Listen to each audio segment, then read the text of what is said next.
Tonight, my friends, we're journeying back to the 1700s to explore the life and influence of Madame de Pompadour, the influential mistress of King Louis XV and a key figure in the French Enlightenment, which I'll be covering soon, known for her intellect, charm and patronage of the arts. Madame de Pompadour helped shape the cultural and political landscape of 18th century France with elegance and wit. So before you get comfortable as always, take a moment to like the video and subscribe to the channel. Also, let us know where you're watching from and what time it is for you.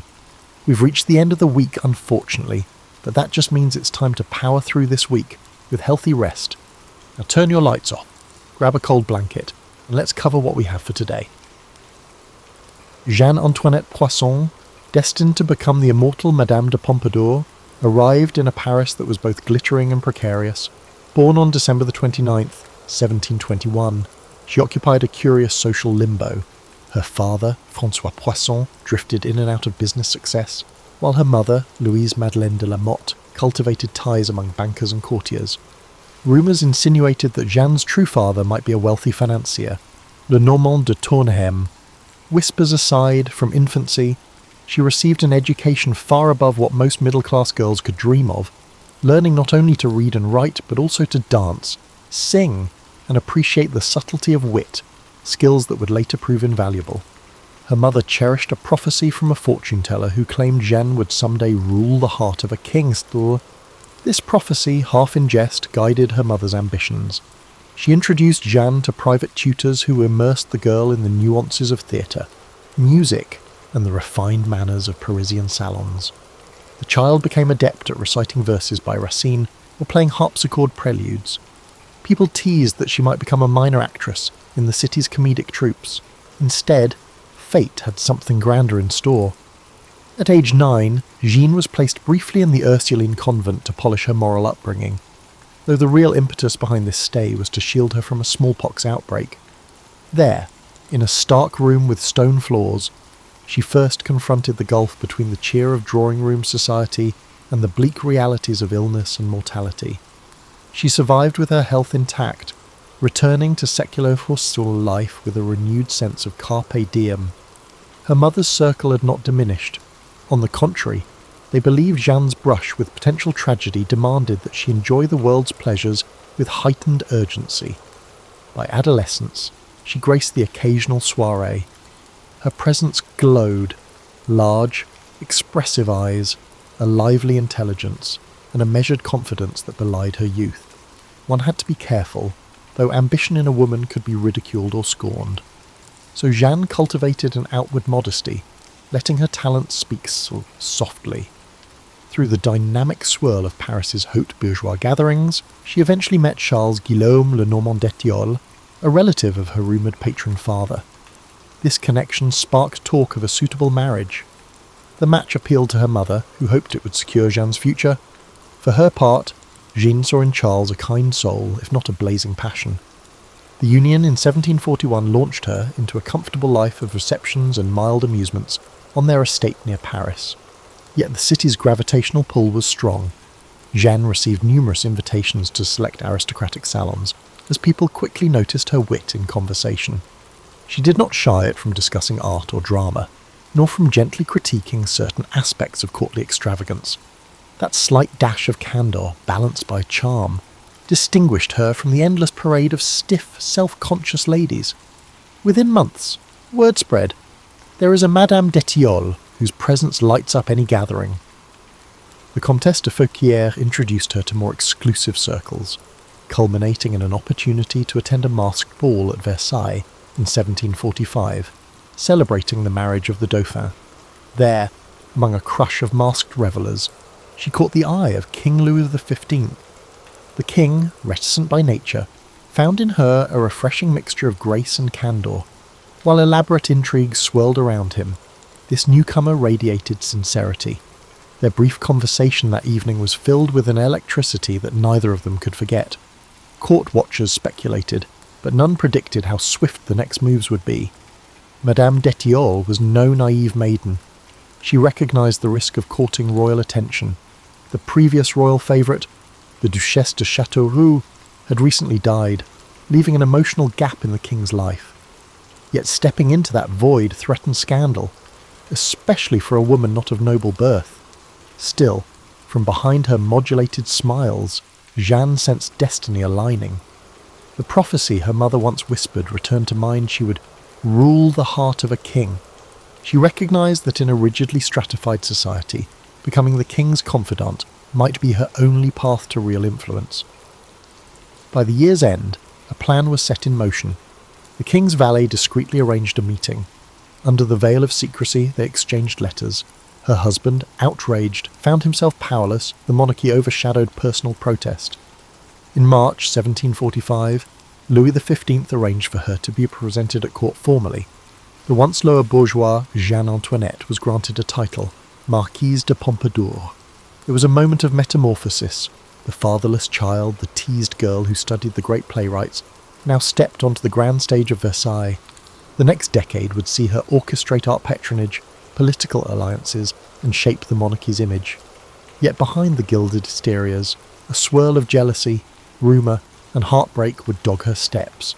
For now, though, she embraced her new name, Madame de Pompadour, and prepared to navigate the labyrinth of royal favour. In 1745, when Jeanne Antoinette Poisson made her debut as the newly minted Marquise de Pompadour at Versailles, the gilded corridors were filled with admiration. She became the first bourgeois mistress to receive open recognition from a French king. Elegant but not aristocratic, her every move drew scrutiny. Enemies whispered that she had bewitched Louis XV. Others admired her graceful bearing, praising her flawless manners and a cultivated charm that overshadowed even established duchesses. The king himself displayed uncharacteristic devotion, summoning her for private suppers, parading her at formal events, and awarding her lavish apartments in the palace. Versailles was a realm of illusions. Behind mirrored halls and polished marbles lay cutthroat rivalries. The courtiers, ephemeral in their silks and powdered wigs, circled Madame de Pompadour like vultures. Some attempted flattery, showering her with compliments in hopes of winning her into session with the king. Others plotted to dethrone her, fearing that her influence might reshape politics. Among these conspirators was the Dauphin's circle, along with older aristocratic families who scorned a mere commoner overshadowing them. Yet Madame de Pompadour remained unfazed. She had honed her social instincts in the bourgeois salons, and her intellect soared beyond mere coquetry. She recognised that the surest path to security was to make herself indispensable to Louis XV, not merely as a bedfellow but as a confidant, counsellor and orchestrator of cultural life. She set about renovating her living quarters, appointing them with sumptuous tapestries, elegant furniture, and curated artworks. The effort wasn't mere self-indulgence. It mirrored her ambition to make Versailles a beacon of refined taste. She championed the Rococo aesthetic, a style that favoured playful curves, pastel hues, and whimsical motifs. Under her patronage, artists like Boucher and Van Loo gained commissions for witty, light-hearted paintings. Porcelain from the Sèvres factory, which she helped develop, became a symbol of French craftsmanship, prized across Europe. The synergy of her aesthetic sense with the monarchy's resources birthed an era in which the French court style reigned supreme among Europe's elites. But Madame de Pompadour did not confine herself to the arts. She also recognised the intricacies of diplomacy. France teetered between alliances with Spain, Austria, and other powers. Meanwhile, rival Britain loomed across the Channel, its navy menacing French colonial interests. Louis XV, though well-intentioned, often avoided direct policy-making, retreating to hunting or private amusements. Pompadour stepped into that vacuum, forging ties with ministers and ambassadors. She guided the choice of the foreign minister, favoured certain generals, and mediated tensions at home. Critics scorned the idea of a woman controlling foreign policy. She brushed aside their derision, focusing on forging alliances that might bring stability. The 1756 diplomatic revolution, aligning France with Austria, bore her fingerprints. Although the subsequent 7 Years' War turned disastrous for France, one cannot dismiss her attempt to recalibrate alliances in a fracturing Europe. As mistress, she also faced the vulnerability that her bedroom role might wane. Louis XV, known for a roving eye, could have set her aside once novelty faded. She addressed that possibility head-on by establishing a deeper emotional bond with him. She cultivated a warm companionship, shared intellectual pursuits, and even managed his anxiety or indecision in state matters. Aware that physical intimacy might recede, she pivoted to become his loyal friend, advising on matters ranging from building projects to royal ceremonies. Over time, though the romantic spark diminished, the emotional closeness lingered. If gossip circulated that her sexual influence had ended, she retained the king's trust, ensuring her place as a fixture at her court. Amid the court's swirling intrigues, Pompadour also championed philosophers and writers. Voltaire, previously scorned at Versailles, found in her a rare ally. She admired his wit, and though cautious about overtly challenging the church or censorship, she quietly facilitated his projects. Diderot's Encyclopédie, a compendium that threatened the old guard with new ideas, also benefited indirectly from her protective stance. She believed that the monarchy could remain stable while fostering progressive thought. An irony, perhaps, given that future revolutionaries drew on such Enlightenment works to question royal authority. For her part, Pompadour saw no contradiction. She wanted a monarchy polished by reason and aesthetic brilliance, not a stagnant relic. In the shadows, health concerns began plaguing her. She suffered from bouts of illness, likely exacerbated by stress. The palace doctors, incompetent by the modern standards, offered only bleedings or tonics. She pressed on, orchestrating plays, hosting literary salons, and continuing to counsel the king. The year 1757 brought a narrow brush with death for Louis XV, which consisted of an assassination attempt by Damiens, which rattled the monarchy. Pompadour's unwavering presence, urging calm and punishing conspirators, further solidified her position. She had become more than a mistress or a decorative figure. She was the monarchy's anchor of continuity, bridging personal comfort for the king and the broader cultural identity of the era. Despite swirling rumour and envy, she pressed on, aware that her star might dim at any moment, but determined to leave a luminous mark on France's cultural and political landscape. As the 1750s advanced, Madame de Pompadour's role in Versailles crystallised. She reigned as an unmatched patroness of the arts, ensuring that the palace no longer served solely as a symbol of absolute monarchy, but also as a stage for creative brilliance. She championed painters like François Boucher, whose pastoral scenes and playful mythologies perfectly suited the Rococo style Pompadour adored. Through her influence, tapestry workshops in Beauvais and Gobelins reached new heights, weaving dreamlike landscapes that graced royal salons. Yet her artistry extended beyond commissions. She personally oversaw colour schemes, interior decorations, and table settings for state banquets. In an age when women's influence was often restricted to the domestic sphere, Pompadour turned domestic aesthetics into a grand cultural statement. Simultaneously, she strengthened ties with intellectuals. Her secret exchanges of letters with Voltaire stand out. Though she never fully endorsed his more radical critiques of religion or monarchy, she appreciated his wit and recognised the advantage of having a famous pen on her side. The philosopher envied her proximity to power, while she admired his intellectual boldness. Tales say she even facilitated Voltaire's appointment as historiographer to Louis XV, though discreetly to avoid conservatives accusing her of promoting subversive ideas. She tread more carefully when dealing with Diderot. The Encyclopédie tested the monarchy's tolerance, so Pompadour approached its controversies with caution, ensuring that, while censors barked, they rarely bit too deep. She saw France's future in a delicate balance. Enlightened thinking might modernise the monarchy, but unbridled criticism could incite rebellion. Her relationship with the king evolved in tandem.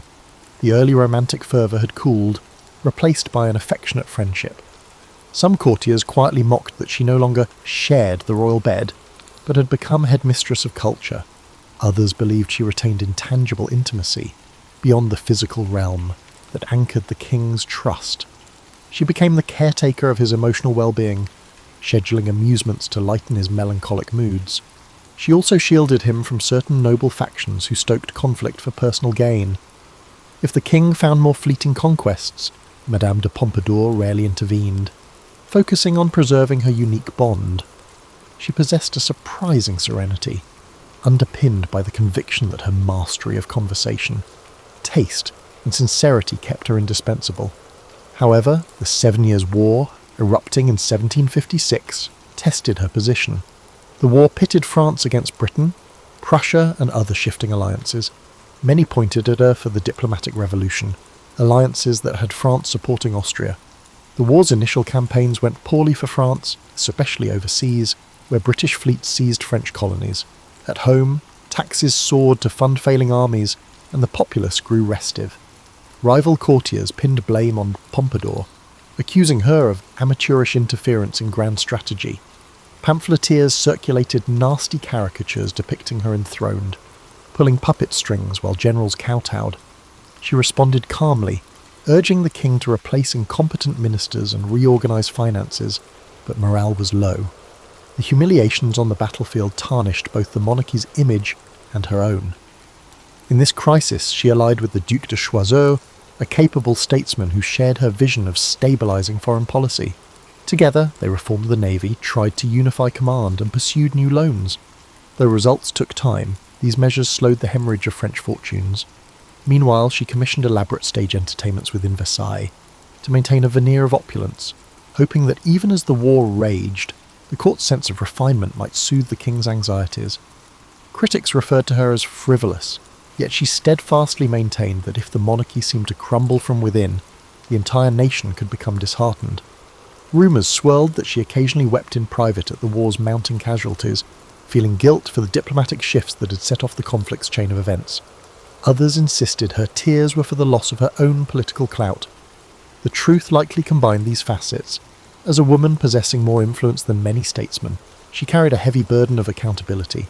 Nonetheless, she pressed on with unwavering composure, greeting ambassadors politely, offering them the best French wines, and deflecting barbs about lost battles with the impeccable politeness of a hostess who would not let gloom overshadow the monarchy's majesty. All the while, her health frayed. She suffered from frequent migraines, respiratory infections, and perhaps the early signs of tuberculosis. Versailles' damp corridors and unpredictable weather hardly helped. Yet to preserve her image, she rarely admitted weakness, continuing to preside over official gatherings in sumptuous gowns, a faint smile on her lips. She confided in a small circle, noting that though her body felt battered, her spirit remained fiery. She was no naive ingenue. She recognized that if her health collapsed, her enemies would swoop in, reconfiguring the monarchy's circle of favourites. She needed to maintain her integrity, at least in public, to prevent the flame of her ambitions from fading. As the war continued into the early 1760s, the reputation of Madame de Pompadour began to fade due to her numerous defeats. Many corners of Versailles whispered that the monarchy needed a scapegoat for the lost battles in distant lands, like the humiliations in India and Canada, and who better to blame than the bourgeois mistress turned stateswoman? Meanwhile, King Louis XV had grown more taciturn, burdened by gloom as reports from the front lines showcased fiasco after fiasco. Pompadour, though, refused to retreat into obscurity. She believed her cultural legacy, if not her foreign policies, might yet salvage her name in history. She threw herself into grand architectural projects. The Petit Trianon, for instance, took shape as a small chateau in the palace's grounds. Officially, it was an expression of refined tastes, an embodiment of the new neoclassical style that was edging out Rococo flamboyance. Pompadour championed this shift, instructing architects to favour clarity, proportion, and a gentle grandeur. She oversaw landscaping, ensuring the gardens offered a tranquil retreat from Versailles' stifling pomp.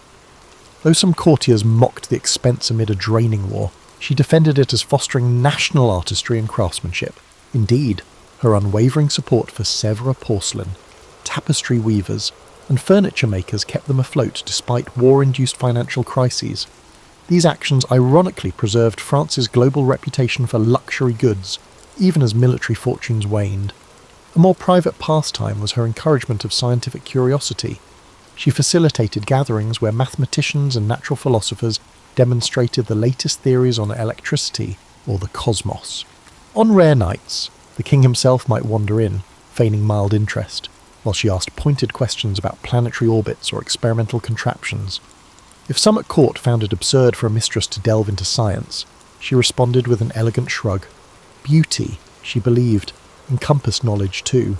Though never an Enlightenment radical, she saw no harm in letting conversation roam beyond strict orthodoxy, provided it didn't undermine monarchy or faith. At her private dinners, one might overhear discussions of Newton, echoes of Voltaire's praise for Newtonian physics, and speculations about whether the cosmos reflected God's grandeur, or reason's supremacy. Despite this glow of intellectual patronage, the war pounded on, culminating in the Treaty of Paris 1763, which sealed France's losses overseas. The king's morale sank further, as did public opinion of the monarchy. Exchequer coffers had been gutted, complicating the monarchy's ability to placate unrest at home. The Marquise faced renewed calls from influential dukes and princes to step aside. But each time, Louis XV reaffirmed her presence, telling critics quietly that her loyalty and counsel were more precious than ephemeral scapegoats. Even so, her influence on foreign or economic policy receded somewhat, ceding space to ministers like the Duc de Choiseul. She recognised that sometimes stepping back could preserve her position in a monarchy grown suspicious of overreach. Her personal life took a bittersweet turn as well. While she and Louis XV parted physically, their emotional bond endured. She oversaw some discreet new favourites for the king, ensuring they remained overshadowed by her serial and emotional role. This arrangement caused outward scandal, like a mistress who arranged lesser mistresses for the king. To her, it was a strategy to maintain unity. She avoided illusions about romance. She valued the monarchy's stability, her safety, and the king's contentment. Courtiers who smelled hypocrisy could do little but whisper. Meanwhile, exhaustion gnawed at her. Her health demands soared. She sought cures in mineral baths, sojourns to fresh country air, or quackish potions. At times, she coughed blood, a dire sign. Doctors pleaded with her to relinquish intense court duties. She demurred, worried the vacuum might invite her enemies to corner the king. On good days, she could host a modest dinner, entertaining ambassadors with wry anecdotes about cultural trifles. On terrible days, she lay bedridden, instructing maids to deliver sorors, deliver urgent messages to or from the king's cabinet. Rumours circulated that she might not outlive the decade. Some courtiers rejoiced in that possibility. One morning in 1764, she travelled to Paris for a medical consultation. The city, abuzz with new philosophic clubs, briefly reminded her of simpler times, long before she was Madame de Pompadour, when she was just Jeanne d'Etiole, enthralled by the capital's vibrancy. Nostalgia mingled with anxiety about her fate. The doctor's diagnosis was grim: advanced pulmonary disease. She still resolved to return to Versailles, determined not to show mortal frailty in front of her detractors. The monarchy demanded the facade of unchanging grace. In April 1764, her condition deteriorated sharply. Her final days saw her writing letters to loyal friends, expressing regret not for her climb, but for the heartbreak inflicted under the war's tragedies.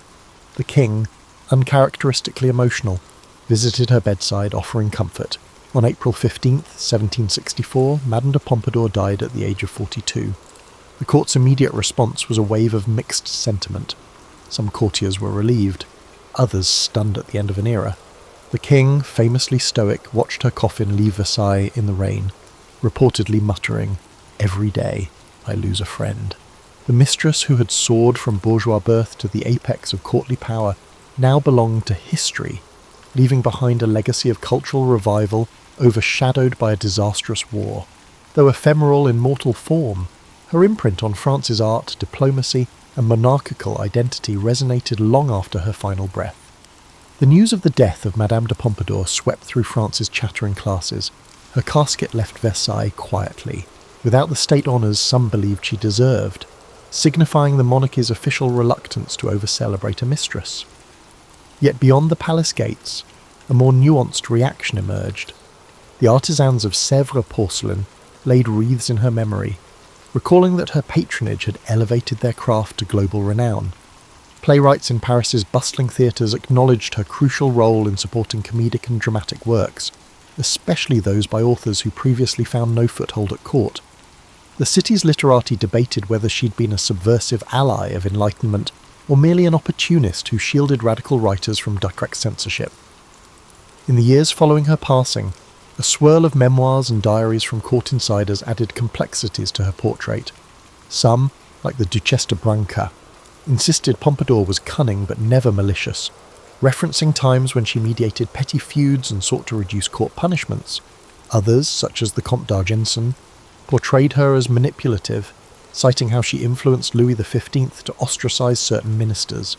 The truth likely encompassed both dimensions, a woman forging alliances to survive in a labyrinth of power, occasionally stooping to intrigue, but also championing genuine reforms. Posthumously, Voltaire penned a measured eulogy, calling her the luminary who strove to lighten the gloom of a fractious monarchy. He didn't shy from acknowledging her mistakes, particularly in foreign policy, yet lauded her role in fueling the arts. This balanced tribute resonated with a segment of the population that recognised how precarious her place at court had been, pinned between satisfying a king's ephemeral desires and wielding real influence in a male-dominated sphere. In an epoch dismissive of women's public roles, her achievements were singular. Over the subsequent decade, the monarchy advanced under new favourites and alliances. Louis XV, though he took other mistresses, never found the same confidant dynamic.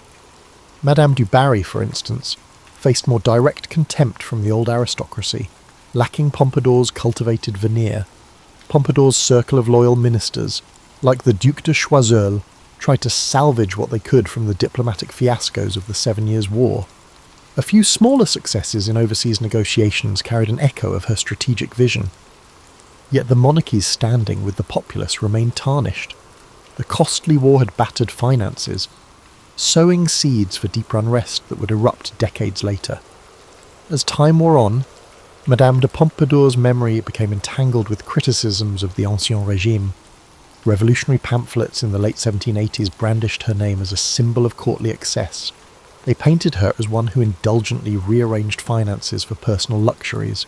She symbolised to them the moral corruption that allowed a monarchy to lavish wealth on elaborate pleasures while peasants starved. The nuance that she was also a champion of arts, that she tried to moderate the monarchy's stumblings, often got lost in the fervour of revolution. By the 1790s, anything associated with the monarchy was suspect, and her carefully curated style, rococo extravagance, became an emblem of the out-of-touch aristocrat. Yet ironically, some revolutionaries who rummaged through confiscated palaces discovered references to her philanthropic gestures. She had quietly funded orphanages, assisted certain scholars, or patronised hospitals. These acts showcased were a good gesture, though overshadowed by the general wave of anti-royalist sentiment. By the 19th century, a wave of new historians revisited her story, portraying her less as a villain and more as a reflection of monarchy's last attempts to remain relevant. They cited her patronage as crucial in forging a golden age of decorative arts, recognised internationally. The Sèvres porcelain brand, by then globally cherished, was inextricably linked to her impetus. Cultural memory, thus seesawed. Biographers in the Victorian era, enthralled by the romance of royal courts, depicted her as a tragic figure, the beautiful mistress overshadowed by war and ill health, valiantly saving off the monarchy's decline. They relished dramatic details of her elaborate fashions, her signature pastel dresses, floral motifs, and the pompadour hairstyle that ironically endured in hairdressing lore. Meanwhile, critics from more austere backgrounds indicted her for entangling France in alliances that backfired. 20th century scholarship, with its penchant for analysing female commis agency, has re-evaluated her as a political actor who leveraged the era's constraints to carve out real influence, albeit overshadowed by a system not designed to respect or credit her fully. In present day, travellers to Versailles often ask about Madame de Pompadour. Tour guides highlight the surviving decor she influenced, certain pastel-lacquered rooms or delicate Sèvres vases. They mention how she nurtured the Rococo style's final flourish, bridging the Baroque opulence of earlier years with subtle, playful elegance. Museums occasionally mount exhibits on her cultural patronage. Her face, captured in portraits by artists like Boucher, exudes a gentle confidence that transcends centuries. For admirers of 18th century history, she stands as a figure who, in the swirl of monarchy's extravagance and looming social tension, found a way to channel her intellect and artistry, imprinting a distinctive feminine mark on French heritage. As modern historians re-examine Madame de Pompadour's life, they continue to discover layers unmentioned in popular accounts. Her personal correspondence, scattered across archives in Paris and provincial chateaux, reveals a woman who wrestled with theological questions, contrary to the jaded depiction of her as purely secular. She wrote to a confidant about the tension between the pomp of Versailles and a spiritual yearning, confessing a sense of guilt at times, but also belief that God might call individuals to serve in worldly spheres. This spiritual dimension complicates stereotypes that she was solely driven by ambition or vanity. Moreover, diaries from palace servants shed light on her daily routines. She rose early to handle letters from provincial officials or meet with artisans about furniture designs. By mid-morning, she might be advising the king on which courtiers to promote. By afternoon, she oversaw rehearsals of comedic plays or small operas, a respite for the war-weary monarchy. In the evening, private dinners with the king, wreathed in the flicker of candle-lit chandeliers, allowed her to glean insights into his anxieties. She balanced each role with remarkable stamina, though migraines and palpitations often tormented her. A newly discovered note from her lady-in-waiting described how, after hosting a lavish ball, Pompadour would retire behind closed doors, pressing cold cloths to her forehead, tears of pain slipping quietly as she resolved not to betray weakness the following day. In addressing her romantic liaisons, it's easy to assume her life was consumed by the king's attentions. Yet subtle references suggest she once harboured affections for an unnamed court musician, exchanging whispered confidences in corridor alcoves. Realising the danger in such a dalliance, she ended it swiftly to avoid scandal, leaving behind a clue to her capacity for self-denial. Another rumoured flame was a philosopher she corresponded with under a pseudonym. Whether that was purely intellectual or tinged with romance remains debated. The overriding truth is that she recognised that enthralling the king required keeping secrets. She had to preserve the monarchy's illusions, even if that meant sacrificing personal longing. Her sense of strategy in coping with the backstabbing environment remained striking. She carefully placed allies in minor roles, a guard captain, a chamberlain, a bishop, so that vital threads of palace life led back to her. If a plot surfaced, she'd hear rumours early enough to steer the king away or quell conspirators. She likewise practised generosity to those in need, awarding small pensions to older courtiers or assisting impoverished aristocrats with dowries. This generosity wasn't purely altruistic, it fostered an environment where indebted souls recognised her as a pillar of stability. For many at court, she assumed the role of a quiet caretaker, serving as a bridge between a distant monarchy and everyday crises. In an era lacking official welfare, her patronage served as an informal safety net. The deeply personal dimension of her existence was her unwavering devotion to her daughter, Alexandrine. Born before her ascendancy at Versailles, the child's well-being weighed heavily on Pompadour's mind. Alexandrine was placed in a convent for education, occasionally visiting the palace.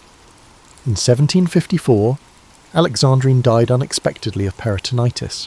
The heartbreak shattered Pompadour, who wept inconsolably for days, nearly refusing to appear in public.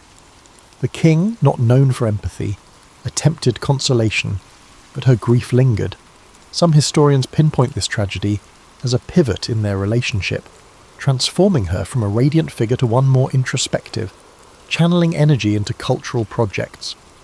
She seldom spoke of Alexandrine publicly, but references to Mon Ange Perdu in her letters allude to that maternal sorrow beneath the gold-laced facade. As the monarchy stumbled from the war fiascos, Madame de Pompadour's composure ironically stabilised the king's morale. She orchestrated an unspoken serenity within the palace walls, ensuring that the presence of music, gentle laughter, and well-executed ceremonies shielded Louis XV from gloom. Although critics called her the Minister of Pleasures, a more profound look reveals her role as a caretaker for the monarchy's emotional climate. That intangible labour, often relegated to women, ensured that even in failing wars, the monarchy projected continuity. Without her, the king might have succumbed to paralysing despair or neglected governance entirely. She, in effect, became the monarchy's emotional pivot. When contemporary readers gauge her significance, they must weigh the paradoxes: a bourgeois woman who championed aristocratic extravagance, a mistress who reconfigured diplomatic ties, and an aesthete who contended with the brutality of war. She was not without faults, certain decisions sparked conflict, and her loyalty to the monarchy overshadowed empathy for the broader populace. Yet one can see in her a formidable intelligence navigating male-dominated politics, championing creativity and forging a personal brand that outlived her mortal years. That blend of contradictory traits cements her as a figure too complex for simple judgments, a testament to the nuanced roles women could occupy in a kingdom perched precariously on the brink of historical transformation. Today, Madame de Pompadour endures as an emblem of 18th century elegance, overshadowed yet also illuminated by the monarchy's eventual collapse in 1789. She died decades before the French Revolution erupted, which is surprising to some, but her story offers a lens into the monarchy's illusions and the flickers of modern sensibility stirring beneath them. The Rococo style she popularised, with its playful curves and pastel palette, might seem superficial, but it signalled a shift away from the heavy formality of earlier Baroque. In championing intangible pursuits like music, painting, and philosophical discussion, she partially laid a cultural groundwork that, ironically, helped spread ideas that later questioned the monarchy's absolute basis. In the centuries after her demise, her name popped up in unexpected places. Industrial producers of porcelain invoked pompadour pink or pompadour blue for delicate tableware. Dressmakers resurrected the pompadour hairstyle in various reinterpretations, some tall and powdered, others more subtle but referencing that flair she had for graceful display. Literary authors from Balzac to Nancy Mitford explored her biography, each spinning vantage points. Was she a cunning manipulator or a gentle caretaker for an indecisive king? Tourists wandering Versailles can still glimpse spaces she once inhabited, the private apartments facing the gardens, or the opera house she influenced. Guides recount how she once staged private theatricals there, starring as comedic heroines, coaxing the king from his stony reticence. The wallpapers and colour schemes, faintly preserved, reflect that pastel whimsy. Her official portrait by Boucher stands in the Wallace collection in London, capturing her with a book in hand, emphasising her intellectual bent. Observers note the calm in her eyes, a subtle pride that defies the ephemeral nature of her courtly status. Modern feminism appraises her differently. She was no activist for women's equality by present standards, yet she challenged conventional boundaries. She effectively shaped policies behind the scenes, overshadowing many male courtiers whose official titles dwarfed her own. She minted alliances with philosophers to protect free expression from draconian censors. She financed expansions in fine arts and manufacturing, forging a synergy between monarchy and commerce. While she did not upend the patriarchal structure, her survival hinged on appeasing it. Her example reveals how a determined, intelligent woman could carve a realm of influence. In that sense, she both reaffirmed and quietly subverted the patriarchal monarchy. Her ephemeral presence, overshadowed by new favourites after her death, underscores the monarchy's insatiable appetite for novelty. Yet none repeated the unique blend of artistry, diplomacy, and emotional guardianship she brought. For a fleeting period, she had a near ministerial role in shaping foreign alliances, a stance that no subsequent mistress or consort fully replicated under Louis XV. By the time of the revolutionary upsurge, that entire system, the monarchy, its fawning courtiers, its cycle of Mistereres, faced condemnation. The memory of Madame de Pompadour, both revered and reviled, became part of the propaganda arsenal describing an outdated regime. Her radiant self-assurance in official portraits served as evidence of aristocratic decadence, ironically ignoring the fact that she hailed from the bourgeoisie. For the average person our age stumbling upon her story, the immediate reaction might revolve around the gossip, a mistress at Versailles, the icon of style. But deeper reflection uncovers a figure bridging bold intelligence, aesthetic brilliance, and pragmatic survival in a court bent on devouring the naive. She was that improbable cultural prime minister, as some labelled her, forging a space in a male-dominated environment. If at times she contributed to misguided policies or neglected the plight of the lower classes, such failings aligned with the monarchy's broader blind spots. In that sense, her story reflects systemic complexities rather than personal ones alone, but her narrative might evoke parallels with the art of balancing professional demands, personal identity, and the swirl of public scrutiny that go way deeper than we all might imagine. She found ways to harness her adversity, lack of birth rank, suspicion from aristocrats, to shape a remarkable trajectory. Whether we judge her kindly or harshly, she embodied the precarious dance of pleasing the powerful while forging something new, a synergy of intellectual tastes, refined pleasures, and aesthetic transformations that left France irrevocably changed. Her adversaries wrote pamphlets proclaiming her ephemeral, but ironically she remains a hallmark of that era, overshadowing some royals in cultural memory. Ultimately, Madame de Pompadour's life underscores a universal theme. In an environment where official power rests with men, An individual with vision, resilience, and strategic cunning can mould an age, albeit at a personal cost. She gave French culture a final Rococo bloom before the wave of neoclassicism and, eventually, revolution. Her touches on diplomacy and arts, overshadowed though they might have been by war and scandal, continue to invite re-examination. And so, for those who seek nuance in history, her story remains a captivating chronicle of ambition, grace, heartbreak, and a legacy that resonates long after her heart ceased to beat within Versailles' gilded labyrinth. And just like that, we've reached the end of our main narration for tonight. I'm sure you're all asleep by now, except my insomniacs. Of course, well, maybe some of you are defeating it slowly. If not, for our new friends joining us, we also throw in additional topics of different stories. Some may be new, some aren't. This is to ensure you have a solution that works for you. Sleep is important for how we function on a day-to-day basis. So take it easy, my good friends. Good night, sleep tight, and don't let the bedbugs bite. For over a millennium, Constantinople stood as a marvel of human ingenuity and resilience. Perched strategically at the crossroads of Europe and Asia, its location made it a hub for trade, culture, and power. The city's imposing walls, originally constructed by Emperor Theodosius II in the 5th century, were considered nearly impregnable. These triple-layered fortifications, stretching for miles, were the pride of the Byzantine Empire and the bane of invaders.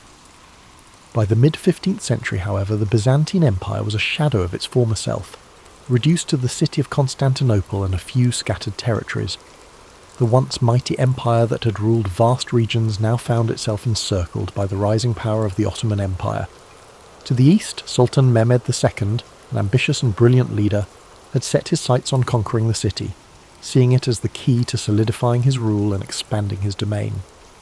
Inside the walls of Constantinople, Emperor Constantine XI Palaiologos faced an uncertain future.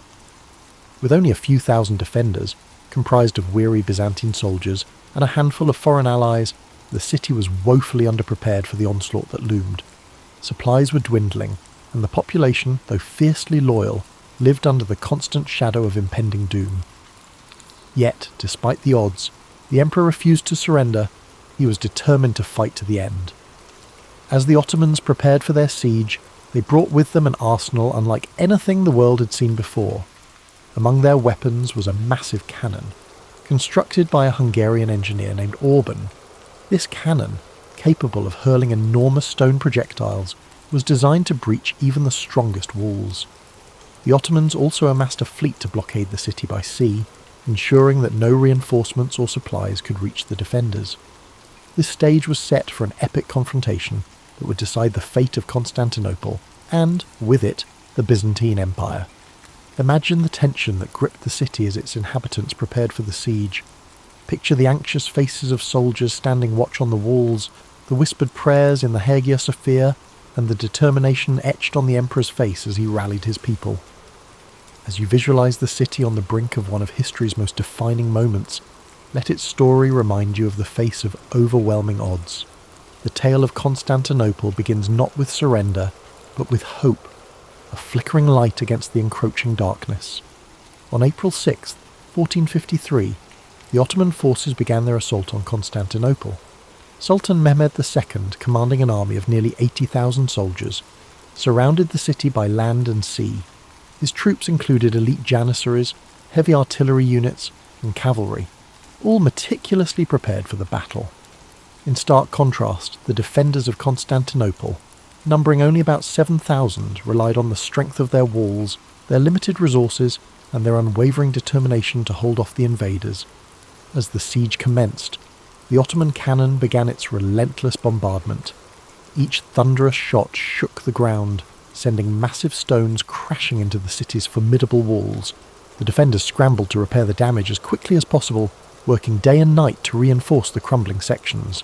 Yet, despite the damage, the walls of Constantinople held firm, frustrating the attackers and delaying their advance.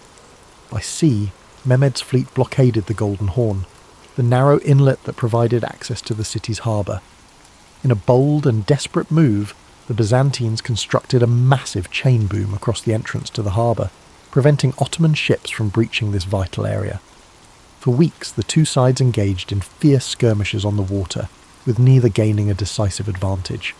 Within the city, life became a mix of hope and despair. Citizens prayed fervently in the Grand Hagia Sophia, seeking solace and strength. Meanwhile, Emperor Constantine XI worked tirelessly to inspire his people, walking among the defenders on the walls, offering words of encouragement and sharing in their hardships. His presence was a source of unity in a city under siege. Sultan Mehmed II, determined to break the stalemate, devised a bold plan to outflank the city's defences. Using an extraordinary feat of engineering, he ordered his troops to transport ships overland on greased logs, bypassing the chain boom and launching them into the waters of the Golden Horn. This manoeuvre shocked the defenders and marked a turning point in the siege. As the weeks wore on, the defenders of Constantinople grew more exhausted. Supplies dwindled, and morale wavered as the walls suffered greater damage, yet they continued to resist, determined to protect their home against all odds. Imagine the long nights spent on the battlements, the glow of torches illuminating weary faces, and the echoes of cannon fire reverberating through the air. The siege was becoming a battle of attrition, with both sides pushing their limits. The city remained a symbol of defiance, even as the odds seemed increasingly insurmountable. The question lingered: how much longer could Constantinople hold out? As April turned to May, the siege of Constantinople escalated into a relentless struggle. The Ottoman bombardment grew fiercer. Cannons fired day and night, chipping away at the once mighty Theodosian walls. Dust and debris filled the air, coating the streets and homes of the city. Despite the constant destruction, the defenders worked tirelessly to repair breaches, often under the cover of darkness. Every stone they placed was an act of defiance against the overwhelming forces pressing in around them. Inside the city, the mood shifted between grim determination and quiet fear. Emperor Constantine XI continued to rally his people, addressing soldiers, citizens and priests alike. His words were simple but powerful, reminding them that they were fighting not just for their lives but for their culture, faith and history. Families huddled together in their homes, offering whispered prayers for protection. In the Hagia Sophia, the city's spiritual heart, the clergy led solemn services, their chants echoing in the grand dome chamber. Outside the walls, Sultan Mehmed II adjusted his strategy.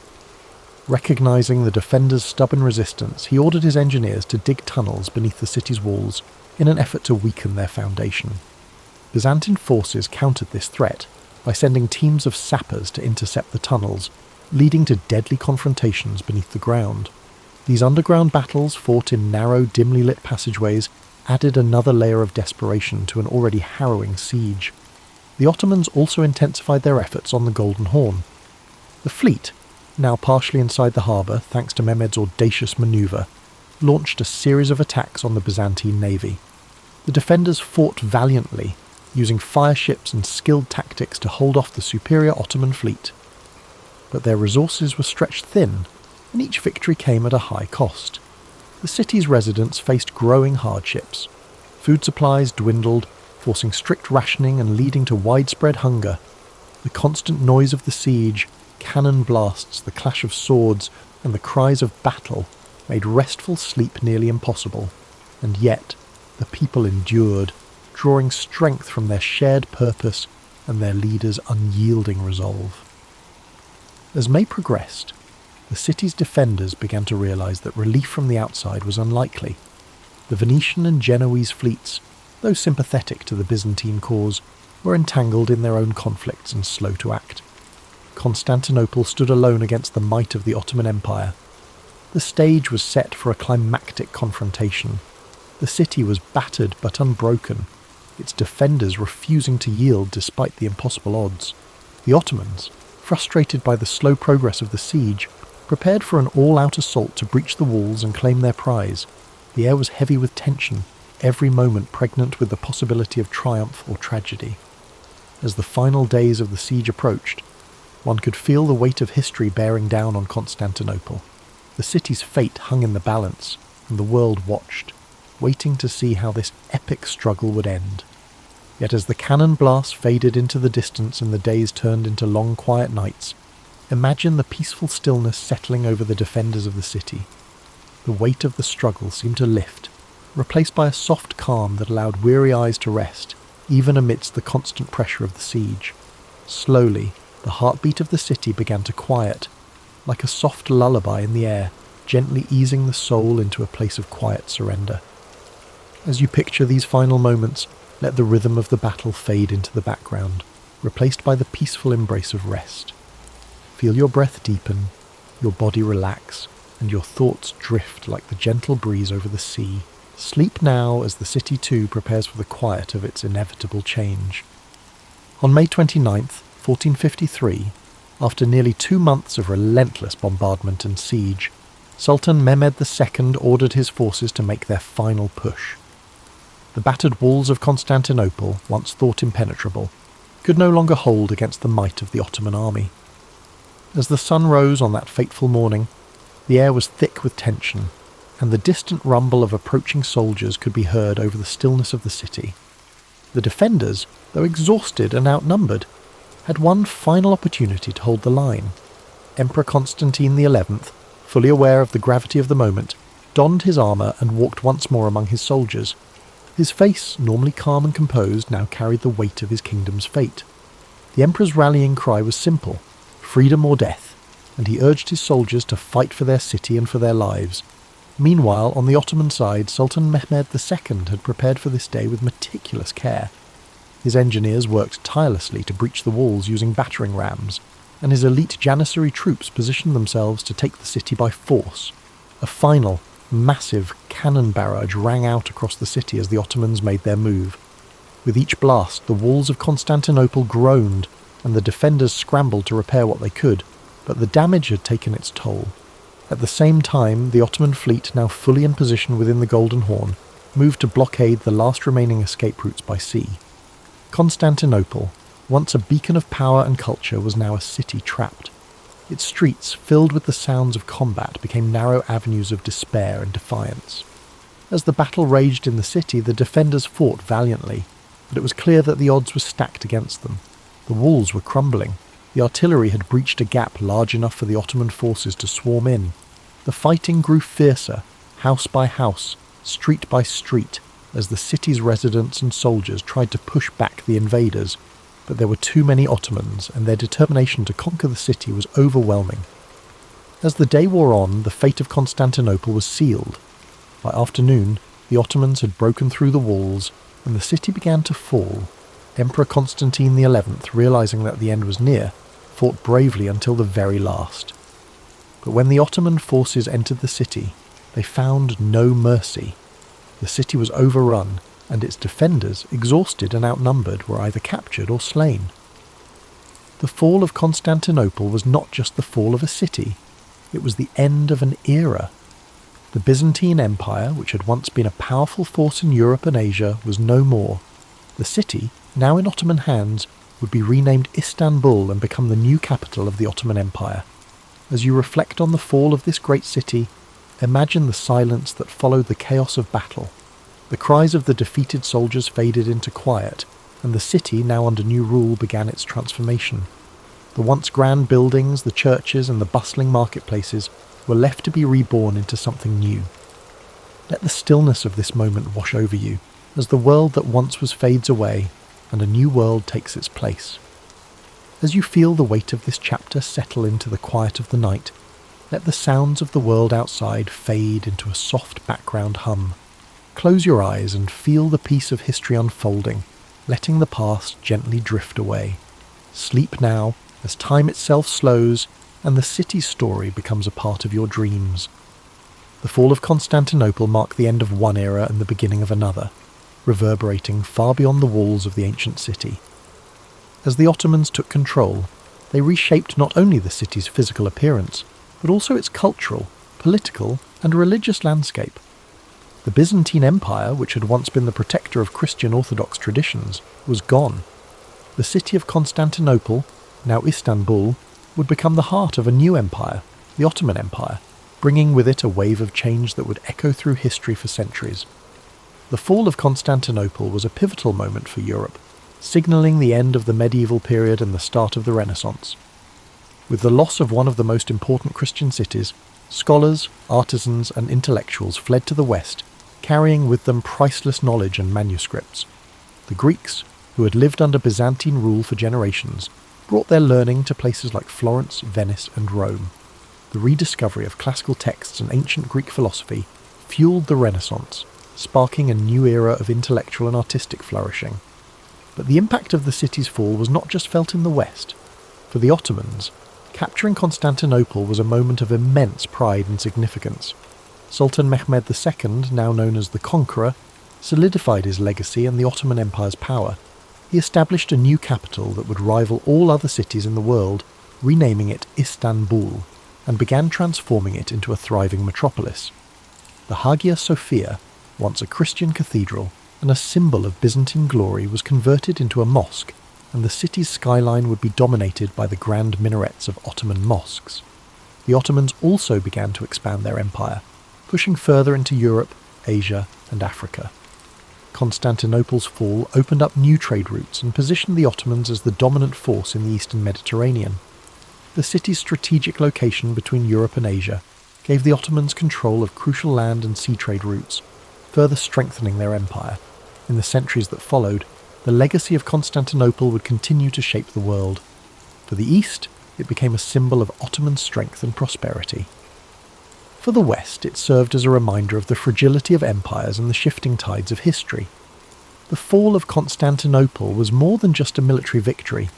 It was a symbolic event that signalled the changing balance of power in the world. As you reflect on the long-reaching consequences of this moment in history, imagine how the passing of centuries can transform a city, how the echoes of one era can reverberate into the next. Feel the calmness of time moving forward, each breath slower, as you let the weight of these changes settle into your thoughts.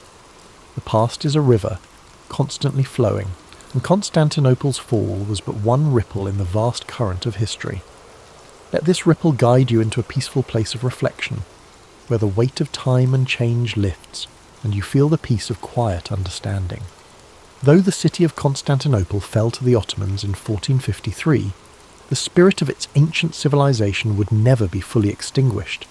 The echoes of its grandeur, its wisdom, and its role as the crossroads of empires resonated through time. The Byzantines, though defeated, had left an indelible mark on the world. The artifacts, the knowledge, and the stories of their culture continued to influence not only the Ottomans, but the entire world for generations. Even the name Constantinople itself would live on in the hearts of those who revered its history. For the Ottomans, the transformation of the city into Istanbul was more than a conquest. It was a blending of two worlds. The Greek Orthodox and Christian heritage of Constantinople mixed with the Islamic Ottoman culture, creating a rich and diverse society that would flourish for centuries. The city's iconic Hagia Sophia, once a Christian church, stood as a testament to this blending, a symbol of the city's enduring beauty and the confluence of different faiths, traditions, and ideas. Over time, Istanbul would become a global hub for art, science, and trade, fostering an environment where diverse cultures and ideas could meet. Scholars, artists, and merchants from all corners of the world passed through the city, contributing to its ongoing legacy as a place of knowledge and exchange. As you reflect on the lasting impact of Constantinople, imagine how the quiet passage of time can allow a city's legacy to endure long after its walls have crumbled. The stories of Constantinople's rise, its cultural riches, and its eventual fall are woven into the fabric of history. And just as the city evolved, so did the stories of the people who lived there, stories that still inspire awe and contemplation today. Now, as the quiet night settles in, let yourself be carried away by the soft waves of time. The distant sounds of the past are now mere whispers in the night, fading into a calm silence. The story of Constantinople, its rise and fall, and its everlasting influence now rests softly in the back of your mind. Allow this story to guide you into a deep and peaceful rest, where the weight of history lifts and only the soothing silence remains. On September the 7th, 1533, Elizabeth Tudor was born at Greenwich Palace, amidst a flurry of anticipation and unease. Her father, King Henry VIII, had broken from the Catholic Church to marry her mother, Anne Boleyn, so Elizabeth's birth was charged with political tensions. The king, desperate for a male heir, found himself disappointed when the infant turned out to be a girl. Still, baby Elizabeth bore the weight of dynastic hopes. Her every coo or cry analysed for signs that the Tudor line might endure. The infant's earliest days unfolded in a court grappling with religious upheaval. Henry's new Church of England stood at odds with Rome. Courtiers whispered about the king's next move. The Queen, Anne, attempted to shield her daughter from the swirling environment, ensuring she received the best available wet nurses and comfort. However, the precariousness quickly became apparent. A few years later, Anne faced execution due to dubious charges of treason and adultery. Motherless at 2, Elizabeth was declared illegitimate by her father's decree, losing her title of princess. Raised in separate royal households, Elizabeth seldom saw Henry VIII. Various stepmothers came and went, with some offering brief maternal warmth. She formed a particularly close bond with Catherine Parr, Henry's 6th wife, who oversaw her education. Elizabeth's tutors recognised a remarkably bright mind. She excelled in languages by adolescence. She spoke fluent Latin, French and Italian, eventually picking up Spanish as well. She pored over classical texts, gleaning rhetorical finesse from Cicero and moral lessons from Greek philosophers. Even in childhood, she learned to keep her emotions cloaked, forging a calm exterior that masked inner tensions, an attribute that would prove crucial in her future reign. A fateful shift occurred when Henry died in 1547, leaving Elizabeth's half-brother Edward VI as king. Under the regency of Protestant reformers, the religious climate skewed more radical. Elizabeth, though outwardly cooperative, carefully navigated factional disputes. She relocated the household of Catherine Parr, who had remarried to Thomas Seymour. That arrangement sparked scandal. Seymour was rumoured to show Elizabeth overly familiar attention, fueling gossip that tarnished her reputation. The teenage princess soon departed, mindful that any whiff of impropriety could end her precarious position in the succession line. This brush with danger reinforced her instincts for self-preservation. Edward's short reign was followed by that of Elizabeth's half-sister, Mary I, a devout Catholic determined to restore papal authority. Mary viewed Elizabeth with suspicion, seeing in her a rallying figure for Protestant interests. As rebellions cropped up, Elizabeth found herself accused of complicity. She was taken to the Tower of London, where her mother had met her end, and then placed under house arrest at Woodstock. The gloom of potential execution hung over her, but lacking firm evidence, Mary couldn't condemn her. Over 2 years, Elizabeth trod a careful path, denying any involvement in plots while discreetly maintaining her network of Protestant allies. Eventually, Mary's failing health lifted Elizabeth from her shadow. In November 1558, Mary died, childless. Elizabeth, at 25, ascended the throne. The people welcomed her with cautious optimism, hoping for an end to religious strife. However, no one could foresee the firmness with which Elizabeth would steer the ship. She inherited a kingdom exhausted by years of persecution and entangled in European alliances. Furthermore, lingering doubts about her legitimacy and ability to produce an heir plagued the realm. Courtiers pressed for her to marry promptly, believing a queen regnant threatened stability unless a husband took the reins. Elizabeth, though aware of the political logic, also recognised that marriage might curb her autonomy. In her first weeks as queen, Elizabeth took bold symbolic steps. She chose moderate Protestant advisers like William Cecil, striving to unify the country.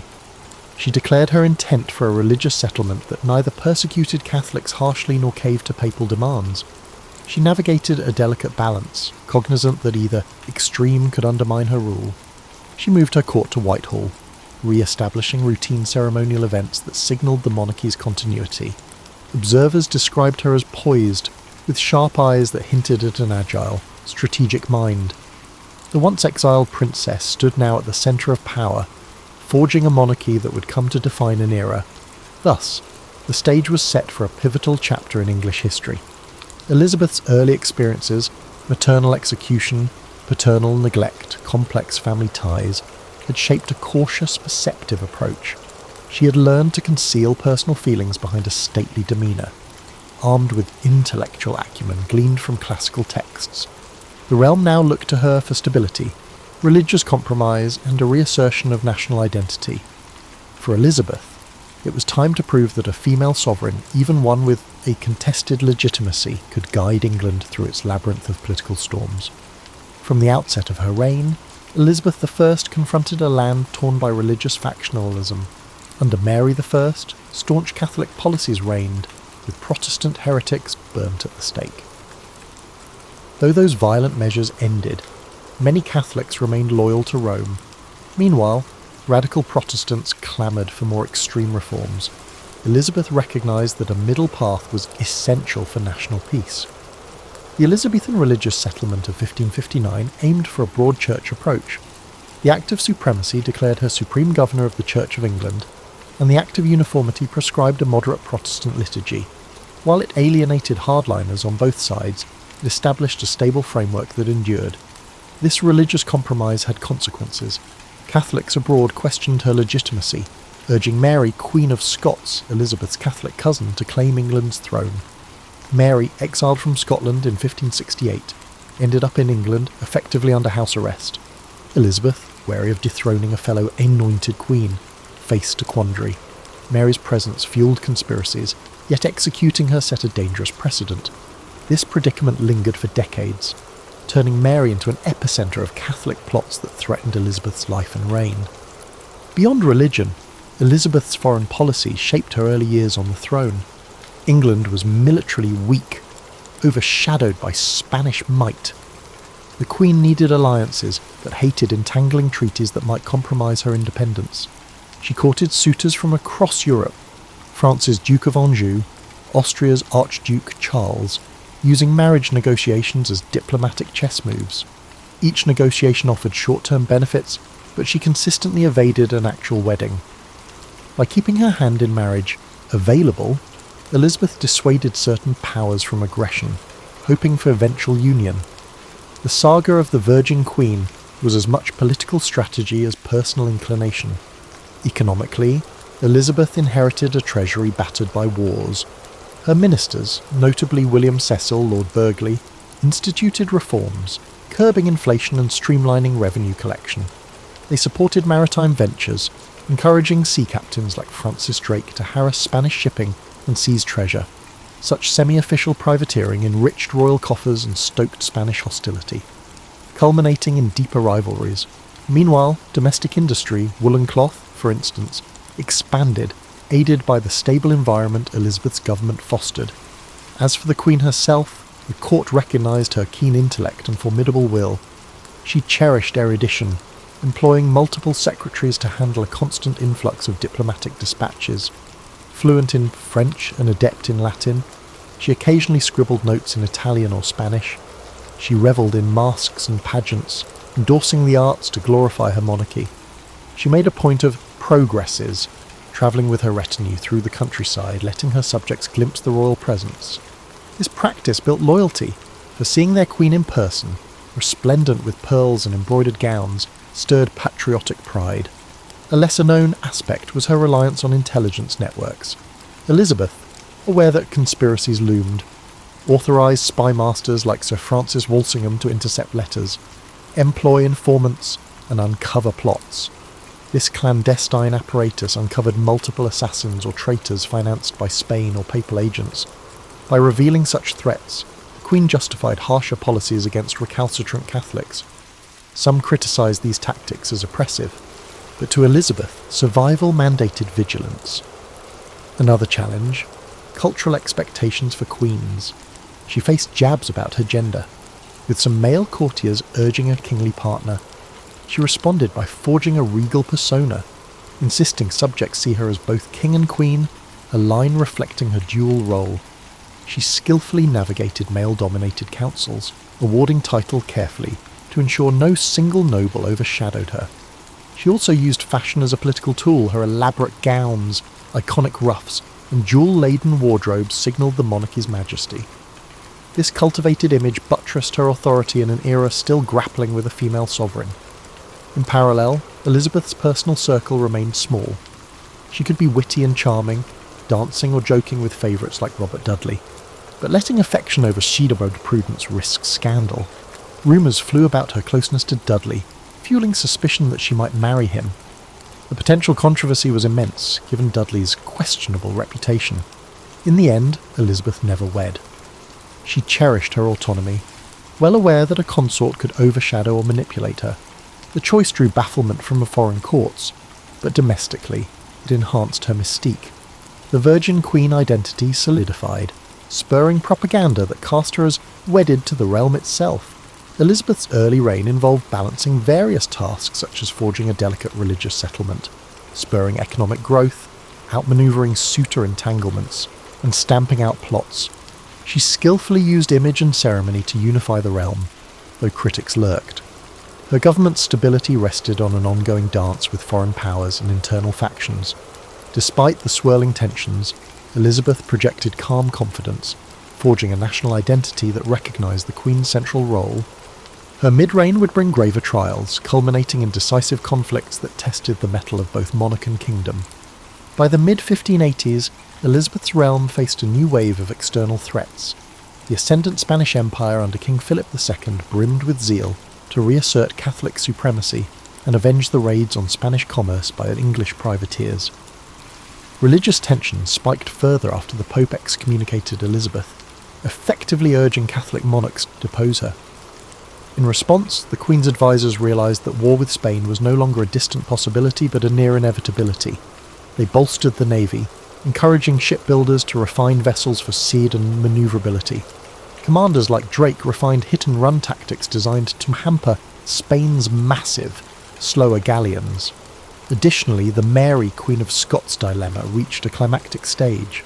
She had been implicated in multiple plots, culminating in the infamous Babington plot of 1586, which aimed to assassinate Elizabeth and seat Mary on the throne. Caught with incriminating letters, Mary was tried for treason. Elizabeth agonised over signing Mary's death warrant. The thought of executing an anointed queen offended her sense of divine order, but counsel pressed her that Mary's continued survival endangered national security. Reluctantly, Elizabeth signed. Mary was beheaded in 1587, an act that scandalised Catholic Europe. Elizabeth feigned dismay at the news of Mary's actual execution, chastising ministers for carrying out the sentence too hastily. The sincerity of her regret remains debated. This event further incensed Spain, and soon word came that Philip II was assembling an invincible armada. In 1588, that formidable fleet sailed for the English Channel, intending to rendezvous with forces in the Low Countries and deliver an invasion. England braced for catastrophe. Elizabeth visited her troops at Tilbury, clad in armour, delivering a rousing speech about having the heart and stomach of a king. That rallying cry, though perhaps embroidered in subsequent retellings, captured the national mood. The English Navy engaged the Armada in a series of skirmishes, employing fireships to sow chaos. Stormy weather and miscalculation forced the Spanish to scatter around the northern coasts, suffering devastating losses. The triumph at sea became a cornerstone of Elizabeth's legend, though historians note the fortune of unseasonable gales played as large a role as strategic brilliance, buoyed by victory. Elizabeth's popularity soared. Poets extolled her as a goddess presiding over a fortuitous age. London's population boomed, commerce thrived in relative security. Courtiers staged elaborate masques, celebrating Gloriana, a moniker borrowed from Edmund Spenser's allegorical poem, The Fairy Queen. This cult of Elizabeth, with pageantry and stylized iconography, shaped a golden aura around her monarchy. She bestowed knighthoods on naval heroes like Drake, though she never turned them into unstoppable political rivals. Indeed, part of her genius lay in praising men just enough to secure their loyalty, but not so extravagantly as to overshadow her own regal glow. Yet cracks surfaced. The war with Spain dragged on sporadically. English expeditions to support Protestant rebels in the Netherlands or to raid Spanish ports often ended in fiascos, draining resources. The Queen's earlier frugality turned to reluctance about fully funding new campaigns, prompting friction with bold but cash-strapped commanders. Some younger courtiers, like the Earl of Essex, were impatient with Elizabeth's measured approach. Essex attempted to replicate despite Drake's glories. He led half-baked military forays and returned with meagre spoils. Tensions between the old Queen and these ambitious youths escalated, culminating in the Essex Rebellion of 1601, where he tried a coup. She crushed it swiftly, and Essex was executed. As Elizabeth aged, her once intimate circle diminished. Longtime advisers such as William Cecil passed away, and favoured courtiers either died or fell out of favour. The Queen, famous for her fine dresses and elaborate wigs, now faced a more solitary existence. Gossip about her vanity circulated. She insisted on controlling her image, refusing to appear as a frail matron. She demanded loyalty from ladies-in-waiting, scolding them if they dared overshadow her attire or conversation. Although the realm viewed her as Gloriana, she struggled to maintain a mythic aura behind closed doors. Diplomatically, the final years of her reign saw a cooling of tension with Spain, not via a formal peace but through mutual exhaustion. The impetus for large armadas had waned, with Spain focusing on European entanglements. England, for its part, lacked the finances to continue heavy engagements. Meanwhile, the seeds of colonial expansion were sown. English seafarers eyed North America, establishing fledgling outposts. The concept of an overseas empire was embryonic but emerging. Thus, approaching the turn of the century, Elizabeth presided over a stable yet evolving monarchy. She had defied invasion, faced down conspiracies, and reigned as an iconic figure admired across Europe. But the question of succession remained, unmarried and childless. She had never named an heir. The matter loomed, spurring subtle negotiations as different claimants circled. This final stretch of her reign tested whether the Tudor line's magic could endure beyond her mortal presence, or if it would seamlessly transition to a new dynasty. By the twilight of her reign, Elizabeth I found herself contending with the question that had dogged her for decades. Who would follow her upon the throne? No official heir had been named, though many whispered that James VI of Scotland, a Protestant and son of the executed Mary, Queen of Scots, was the likely candidate.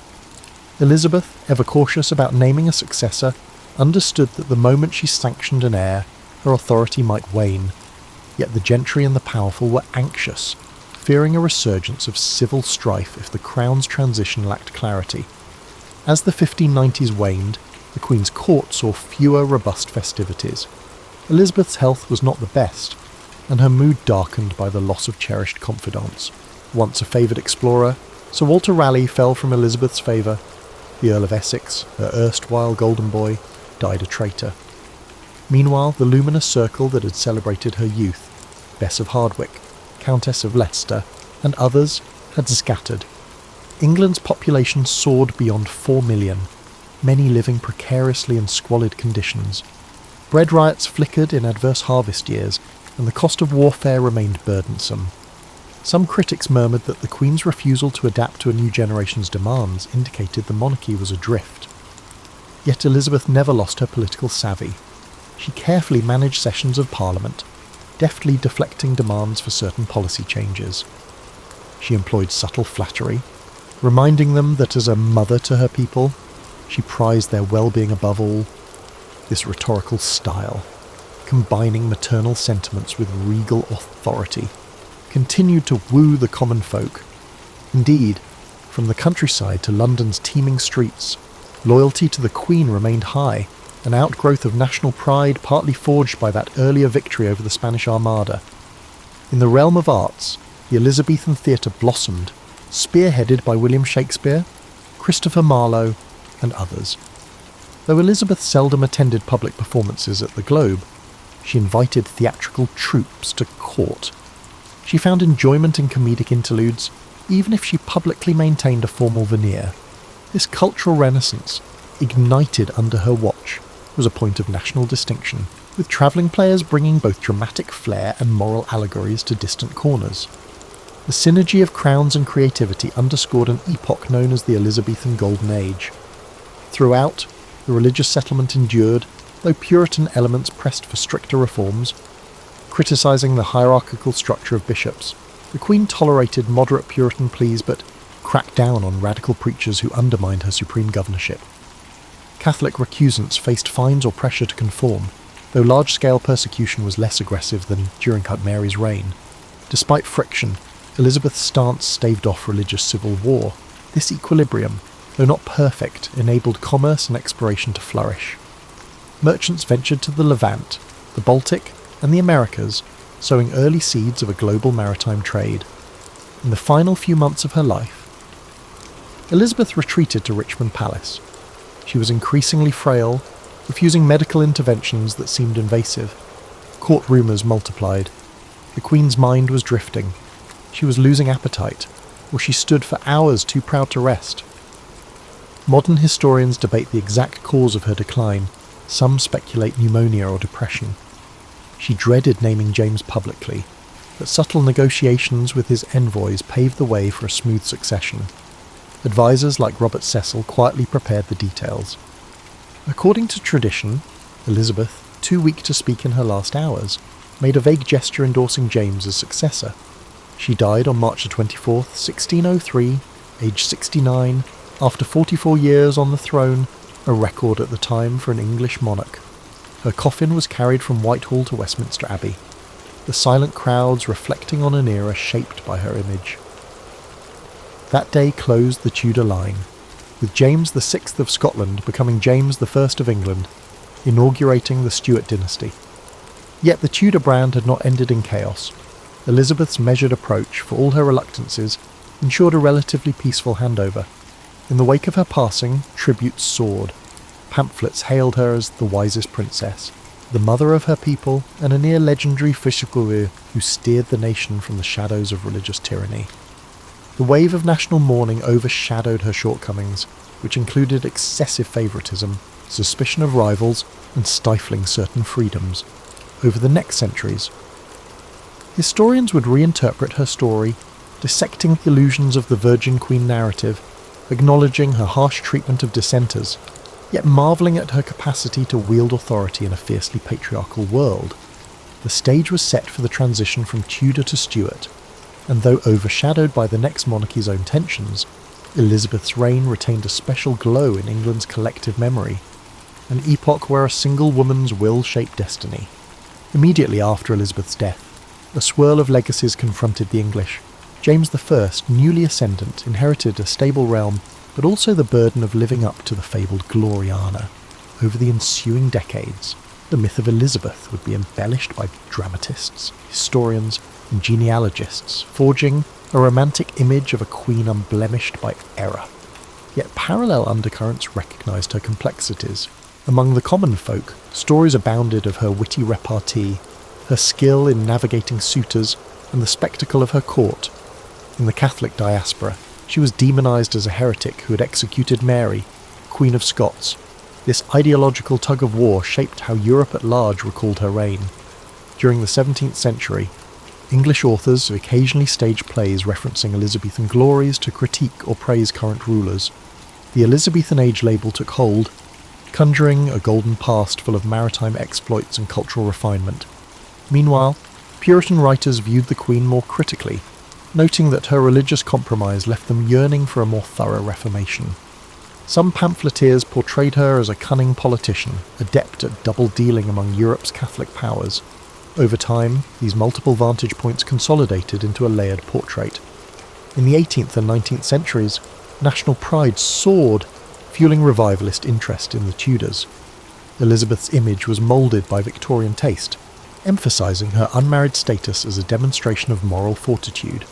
Painters depicted her in elaborate ruffs, overshadowing any mention of the day-to-day hardships endured by her subjects.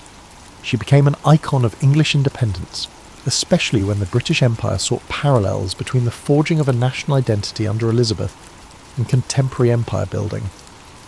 The Armada triumph narrative overshadowed the fact that storms aided English success. Her issues with Mary, Queen of Scots, became fodder for tragic romanticism, focusing on courtly betrayals and heartbreak. This romanticisation sometimes neglected the Queen's shrewd, often ruthless governance. Scholars of the 20th century took a more critical lens. They delved into archival documents to unearth how Elizabeth's intelligence network operated, how her finances were managed, and how propaganda shaped public perception. They passed the famed Golden Speech of 1601, analysing the rhetorical strategies she used to quell a restless parliament. The more historians explored, the clearer it became that her success hinged on forging an image that balanced motherly affection with regal severity, ensuring subjects revered rather than resented her. Scholars recognise the notion of the cult of Elizabeth, with its orchestrated pageantry, as an early form of state PR. From the perspective of women's history, Elizabeth's significance soared. She defied the misogynistic assumptions of her era, refusing to cede authority to a husband or to male advisors. That independence, though hard-won, showcased the potency a female ruler could wield in a male-dominated society. Yet the same narrative acknowledges she was no radical feminist. She often leveraged stereotypes of female frailty or used her womanly nature strategically in negotiations. Thus, her complex relationship with gender roles remains a topic of ongoing debate. Archaeological digs at palaces and old estates uncovered physical traces of her travels, like ephemeral scaffolds for pageants or remains of feasting halls. These glimpses illustrate the vast logistical machine behind each royal progress. The Queen might arrive with hundreds of courtiers and servants, imposing a heavy burden on local nobility hosting the entourage. Yet, from a political standpoint, these visits effectively reaffirmed the monarchy's presence across the realm. Over and over, Elizabeth used personal displays to connect with communities. In cultural memory, items such as the Tudor Rose, elaborate state portraits by painters like Nicholas Hilliard, or references to the Virgin Queen remain in the public imagination. Filmmakers in the 20th and 21st centuries capitalised on this allure, producing adaptations that frame Elizabeth's story with romance and triumph. Some films portray her as near saintly, others highlight her paranoia or the brutality of her crackdown on perceived threats. The continuing fascination underscores how she embodies a transitional moment in Europe, where medieval structures gave way to early modern states, with new forms of diplomacy, espionage, and ideology all converging. Thus, centuries removed from her actual reign, Elizabeth I stands as both a symbol of national identity and a figure whose complexities resonate with present debates. The interplay of female leadership, religious diversity, personal freedom, and the power of constructed image.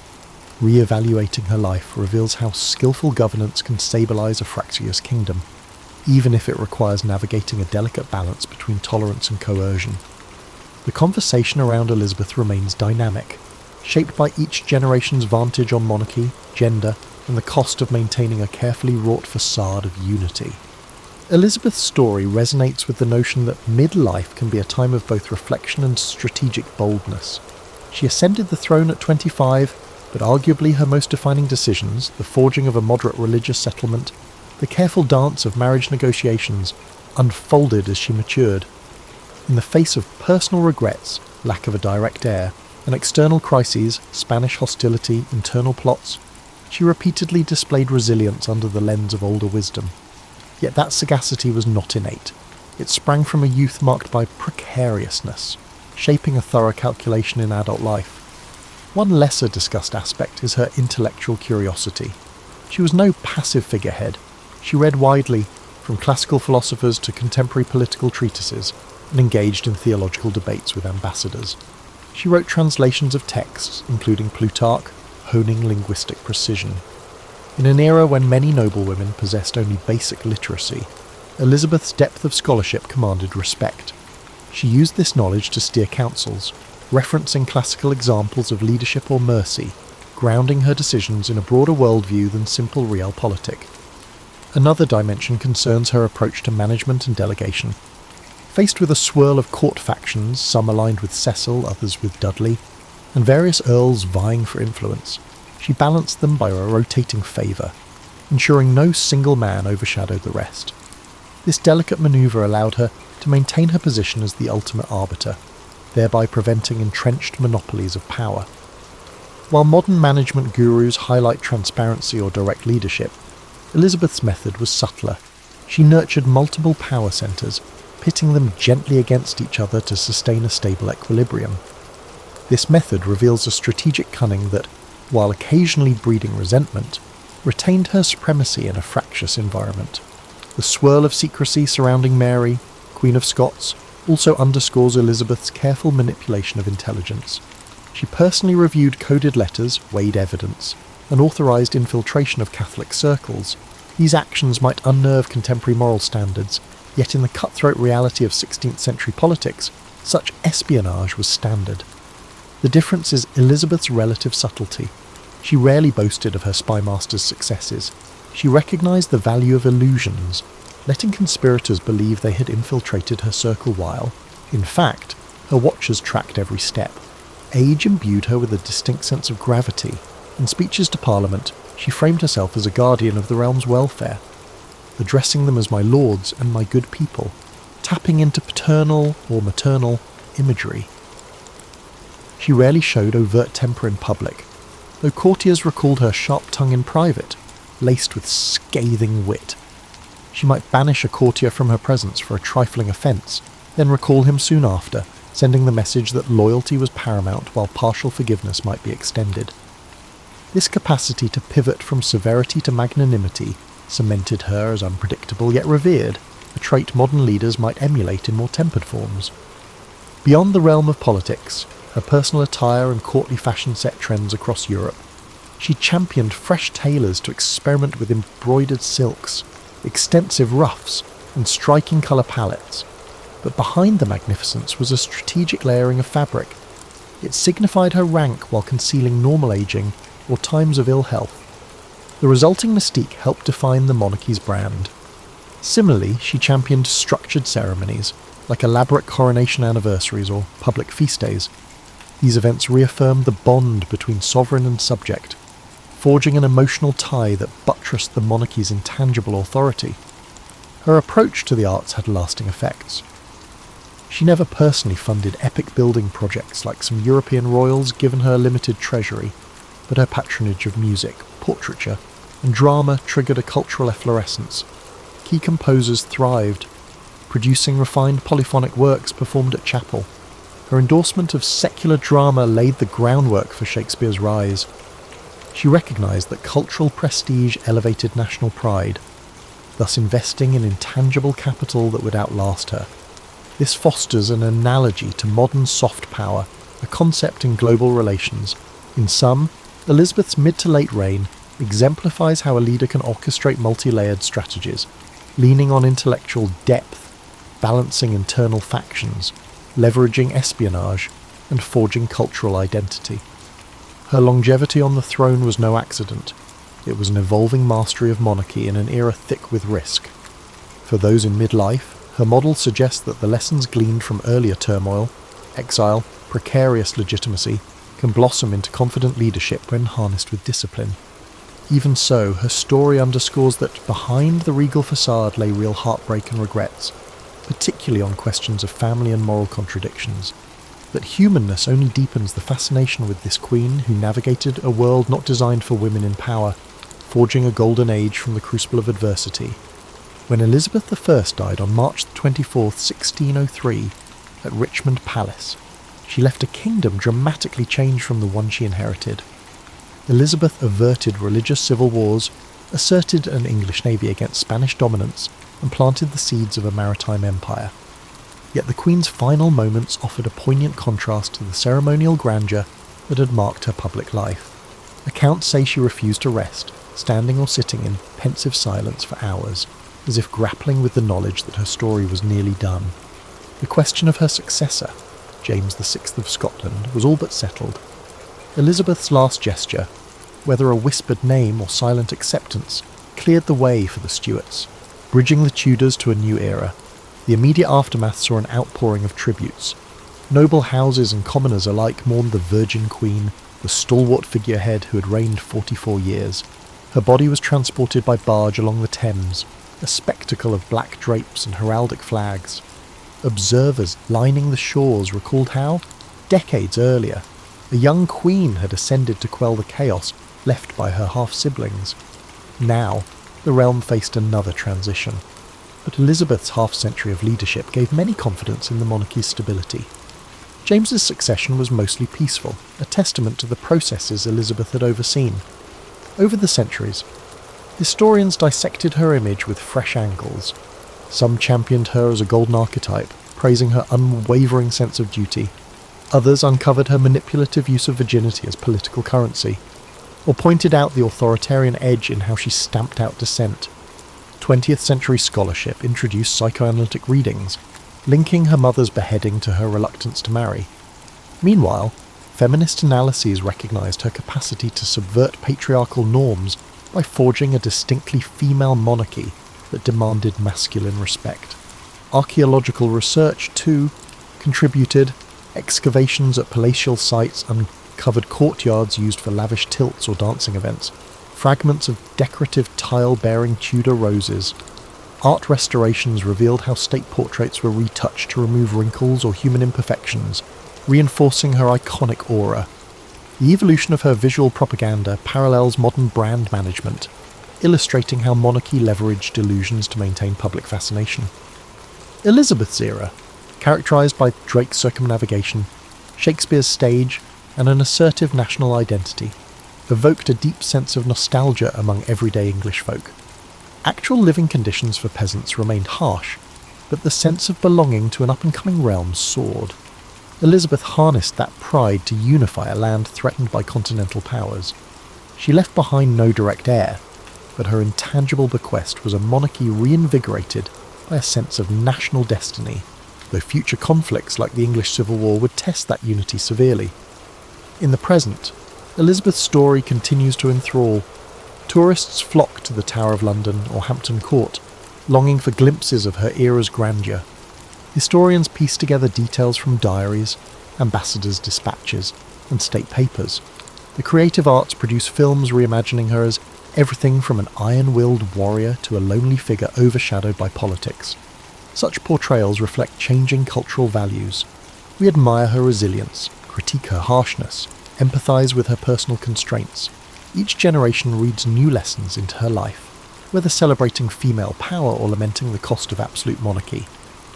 Her tomb rests in Westminster Abbey, overshadowed by the more elaborate memorial of her half-sister Mary I. Erected during James I's time, it depicts Elizabeth recumbent, ironically sharing a memorial with Mary in a symbolic burying of old rivalries. While the effigy is fairly simple, visitors often linger, mindful that the occupant reshaped Europe's power balance. The inscriptions hail her as a paragon of wisdom, praising her as, of her sex the pride, of all time the wonder. The rhetoric might be thick, but it echoes how she was revered by her contemporaries. In the end, Elizabeth I stands as a testament to the synergy of personal cunning, cultural stewardship, and circumstance. The child overshadowed by a father's quest for a male heir grew into a queen who refused to be overshadowed by any spouse or continental monarch. That improbable arc, from uncertain princess to undisputed sovereign, still captivates. Her life underscores that leadership is rarely straightforward. Forging alliances, stifling conspiracies, and projecting authority demand constant recalibration. Indeed, her success lay not in an unyielding set of principles, but in agile responses to crises. Through this fluid style, she carved a stable realm from a swirl of dangers. Centuries later, that story endures, bridging history and myth, echoing that a lone determined figure, armed with intellect, cunning, and stagecraft, can shift an entire kingdom's course. As the 16th century dawned, Italy stood as one of the most vibrant and culturally rich regions in Europe. It was the heart of the Renaissance, its cities alive with art, science, and intellectual thought. Yet beneath this brilliance lay a fragmented political landscape that would spark decades of turmoil. Unlike the unified kingdoms of France and Spain, Italy was a collection of fiercely independent city-states and kingdoms, each vying for dominance. From the maritime might of Venice to the artistic hub of Florence, from the papal states wielding both spiritual and temporal authority to the militarized Duchy of Milan, the Italian peninsula was a patchwork of ambition and rivalry. This division made Italy uniquely vulnerable. The city-states frequently clashed over territory and trade routes, expending resources and forming unstable alliances. Instead of uniting against external threats, they often sought outside powers as allies in their internal disputes. France, Spain, and the Holy Roman Empire, each with their eyes on Italy's wealth and strategic importance, were quick to exploit these divisions. To them, Italy was not just a cultural treasure trove, it was a gateway to greater influence in Europe and the Mediterranean. Adding to this complex web of politics was the immense power of the papacy. Popes of this era were not merely religious leaders, but political figures deeply involved in Italy's affairs. They negotiated alliances, raised armies, and often pursued personal and familial ambitions under the guise of defending Christendom. The Church's wealth and land holdings made it a significant player in the power struggles that shaped the region. Popes like Alexander VI and Julius II used their positions to influence the balance of power, turning Rome into both a battleground and a prize. The Renaissance further heightened the stakes. Italian cities were not only politically and economically important, they were also cultural beacons. The competition among states to sponsor the greatest artists, thinkers and architects added another layer of rivalry. Florence became synonymous with innovation, Venice dominated trade, and Milan built its reputation on military strength and strategic alliances. These states, despite their brilliance, often overestimated their ability to control the forces they unleashed when inviting foreign powers to intervene in their disputes. The spark that ignited the Italian wars came in 1494, when Charles VIII of France, claiming a dynastic right to the Kingdom of Naples, marched his army across the Alps. His invasion was the result of years of political manoeuvring and alliances gone awry. Florence, Naples and Milan had all played roles in drawing France into Italian affairs, hoping to use Charles's ambitions to their advantage. Instead, they unleashed a force far greater than they anticipated. The French army, with its modern artillery and disciplined soldiers, overwhelmed local defences, setting off a chain reaction that drew in Spain, the Holy Roman Empire, and eventually even the Ottoman Empire. The Italian wars were not a single conflict, but a series of battles and campaigns lasting over 6 decades. They were fought not just for territorial control, but for dominance over Europe itself. Italy became the battleground where the ambitions of France, Spain, and the Holy Roman Empire clashed, with Italian city-states caught in the middle. The fragmented nature of the Italian peninsula, once a source of cultural diversity and wealth, now became its greatest vulnerability. As you reflect on this intricate political landscape, imagine the bustling cities of Renaissance Italy, filled with life and brilliance, yet shadowed by uncertainty. Picture the delicate balance of power, like a fine thread stretched too tightly, waiting to unravel. Let the rhythm of this story settle over you, its complexity and beauty easing your mind as you relax further into a state of calm. The first act of the Italian Wars began in 1494 when Charles VIII of France launched his invasion of Italy, claiming his dynastic right to the Kingdom of Naples. This campaign marked the first time a major European power would openly stake its claim to Italian lands, setting off a chain reaction that would embroil the continent in conflict for over 60 years. The decision to invade was driven by a combination of ambition, opportunity, and the fractured political state of Italy itself. Charles VIII saw Italy as a land of immense wealth and prestige, its city-states filled with treasures that could bolster his power and finance his ambitions in Europe. Yet his claim to Naples was not entirely self-driven. He had been encouraged by Ludovico Sforza, the Duke of Milan, who sought to use French support to consolidate his own power and counter his rivals in Florence and Venice. This invitation would prove a double-edged sword, for while Charles's army marched with incredible strength, it also disrupted the delicate balance of power that had kept Italy relatively stable. The French army was unlike anything Italy had faced before. Equipped with advanced artillery and professional soldiers, it swept through northern Italy with alarming speed. The city-states, unprepared for such a modern force, quickly capitulated or offered little resistance. Florence, long a hub of Renaissance brilliance, was forced to submit to Charles's demands, its leader Piero de' Medici attempting to placate the French with territorial concessions. This sparked outrage among the Florentine people, leading to the ousting of the Medici family and a period of tumult in the city. As Charles pressed southward, his campaign continued to unsettle Italy. The Papal States, under Pope Alexander VI, faced immense pressure to negotiate with the French king, who posed a direct threat to Rome itself. Ultimately, Alexander chose diplomacy over confrontation, allowing Charles to pass unimpeded. The French army reached Naples in 1495, capturing the city with relative ease, yet the ease of their victories belied the challenges that lay ahead. The rapid success of the French invasion alarmed the rest of Europe.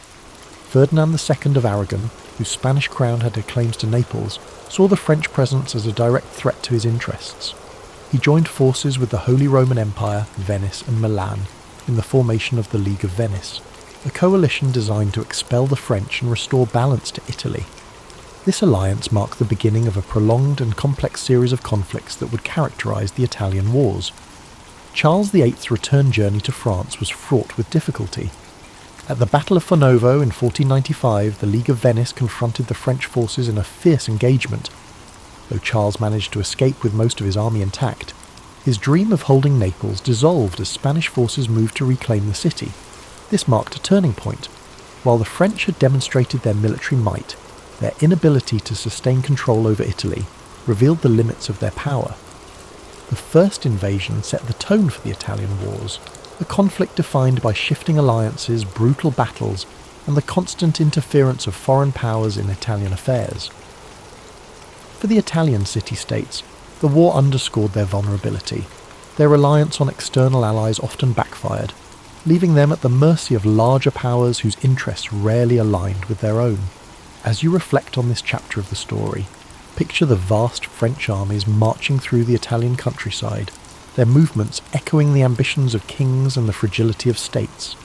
Imagine the Renaissance cities, so full of life and beauty, now shadowed by the weight of war.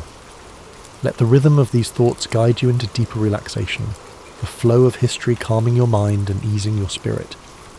As the Italian Wars progressed, Spain emerged as a dominant force, reshaping the balance of power across Europe and the Italian peninsula. Following Charles VIII's retreat, Ferdinand II of Aragon sought to strengthen Spain's influence, focusing on reclaiming Naples, a key prize in the struggle for Italian supremacy.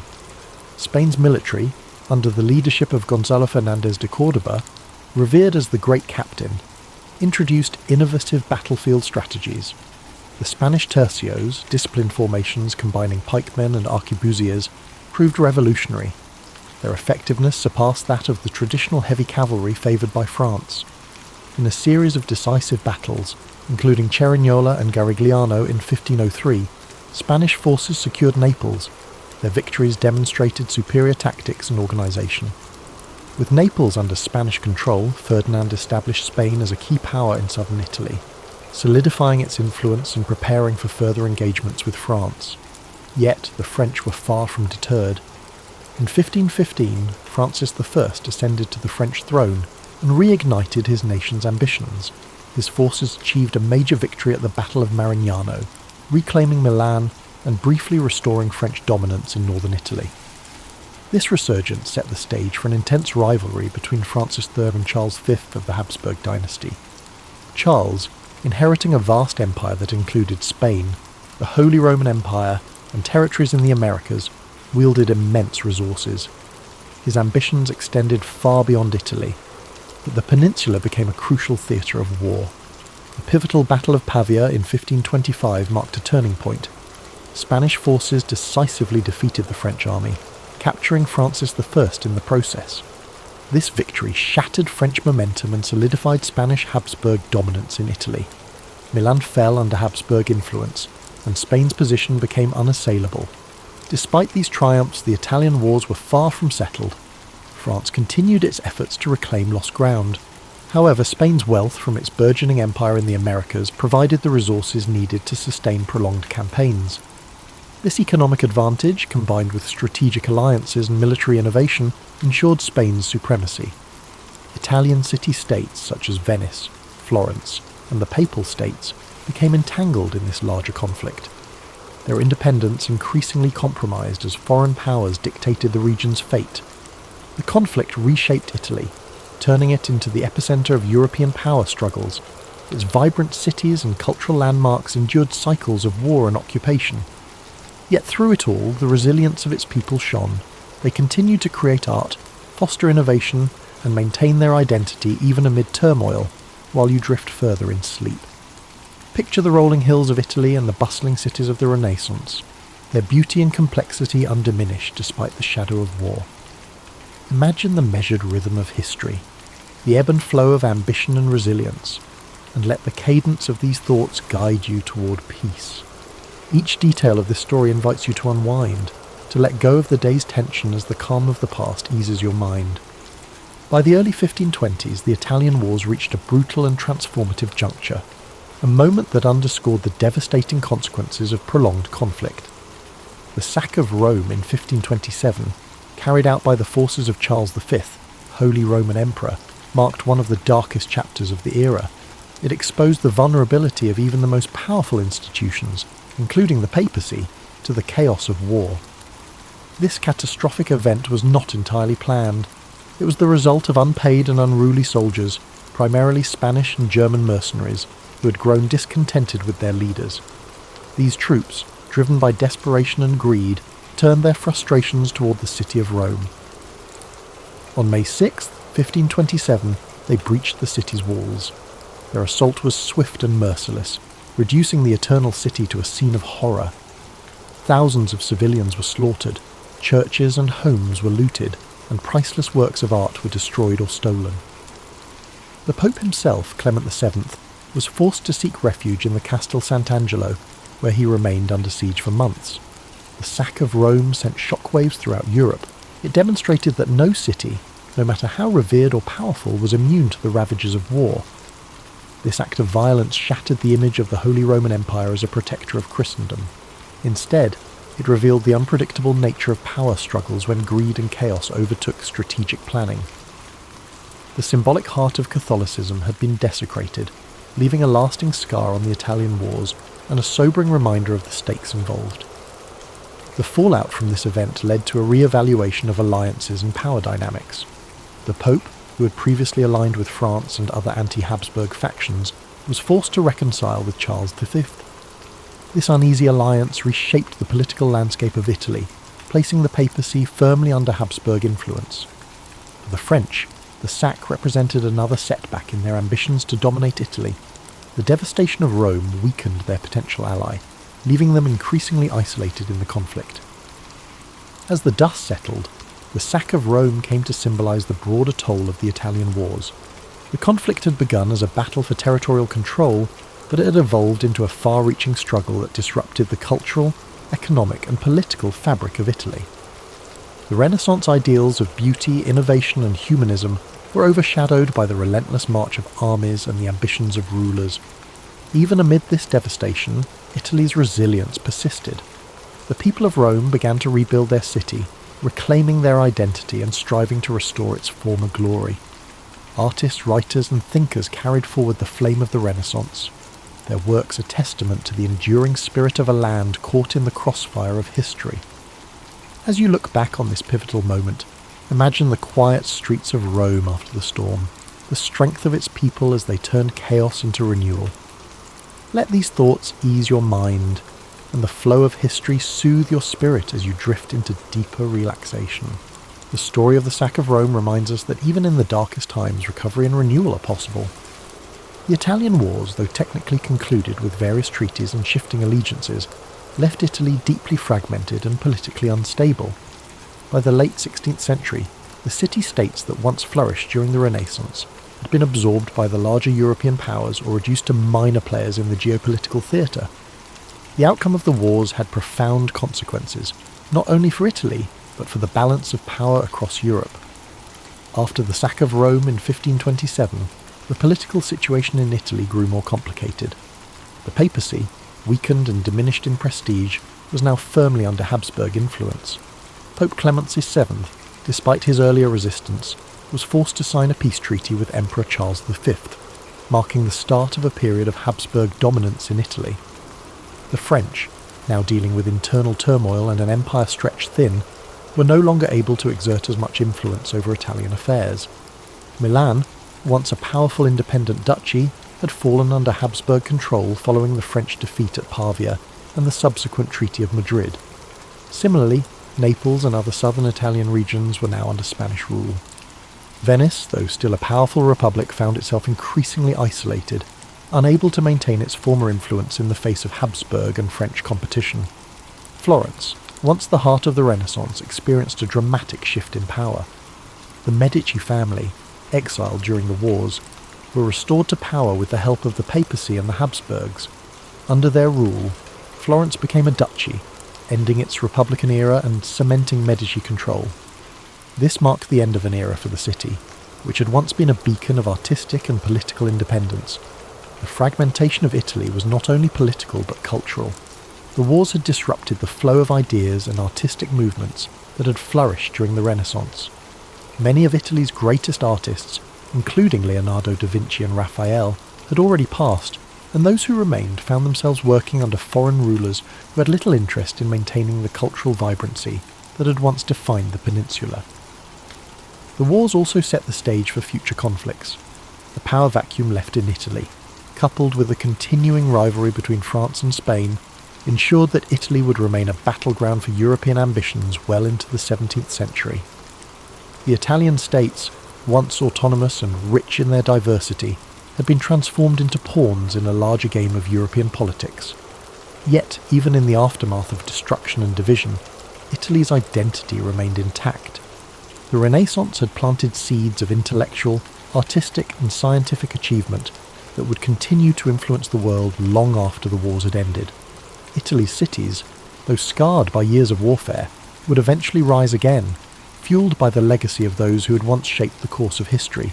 As you reflect on this final phase of the Italian wars, picture Italy, its cities, landscapes and people, rebuilding in the wake of centuries of conflict. Let these thoughts soothe your mind, the quiet endurance of a nation marked by the passage of time.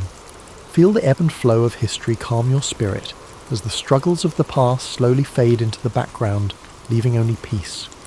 As we bring this story to a close, it's important to summarise the deep legacy left behind by the Italian wars. Though the wars themselves were marked by conflict, power struggles and shifting allegiances, Italy's resilience and cultural spirit endured beyond the violence. The wars may have fragmented the peninsula politically.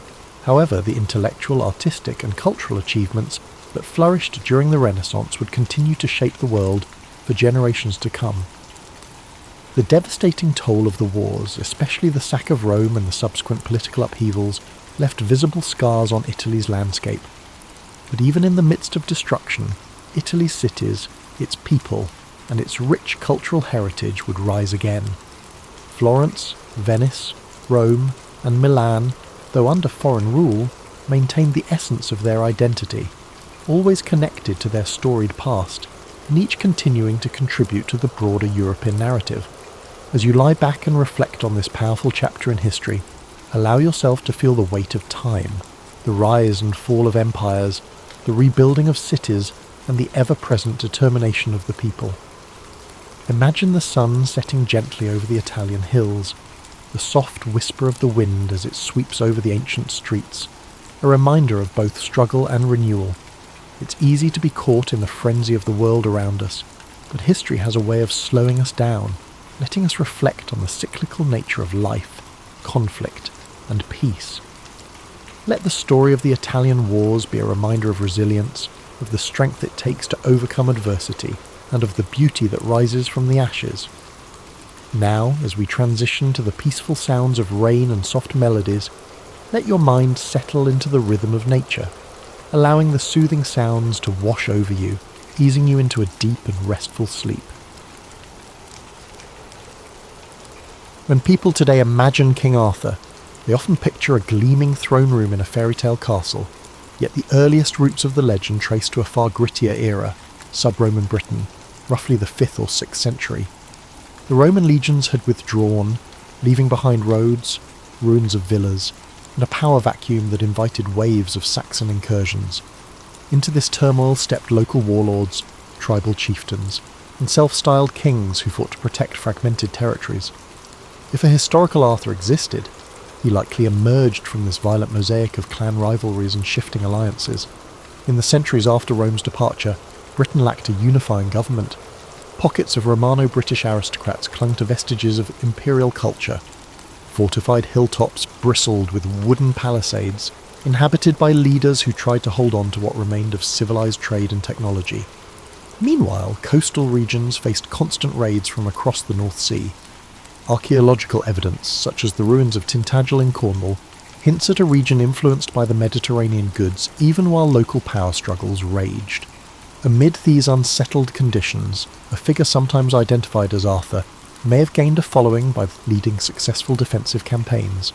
Early medieval sources, like the Annales Cambriae, mention battles associated with him, especially a crucial victory at Mount Badon. Yet the historical record is thin, names get jumbled, timelines blur, and Arthur may have originally been a title, not a personal name.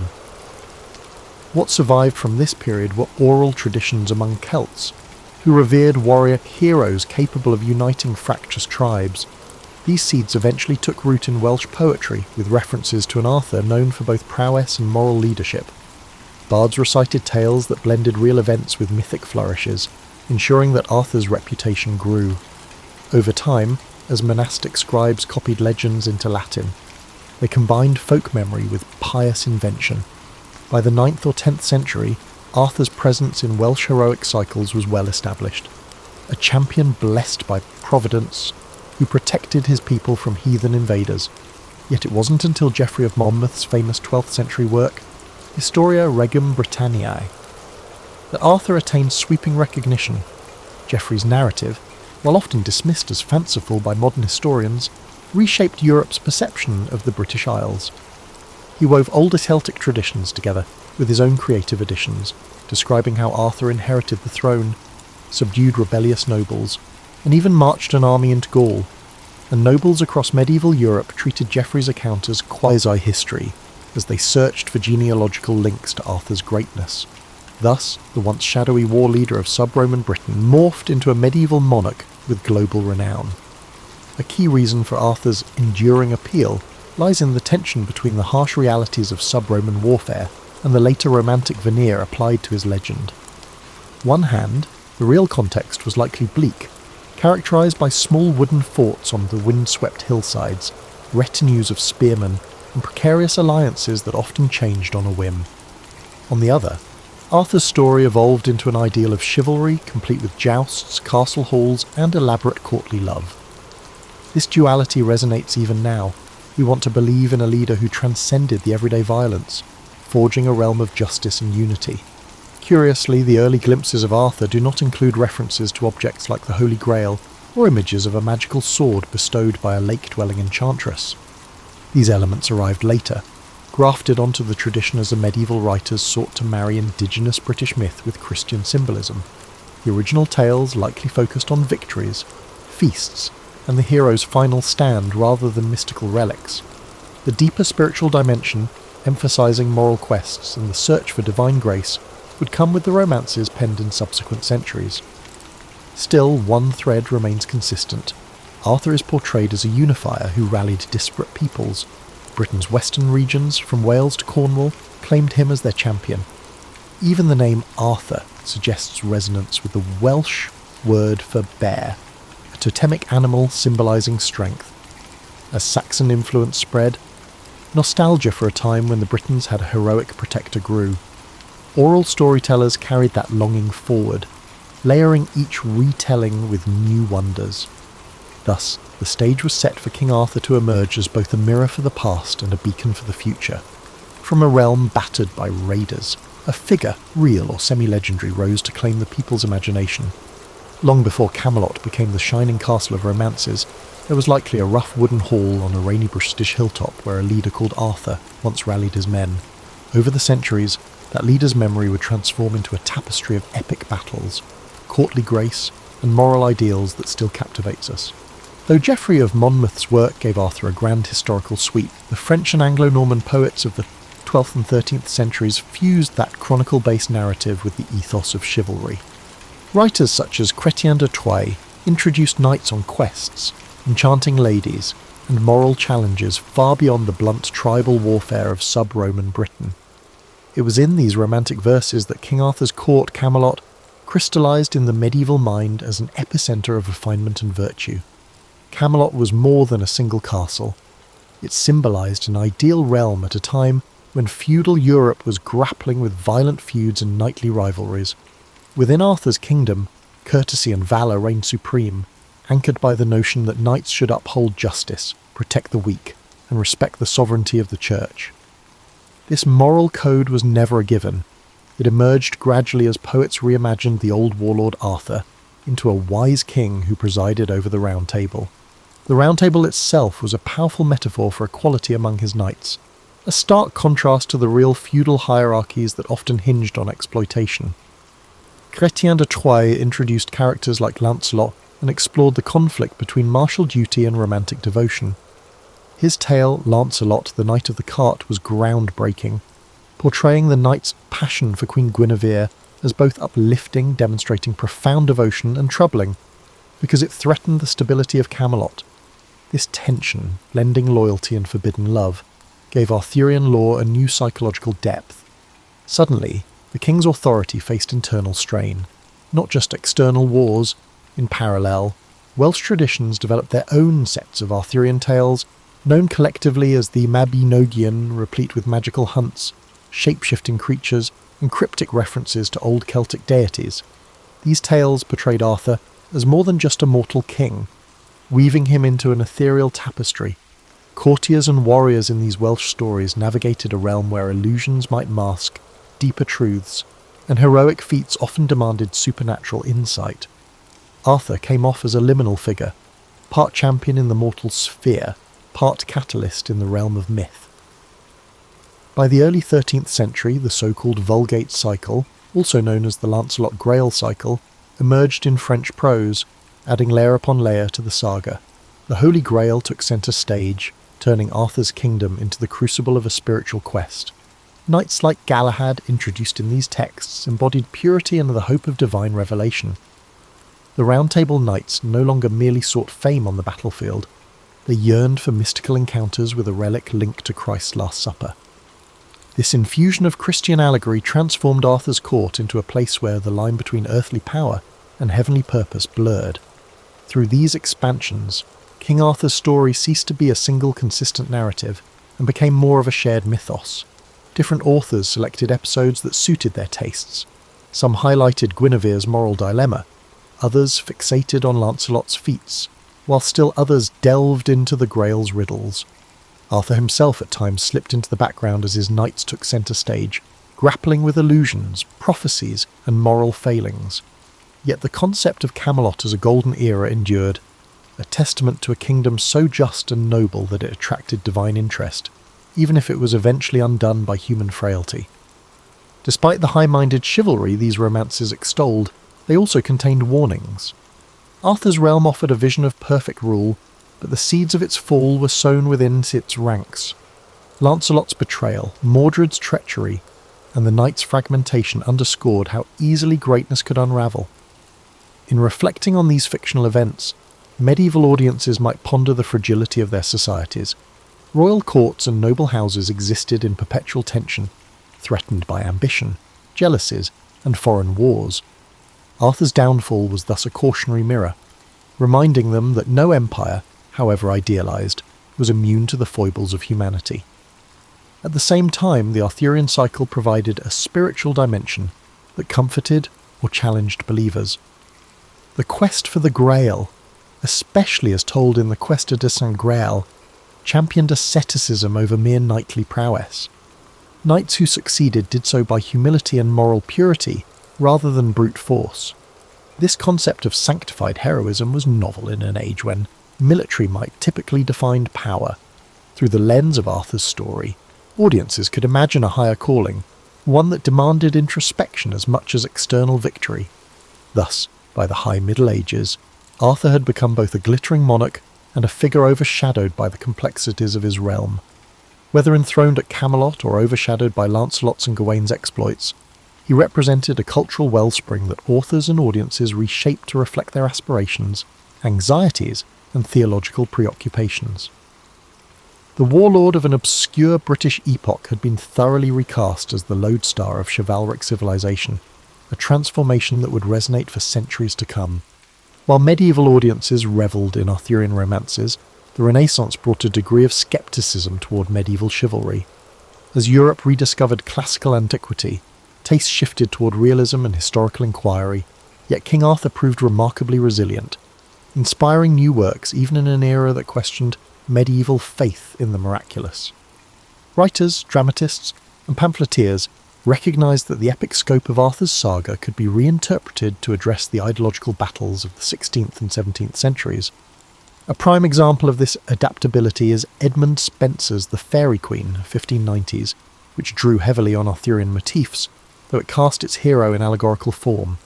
Spenser depicted Prince Arthur as the embodiment of perfection, seeking the fairy queen, representing Queen Elizabeth I. This conflation of Arthurian tradition with contemporary royal symbolism turned the old legend into a vehicle for praising Tudor rule. Even if the real Tudors had tenuous claims to genealogical descent from Arthur, the mythology served as a potent piece of propaganda, implying a lineage stretching back to the dawn of British greatness. Simultaneously, the printing press facilitated the widespread circulation of Sir Thomas Malory's Le Morte d'Arthur, first published by William Caxton in 1485. Though Malory wrote in the 15th century, the Renaissance generation rediscovered his compilation, which fused French and English sources into a comprehensive Arthurian epic. Its themes of loyalty, betrayal, and the tragic cost of internal discord found new resonance as England grappled with the religious schisms and dynastic uncertainties. Malory's text appealed to those craving heroism, but wary of the illusions that once cloaked medieval piety. In the broader European context, interest in King Arthur sparked debates over authenticity. Scholars asked whether Geoffrey of Monmouth's or Malory's accounts contained a kernel of fact or pure invention. Antiquarians pored over genealogical charts, local place names, and fragmentary manuscripts trying to prove or disprove Arthur's real existence. Some claimed he was a Celtic champion who fought off Saxon invaders, while others labelled him a total fabrication. Interestingly, these historical controversies did little to dampen the public's appetite for Arthurian plays, poems, and pageants. Real or not, Arthur remained a cultural touchstone. During the Elizabethan era, chivalric nostalgia blended with the monarchy's political agenda. Spectacles at court sometimes featured tilts and tournaments staged in an Arthurian spirit, accentuating the monarchy's claim to a glorious British past. However, as the 17th century wore on, civil war erupted in England, toppling the monarchy for a time.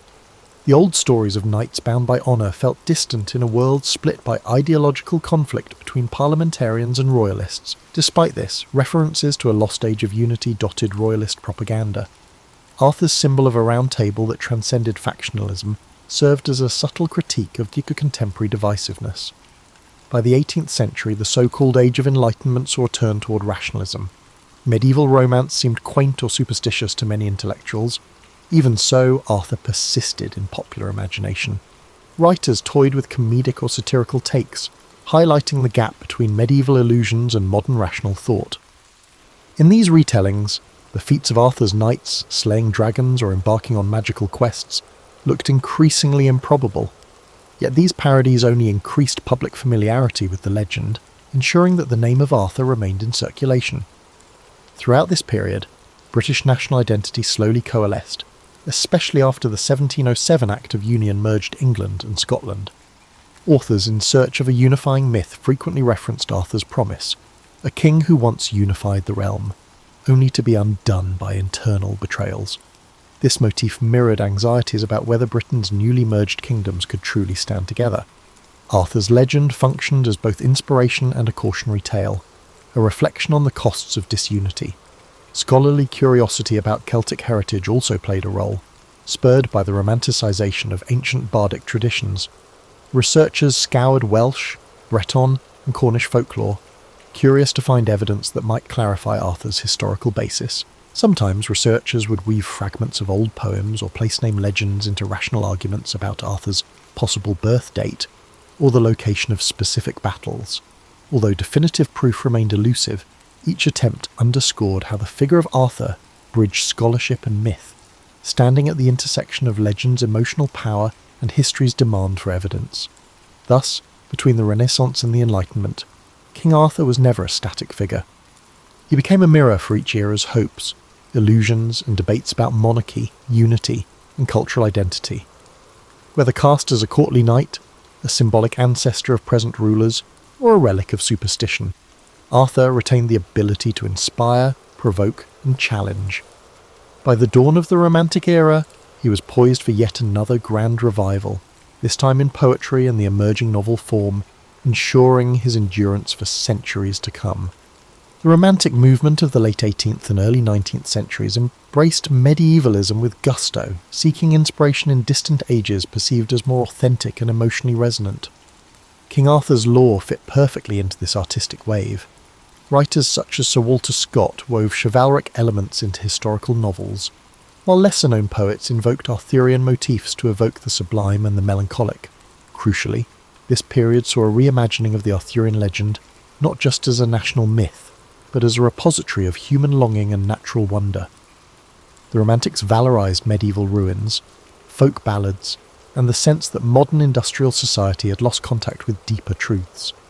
In this context, Arthur's court represented a realm where honour and beauty reigned, untainted by mechanized progress.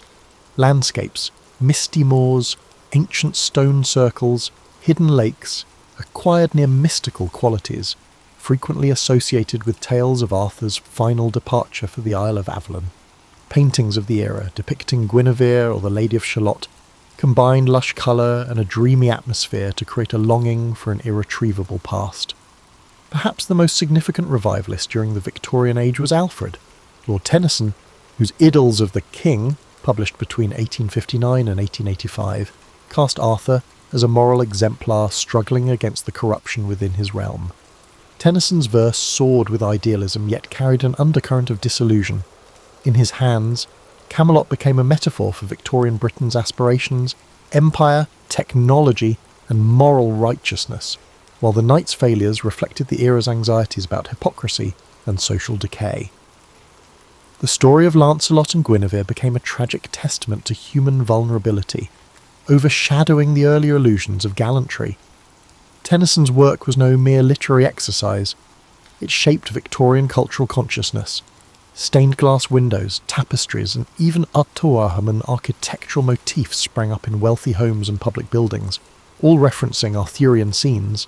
Critics lauded Tennyson for elevating the legend to a moral epic, while detractors argued that he sanitized the more raw or ambiguous aspects. Nonetheless, Idylls of the King remained wildly popular, reinforcing the notion that Arthur's tale offered moral guidance for a modern age. Even Queen Victoria reportedly admired Tennyson's interpretation, seeing in Arthur's struggle a reflection of her desire to maintain moral authority in a changing world. Outside poetry, the arts and crafts movement, led by figures like William Morris, found in Arthurian romance an antidote to industrial mass production. Morris's designs, from wallpapers to bookbindings, invoked the swirling lines and medieval patterns reminiscent of illuminated manuscripts. He even wrote his own Arthurian-based works.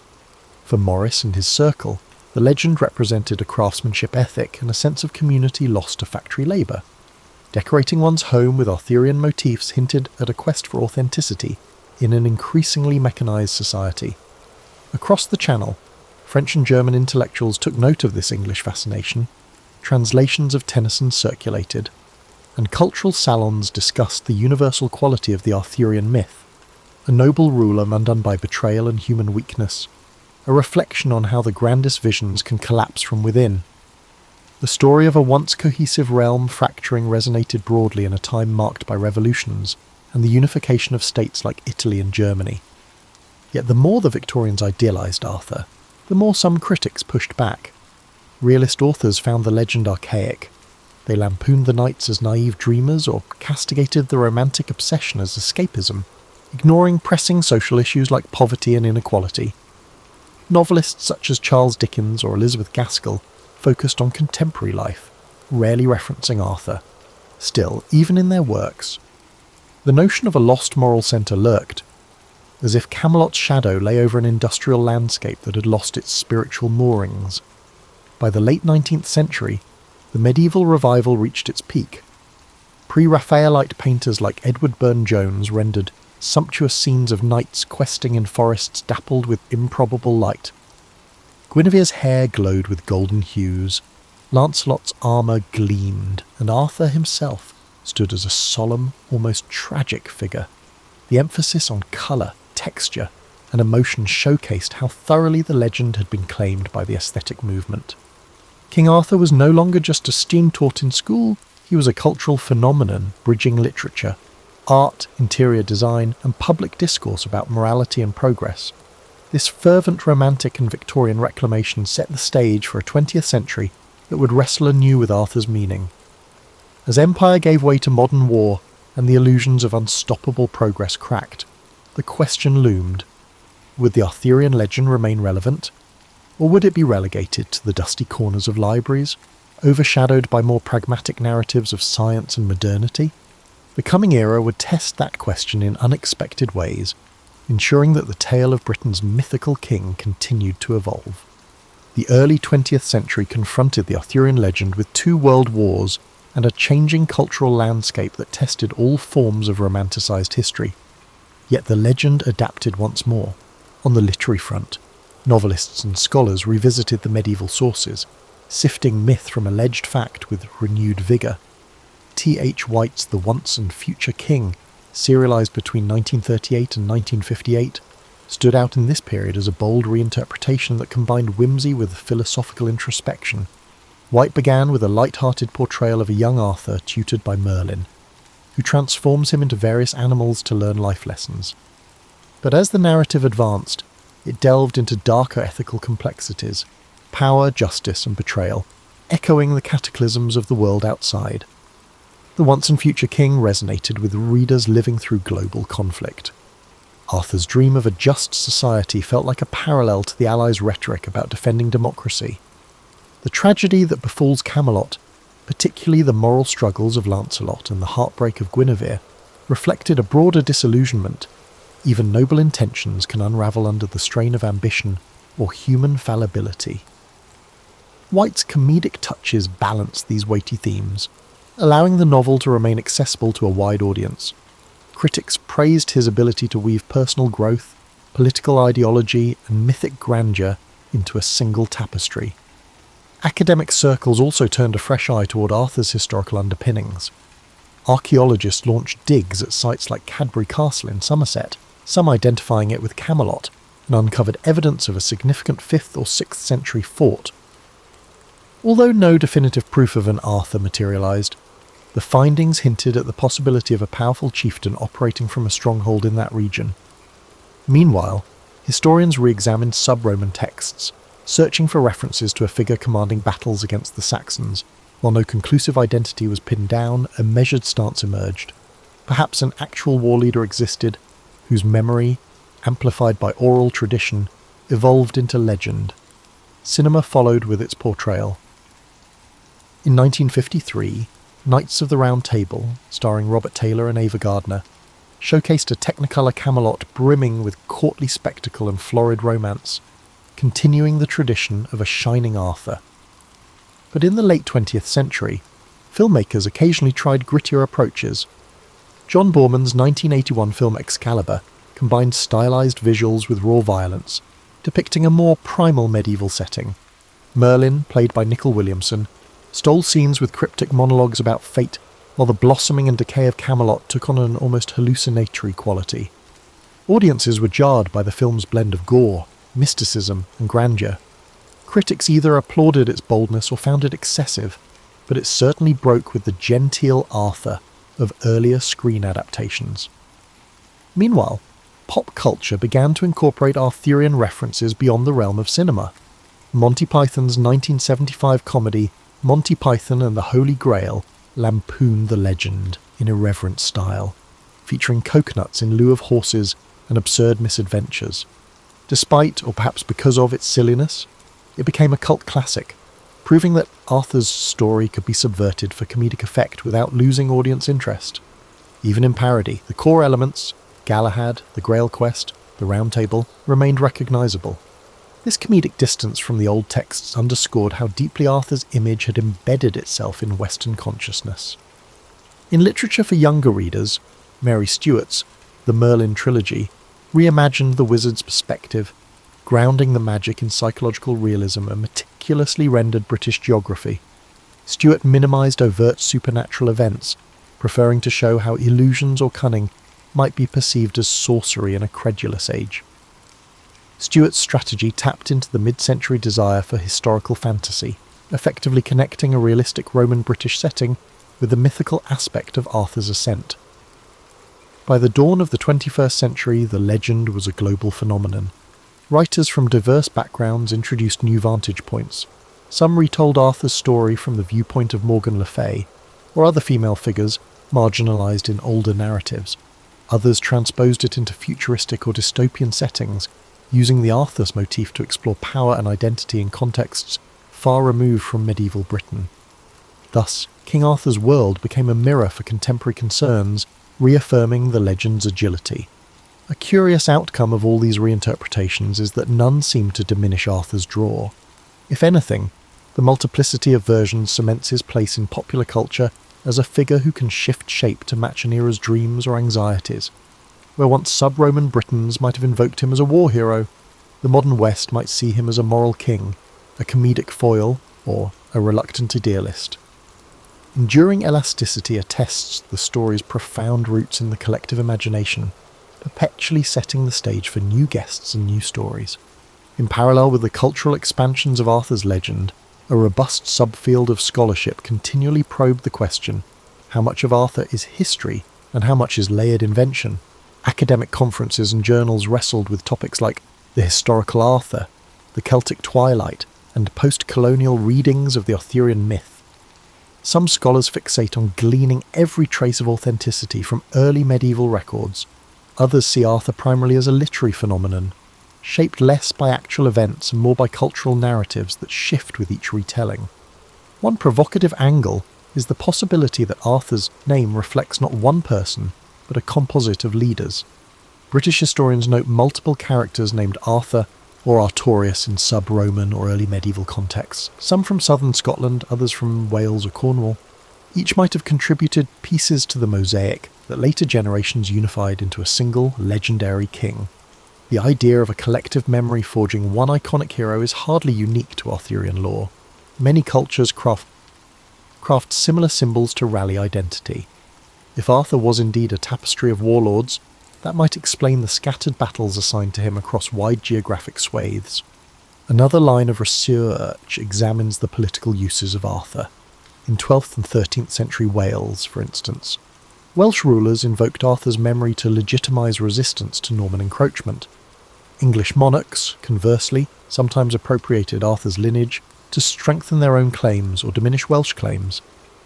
Centuries later, the Tudors, with Welsh roots, further shaped the narrative of Arthur's once and future kingship, aligning themselves with the prophecy that a great British ruler would return. Such manipulations highlight how historical memory, even if partly invented, wields tangible power in shaping political discourse. Archaeology stepped into the conversation as well. Findings at Tintagel in Cornwall revealed high-status buildings from the 5th and 6th centuries, suggesting a region engaged in Mediterranean trade. Some scholars speculated a link to King Arthur's birthplace, but others cautioned that no direct evidence ties Arthur to Tintagel. Similarly, excavations at South Cadbury Castle uncovered earthworks that were refortified around the same time, fueling speculation that it could be Camelot. Yet conclusive proof remains elusive. Even if sub-Roman warlords inhabited these sites, linking them specifically to Arthur often leans on inference or local lore. Still, these discoveries add texture to the environment from which an Arthur-like figure could have emerged. Hill forts bustling with trade goods, imposing ramparts, and fleeting glimpses of renewed local power. As for the Holy Grail, scholars trace its introduction to literary creativity rather than any early Celtic tradition. The Grail's first mention appears in Chrétien de Troyes' 12th century French romance. Over subsequent centuries, writers redefined it variously as a dish, a chalice, or a holy relic. By Malory's era it symbolised divine grace. Though evocative, it likely has no root in actual sub-Roman Britain. Yet ironically, the Grail quest would become one of Arthur's best-known storylines, showing again how later imaginings overshadow any original kernel. The final element often dissected by historians is the notion of Arthur's final battle at Camlan and his supposed immortality. Tales insists he didn't die but journeyed to Avalon, awaiting the time to return and save his people. This motif of the sleeping hero resonates in multiple mythologies, from Finnish to Balkan, where a legendary champion slumbers in a secret realm, ready to defend the land in its hour of greatest need. If Arthur's earliest known mentions already included an ambiguous death, it might indicate a broader mythic pattern. Cultures often prefer that their great heroes linger, promising cyclical renewal. Contemporary scholarship then juggles these layers: the possible sub-Roman commander, the medieval expansions, the Victorian romanticisation, and the modern reinterpretations. If a purely factual Arthur existed, it remains overshadowed by centuries of imaginative flourish. Yet the continued scholarly debate underscores that the legend's essence is not about verifying a single historical biography. Instead, it's about the interplay between memory, identity, and creativity. Each era projects its questions and values onto Arthur, gleaning new answers from the same set of age-old motifs. Within this dialogue lies a paradox. While we yearn to know the real Arthur, it's the transformations of his story that keep him relevant. The search for authenticity endures, but so does the tradition of rewriting him, ensuring that every generation finds its reflection in Camelot's mirror. That dual dynamic, archaeological hunts for evidence alongside fresh literary spins, continues to enrich Arthur's mystique, bridging academic rigour and imaginative flight. Today, King Arthur stands as a cultural mainstay, simultaneously ancient and ever-evolving. From glimmering blockbusters to niche historical novels, he resonates with modern audiences for reasons that extend far beyond medieval romance. Why does he endure? Perhaps because the Arthurian legend, at its core, addresses universal yearnings, the dream of a just society, the pain of betrayal by those closest to us, and the hope that even in times of darkness, a champion might arise or return. In the realm of pop culture, Arthur's story reappears in myriad forms. Television series recast Camelot as a gritty drama or comedic parody. Role-playing games include knights and wizards referencing Arthurian tropes. Even science fiction riffs on the motif, depicting cosmic quests for futuristic grails. Each adaptation tweaks the formula, exalting or subverting the Round Table, focusing on Arthur's naive optimism, or Merlin's ambiguous counsel. The legend's adaptability seems limitless, thriving precisely because it does not lock itself into a single vantage point. Moreover, modern creators often place greater emphasis on peripheral characters. Guinevere's perspective, once overshadowed by Lancelot and Arthur, now emerges in retellings that highlight her agency. Morgan Le Fay, long pigeonholed as a seductive antagonist, gains complexity as a powerful sorceress shaped by a political marginalization. Knights like Gawain or Tristan star in spin-off narratives that delve into their motivations, trials, and moral failings. This expansion underscores an inclusive trend in storytelling. The supporting cast can hold as much intrigue as the central hero, adding depth and nuance. Another dimension is how Arthur's ethos intersects with contemporary debates on leadership and ethics. The Round Table has been cited in discussions about participatory decision-making, corporate governance, and community leadership.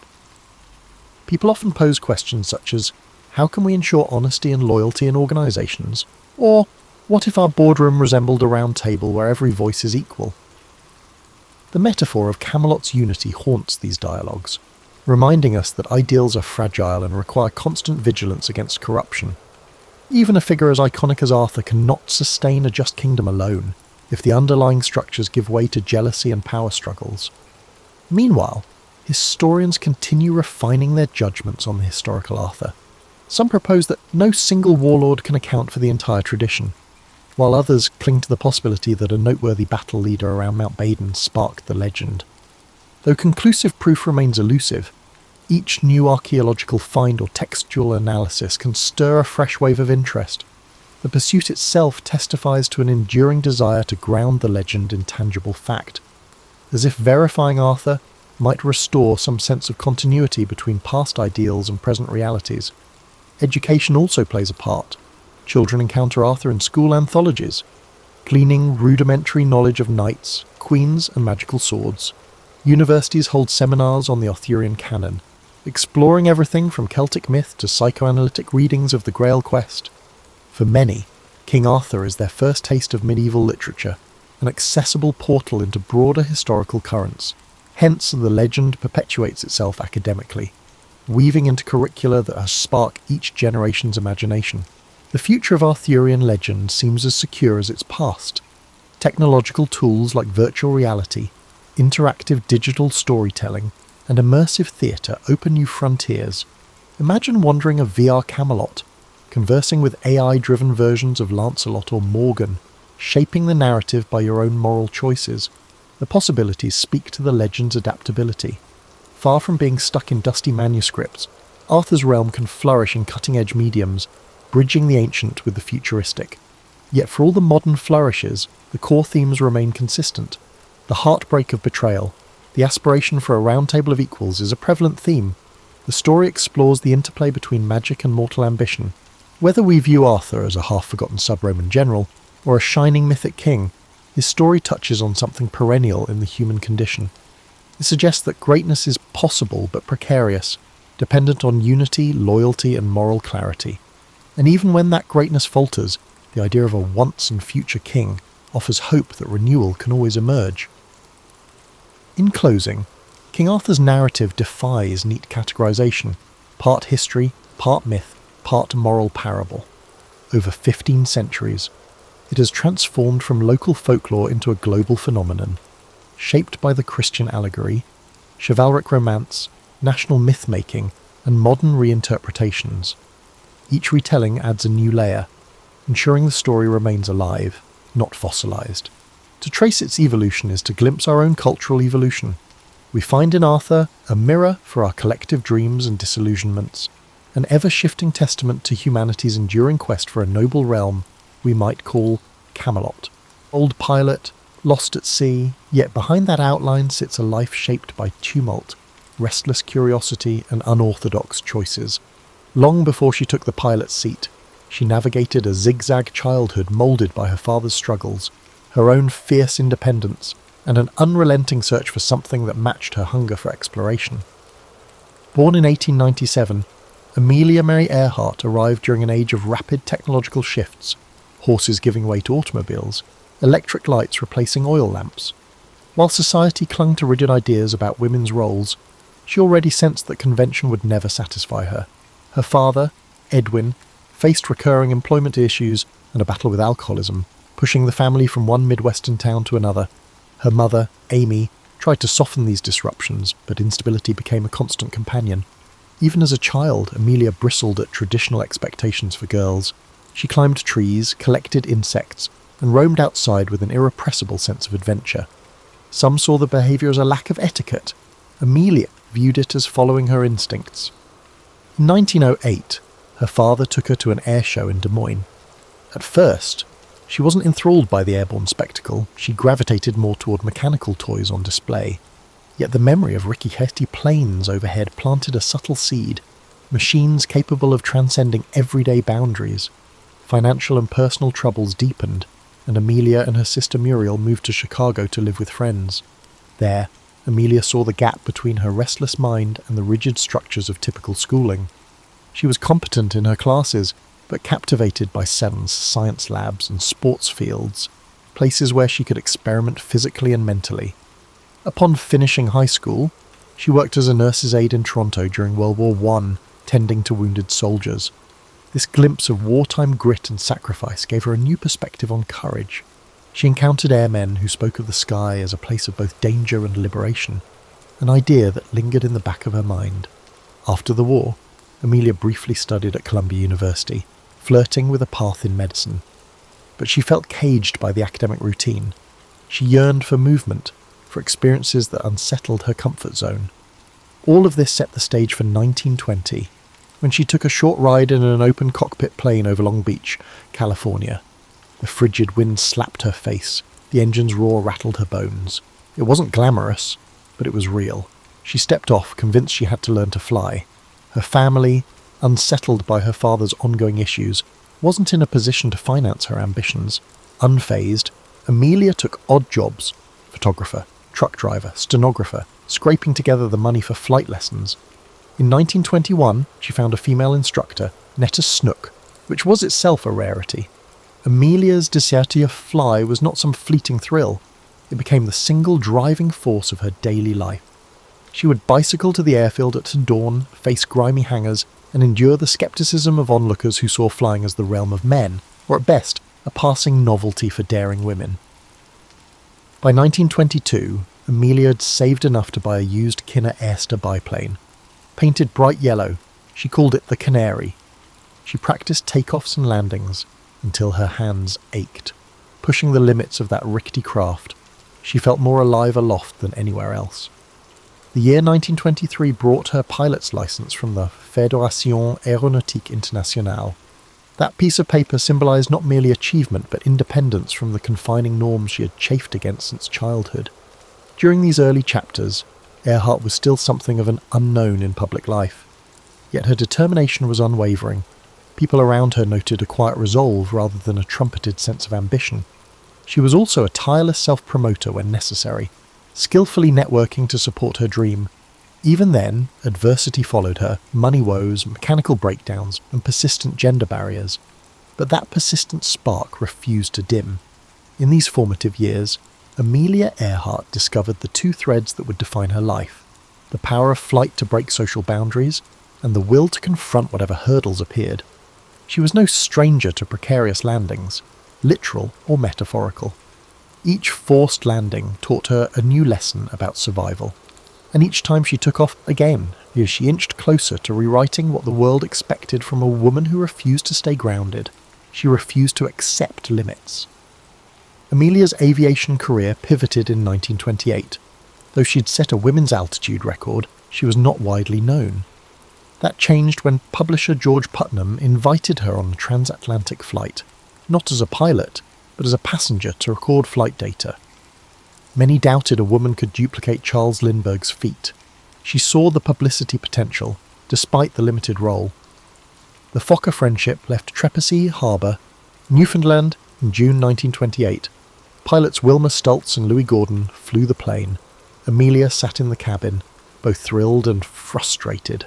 After 20 hours, they landed in Wales. Lady Lindy, the press crowed, a nickname she disliked. She was proud but uneasy. She hadn't actually piloted the plane. Still, she harnessed the attention. Working with Putnam, who became her husband, Amelia realised fame could spotlight women's capabilities. She gave talks, wrote articles, and pushed against the belief that women belonged in narrow roles. She argued that anyone willing to face aviation's hazards was qualified for other fields as well. Flying then was perilous. Planes were primitive, navigation uncertain, crashes frequent. Men monopolised the field due to entrenched power, not superior skill. Amelia, often overlooked, gleaned tips from male aviators, proving adept at turning knowledge into action. By 1930, she was setting speed records. Knowing such achievements drew sponsors. Financial backing kept her in the air. In 1932, 5 years after Lindbergh's solo crossing, Amelia tackled it at the Atlantic alone. She left Harbour Grace, Newfoundland, aiming for Paris. Storms and mechanical troubles forced her to land near Londonderry, Northern Ireland. She still became the first woman to fly solo across the Atlantic. Her 14-hour ordeal included icy winds and failing instruments. Exhausted upon landing, she casually mentioned wanting hot chocolate, an offhand remark that endeared her to millions. Suddenly, Queen of the Air was everywhere. She tolerated the hype, preferring to focus on her cause. Through speaking tours, books, and founding the 99s, she fought for female pilots' rights and pushed airlines to hire women. She was firm yet courteous, insisting that if she could manage transatlantic flight, other barriers should fall. Her efforts targeted institutions and attitudes. She recognised the power of formal networks like the 99s, giving women pilots a unified voice. Her personal fame provided opportunities, which she utilised to exert pressure on flight schools and manufacturers. Beneath the public persona, she was already planning bigger horizons, a round-the-world flight which could further shatter doubts about women's roles in aviation. Although cameras captured her calm confidence, Amelia dealt with real danger in the skies and relentless scrutiny on the ground. She paid no mind to skeptics, focusing instead on fuel capacity, route planning, and advancing aircraft design. Celebrity wasn't her endgame. It was a tool to prove that women had the skill, grit, and imagination to lead in any domain. By the early 1930s, she had evolved from an obscure pilot to a global symbol, showing that records weren't mere stunts, but gateways to progress. Every new achievement underscored her core belief that barriers were illusions, begging to be dismantled. And the more she accomplished, the more the world saw her courage as a call for transformation. Each success hinted that she, and all women, were only beginning to test the limits of possibility. Her schedule became relentless. She juggled flying demonstrations, interviews, and writing commitments that funded her daring pursuits. She understood the power of mass media, yet was careful to remain authentic. When reporters pressed for sensational stories, she gently steered conversations toward practical issues, like improving airplane technology and securing better training opportunities for women. At the same time, she refused to be pigeonholed as merely a women's champion. She emphasised that aviation itself was a realm of innovation for everyone. With Charles Lindbergh, Wiley Post and other leading aviators, she discussed breakthroughs in navigation systems, weather tracking, and safety procedures. Her goal was to be taken seriously not just as a symbolic figure, but as a knowledgeable pilot shaping the future of flight. Behind the scenes, she dealt with exhaustion and the weight of expectations.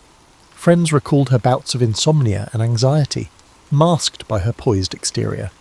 Despite these strains, she pressed on, convinced that flying offered a blueprint for a more open-minded society. Each record set was more than a personal triumph, it was a collective push forward. She often remarked that real change demanded more than a single feat. It required sustained resolve. Aviation, in her view, was the symbol of what humanity could accomplish after abandoning outdated prejudices. By the mid-1930s, Amelia Earhart balanced record-setting flights, a role as aviation's public face, advocacy for women, and, amusingly, fashion consulting. Her relationship with George Putnam continued to evolve. Though he came from a publishing background, he believed Amelia could be aviation's brightest star and negotiated deals to fund her ambitions. They respected each other's autonomy, even after marrying, a stance that defied social norms. She refused to adopt his surname or confine herself to traditional wifely roles, a choice that drew gossip but matched her insistence on individuality. Putnam's PR skill brought endorsement offers, from luggage to sportswear, but Amelia stayed selective, wanting authenticity over empty promotion. She used her public profile to push improvements in flight infrastructure, better runways, weather stations, and aircraft maintenance. Far from glory hunting, she believed proper resources would make aviation safer and more accessible. She also mentored younger pilots, sharing the lesson that technique, not bravado, saved lives in the sky. In that vein, she helped design practical clothing for female aviators, garments with functional pockets and flexible cuts to accommodate cockpit constraints. Critics called it frivolous, but Amelia saw it as another step toward normalizing women in the pilot's seat. If society expected women to excel anywhere, why not equip them accordingly? By 1935, she had flown solo from Honolulu to Oakland and from Los Angeles to Mexico City. These feats showcased her mastery of long-distance navigation when tools were rudimentary. She studied weather charts and honed radio direction finding, knowing that minor miscalculations could be fatal. Each success fueled a bigger dream, to circle the globe. This round-the-world quest wasn't mere personal ambition. Amelia envisioned it as a demonstration of evolving aviation technology and a chance to gather data for future commercial routes. With the world growing more interconnected, she believed such a flight could blaze trails for global air travel. Yet the endeavour demanded a formidable airplane and a solid team. The Lockheed Model 10E Electra, a twin-engine craft with the necessary range, came into play in this situation. Backed partly by Purdue University, where she advised female students on career paths, Amelia acquired and modified the plane, adding fuel tanks and shedding unnecessary weight. She invited Fred Noonan, an expert navigator familiar with Pacific routes, to join her. The plan covered nearly 29,000 miles across multiple continents. Each stop required intricate coordination, arranging fuel caches in remote airstrips, securing radio frequencies, and ensuring local permissions. The press buzzed incessantly about her route and her gear. Public fascination soared, but Amelia kept her poise, recognizing that no amount of planning could guarantee success against the capriciousness of weather and machinery. Though calm in interviews, she privately weighed the risks. Storms, mechanical failures, human errors, any could derail the flight. Yet she was no stranger to danger, having built her career on the thin line between ambition and peril. She saw risk as part of forging new paths, echoing her lifelong stance. Progress often demanded boldness. Her entire adult life had been a testament to stepping into uncharted territory, whether challenging social norms or expanding the very frontiers of flight. In early 1937, her first attempt at the round-the-world flight suffered a crash in Hawaii, damaging the Electra. Undaunted, she regrouped, repaired the plane, and adjusted her route. Determination was her hallmark, a blend of practicality and daring. As she finalized her second attempt, she noted in public statements that records and accolades weren't her primary aim. She wanted real data on routes, fueling strategies, and navigational tactics. The flight would offer invaluable insights for the commercial airlines that would soon cross oceans routinely. That stance embodied Amelia's broader philosophy. Each high-profile flight was less about personal conquest than about broadening horizons for everyone. She had devoted years to proving that women were fully capable, but she also believed that aviation itself was the wave of the future. In bridging these perspectives, she became an avatar of possibility, a living emblem of how one individual's determination could shift cultural assumptions. And now, poised for her greatest adventure yet, Amelia was ready to test the limits again. A risk-laden gamble that might cement her reputation, or cast it into haunting uncertainty. Her calm outlook belied the sheer complexity of her plans. She understood that failure would breed critics who believed women had no place in extreme aviation.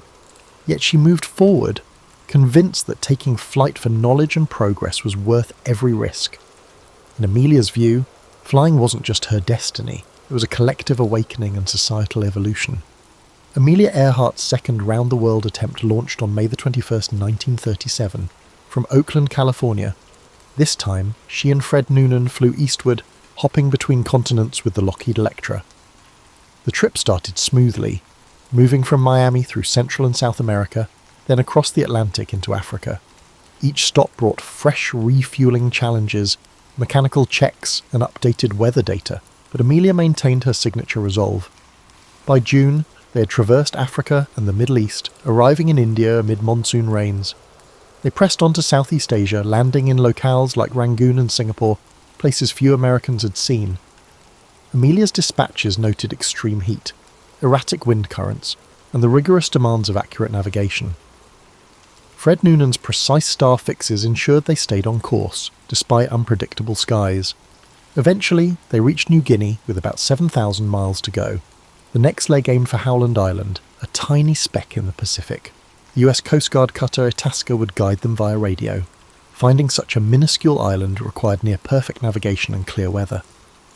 On July 2nd, 1937, they departed Lae in the pre-dawn darkness.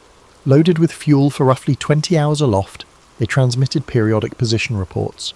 At first, signals were clear. Then Amelia's messages hinted at difficulty pinpointing Howland. Overcast conditions likely obstructed Noonan's celestial fixes. Radio contact with the Itasca became sporadic. Some messages were garbled, others incomplete.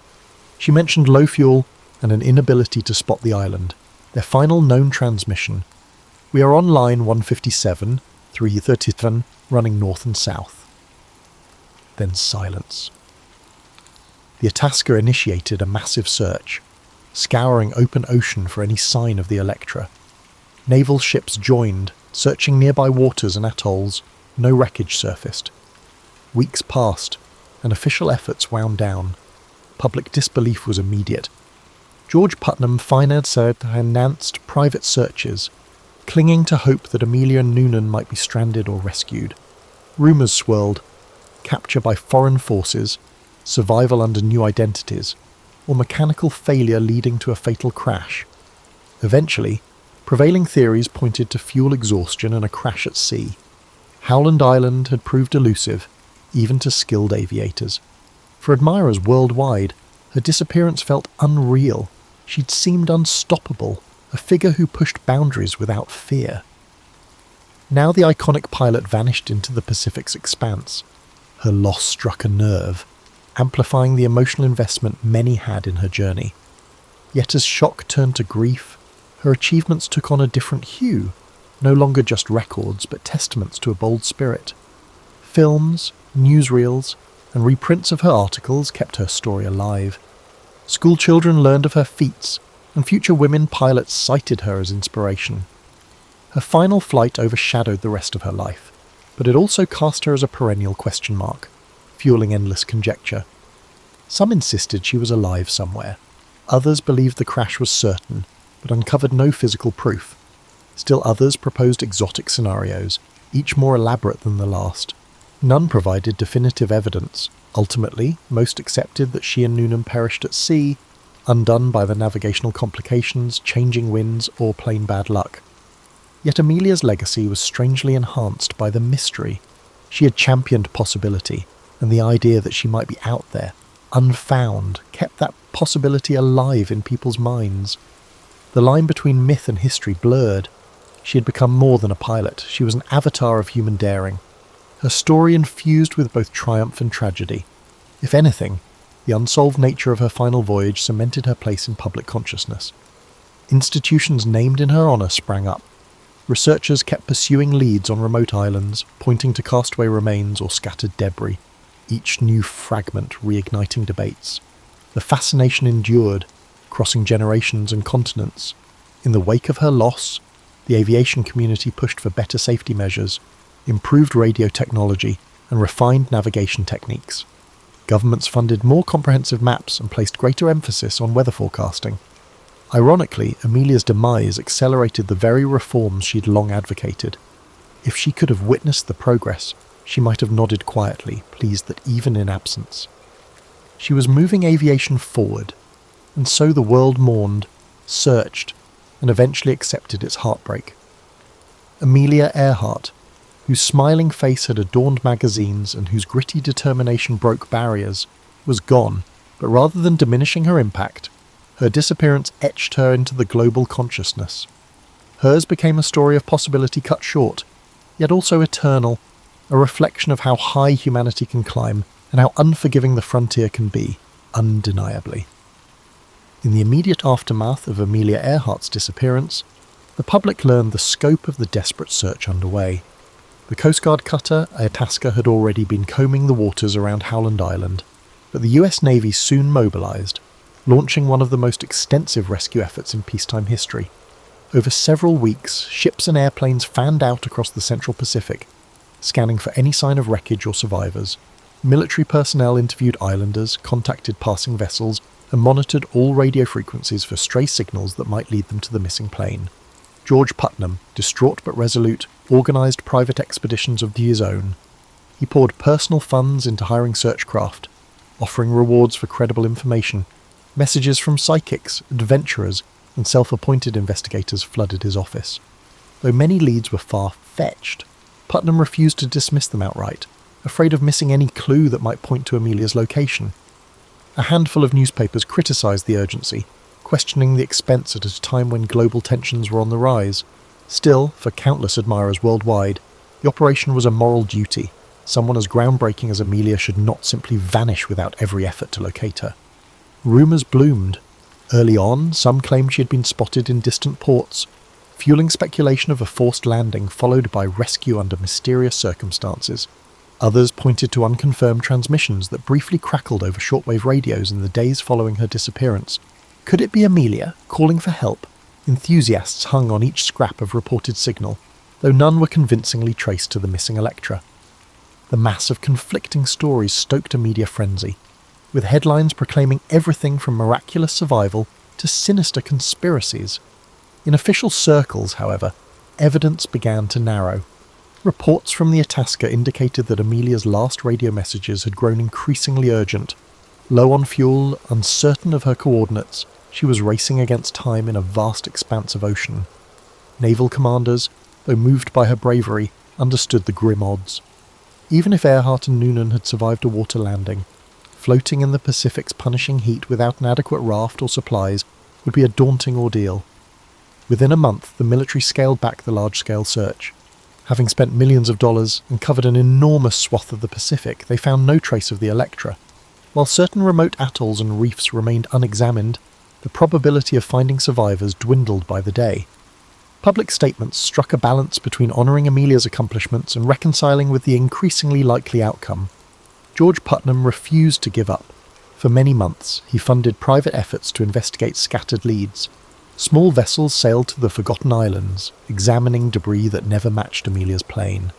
Tyre tracks in the sand, bits of metal, and rumours of castaways all turned out to be dead ends or unrelated artefacts. As the search continued, public opinion split between mournful acceptance and stubborn hope. The iconic pilot had carried the aspirations of countless fans who believed she symbolised limitless possibility. Now, they wrestled with her apparent demise. At the same time, her disappearance captured the imagination of those who preferred a more dramatic explanation. Could foreign powers have seized her, suspecting espionage? Could she have orchestrated a disappearance to evade recognition? Each guess, no matter how wild, found at least a small chorus of believers. Meanwhile, tributes poured in from every corner. Schools held ceremonies, newspapers published retrospectives, and radio stations aired stories of her earlier triumphs. Letters expressing admiration flooded the offices of aviation clubs. Numerous individuals highlighted Amelia's contribution to paving the way for women. If she could challenge the skies, they reasoned, then others could challenge entrenched social barriers. Politicians, too, invoked her legacy in calls for expanded roles for women in the workforce, hoping to harness the public's admiration for her accomplishments. By early 1938, the official verdict leaned heavily toward a crash at sea. Within another year, Amelia Earhart would be declared legally dead. George Putnam, exhausted and grieving, continued to write about her life, ensuring her name stayed in the public consciousness. Having travelled alongside her in countless ways, he refused to let a silent ocean claim the last word on her story. Photographs of Amelia, smiling in front of her plane, goggles perched on her forehead, remained pinned to his walls, reminders that her spirit, daring and unbreakable, transcended whatever fate had befallen her. In the public eye, she had already entered a realm where myth and memory intertwined. In the years after Amelia Earhart's disappearance, her story wove itself deeply into the culture, shaping discussions of exploration, gender roles, and national identity. While the global press initially focused on the sudden void left by her vanishing, attention soon shifted toward analysing what she had embodied. She had shown that an American woman could stand shoulder to shoulder with prominent male aviators, forging a path in a field still dominated by men. Her example lingered in the minds of young women contemplating fields traditionally closed to them, not just in aviation but in science, technology, and beyond. Institutions bearing her name sprang up. Elementary schools in the United States adopted the moniker Earhart to honour her daring spirit. Scholarships were established to support aspiring women pilots, sometimes endowed by contributors who had followed her final flight with bated breath.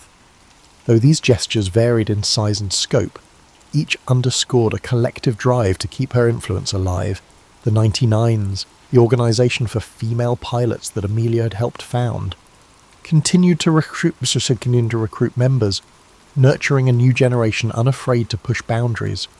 Beyond formal commemorations, Earhart's disappearance fueled research aimed at preventing similar tragedies. Early radio equipment had proven unreliable. Post-1937 advances focused on refining both hardware and communication protocols. Governments funded studies of weather patterns, leading to better forecasting. Aviation experts developed more rigorous standards for navigation, ensuring that future pilots received advanced training in celestial fixes and radio direction finding. Some historians argue that the spotlight on Amelia's disappearance hastened these improvements, whether intentionally or not. She prompted an acceleration of aeronautical progress. Meanwhile, the theories about her fate refused to fade. Self-styled detectives scoured archival records, analysing ship logs and rumoured sightings. In the late 1940s, a handful of American servicemen stationed in the Pacific heard local tales of a foreign pilot washing ashore years earlier, spurring renewed hunts for evidence. Occasionally, fragments of aluminum or skeletons found on remote atolls were touted as proof of Earhart's final resting place. Yet attempts to link such discoveries conclusively to Amelia or Fred Noonan always fell short. With each new claim came another wave of media coverage, keeping the question of her end alive in the public mind. Pop culture seized on the mystery, weaving it into novels, films, and radio dramas. Some portrayed her as a spy captured by hostile forces, others imagined her deliberately disappearing to live in peace. These fictional takes occasionally drew the ire of those who believed they trivialized her legacy, yet they also brought her name before audiences that might not otherwise have pondered the achievements of a woman pilot in the 1930s. Her image graced magazine covers well into the 1950s, often paired with captions urging readers to remember her pioneering flights rather than fixating solely on the unknown. For women determined to forge their own paths, Amelia's tale carried a particular resonance. During World War II, thousands of women trained as pilots in programs like the Women Air Force Service Pilots, WASP. Although she was no longer around to witness it, her example had laid crucial groundwork. Veterans of those programs cited her as a reason they believed aviation could be for them too. They viewed her last flight as the ultimate expression of her courage, continuing until the sky itself refused her any further. Critics sometimes questioned whether her fame overshadowed the contributions of less heralded female aviators. Indeed, Earhart's photogenic presence and collaboration with George Putnam's Media Machine set her apart. But many recognised that she had used her visibility to champion broader goals. She consistently advocated for other women flyers and used press opportunities to highlight the achievements of colleagues who lacked her public platform. If she stood alone in the spotlight, she also attempted to shine it on everyone else struggling for legitimacy in aviation's ranks. By the mid-20th century, Earhart's name had become shorthand for unbounded aspiration. Newspapers likened daring explorers to modern Amelia Earharts. Corporations cited her spirit in ad campaigns about pushing past limitations, yet behind the commercial rebranding lay an abiding truth. She had effectively proven that gender need not be an impediment to ambition. Even decades later, that message held profound significance. For every sceptical remark about knowing your place, Earhart's memory offered a counter-argument, that risks were there to be taken, frontiers to be tested, and that sometimes only the bold see how far they can really go. Today, the name Amelia Earhart conjures images of resilience and intrigue. Countless books, documentaries, and academic analyses have attempted to decipher her character and significance. Perhaps that is the ultimate measure of her impact. She remains relevant long after her plane's final, tragic flight. In a world that has seen astronauts circling the Earth and rovers traversing Mars, her achievements might look modest on paper, yet context is everything. In her era, crossing an ocean by air was a feat teetering on the verge of impossibility, especially for a woman barred from many of the support systems offered to male peers. Her influence extends well beyond aviation. Modern discussions of women's leadership, work-life balance, and personal autonomy still reference Earhart's refusal to bow to convention. The forthright way she lived, maintaining her separate finances after marriage, declining to adopt her husband's surname, and refusing to drop her career, resonates with individuals who chafe under traditional expectations. She showed that it was possible to be both admired and outspoken, both widely loved and unabashedly independent. This combination of traits keeps her relevant in each new wave of feminism, even as cultural norms continue to shift. Then there is the simple matter of mystery. Human beings are drawn to stories with open endings, and Amelia's disappearance leaves a void that speculation rushes to fill. Expeditions still venture to distant Pacific islands, sifting through detritus in search of conclusive answers. High-tech scanners, DNA testing, and underwater drones have all been employed in attempts to find the Electra or discover her remains. Each new rumour or photograph sparks interest, however fleeting, in the notion that a solution to the riddle is just around the corner. That quest has persisted for nearly a century, a testament to her lasting hold on people's imaginations. In many ways, the romance of Amelia Earhart's story lies in its human dimension. She was fallible, prone to anxiety and physical exhaustion, yet outwardly composed.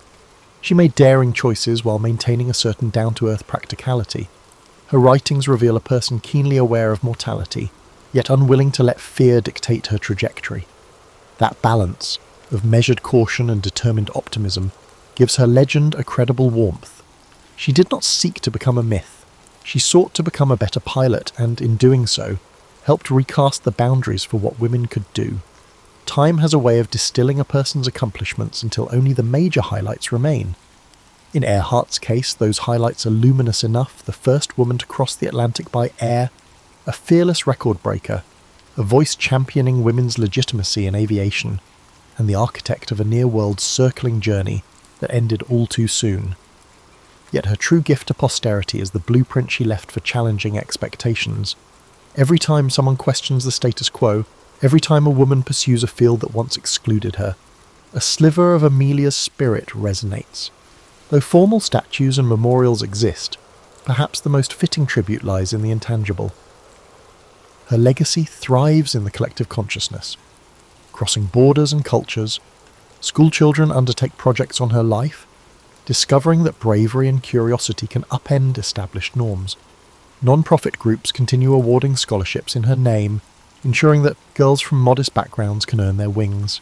Engineers, astronauts, and even entrepreneurs cite her as an influence, exemplifying self-reliance and bold vision. Critics might argue that the aura surrounding Amelia Earhart romanticizes risk-taking. Indeed, she faced criticisms in her lifetime for the dangers she accepted, but her approach, grounded in rigorous practice and serious study, suggests she treated risk as a necessary ingredient in progress, not a reckless thrill. The spirit that drove her planes into the sky was the same spirit that drives any pioneer, an abiding desire to see what lies beyond the horizon. As we consider her today, we find that her story is less about flight than about transcending limitations. She didn't merely fly, she challenged the gravitational pull of society's assumptions. That she vanished while pursuing her grandest ambition adds a paradoxical layer of both sorrow and admiration. Yet her final lesson endures. Uncharted territory remains, waiting for those who dare to step off the map. In that sense, she is still aloft, guiding those who look skyward with their dreams of possibility, and a steadfast refusal to accept the confines others have drawn. In the year 1162, amidst the sweeping steppes of Mongolia, a child was born into a world of cold winds and endless plains. This child, named Temujin, would grow to become the great Genghis Khan, a name that would echo across history as the founder of the Mongol Empire. But before he became a conqueror, he was simply a boy born into struggle, shaped by the harshness of his environment and the conflicts of his people. The Mongolian steppes stretched far and wide, a vast expanse of grasslands where the sky met the earth in a seamless horizon. Life here was simple yet brutal. Nomadic tribes moved with their herds, living off the land and surviving the harsh winters and the scorching summers. It was a world where strength, loyalty, and resilience were the keys to survival. Temujin's early years were marked by hardship. He was the son of Yesugei, a minor tribal leader, and his wife Holun. When Temujin was just a young boy, his father was poisoned by a rival tribe. This sudden loss left his family vulnerable, and they were abandoned by their own clan. His mother, Holun, took on the responsibility of raising Temujin and his siblings alone. The family was left to fend for themselves on the open steppes, relying on foraging, hunting, and sheer determination to survive. These early struggles forged a deep resilience in Temujin. He learned to endure hunger, cold, and the constant threat of violence. But he also learned the value of unity, the importance of family, and the need for loyalty. His mother's strength became a guiding force in his life. She taught him that survival required not only physical strength but also wisdom, patience, and an unyielding spirit. As Temujin grew older, he began to understand the fragmented world of the Mongol tribes.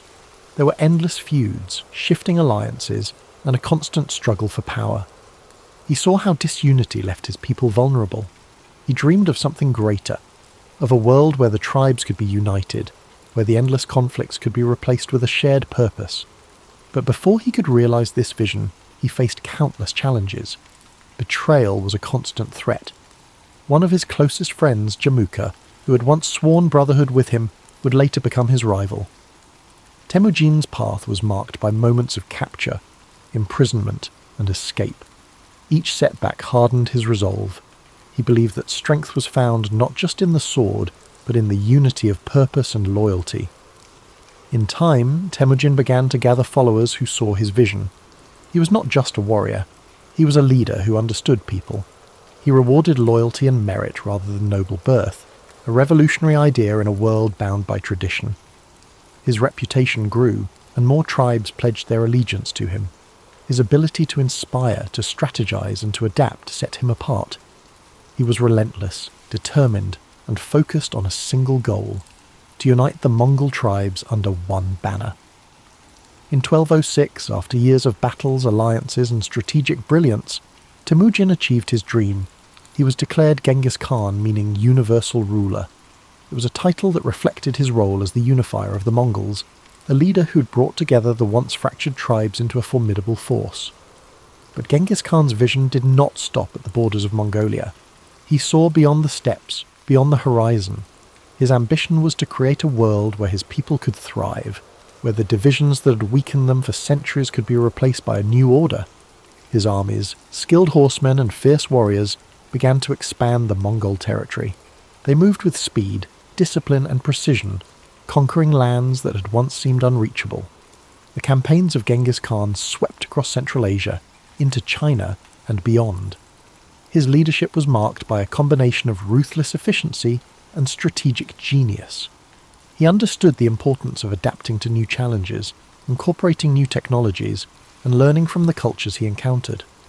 Under his rule, the Mongol Empire became a melting pot of ideas, trade, and communication. But Genghis Khan was more than just a conqueror. He established laws to bring order to the chaos of his expanding empire.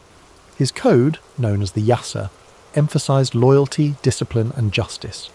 He promoted religious tolerance, recognizing that unity required respecting the beliefs of diverse peoples.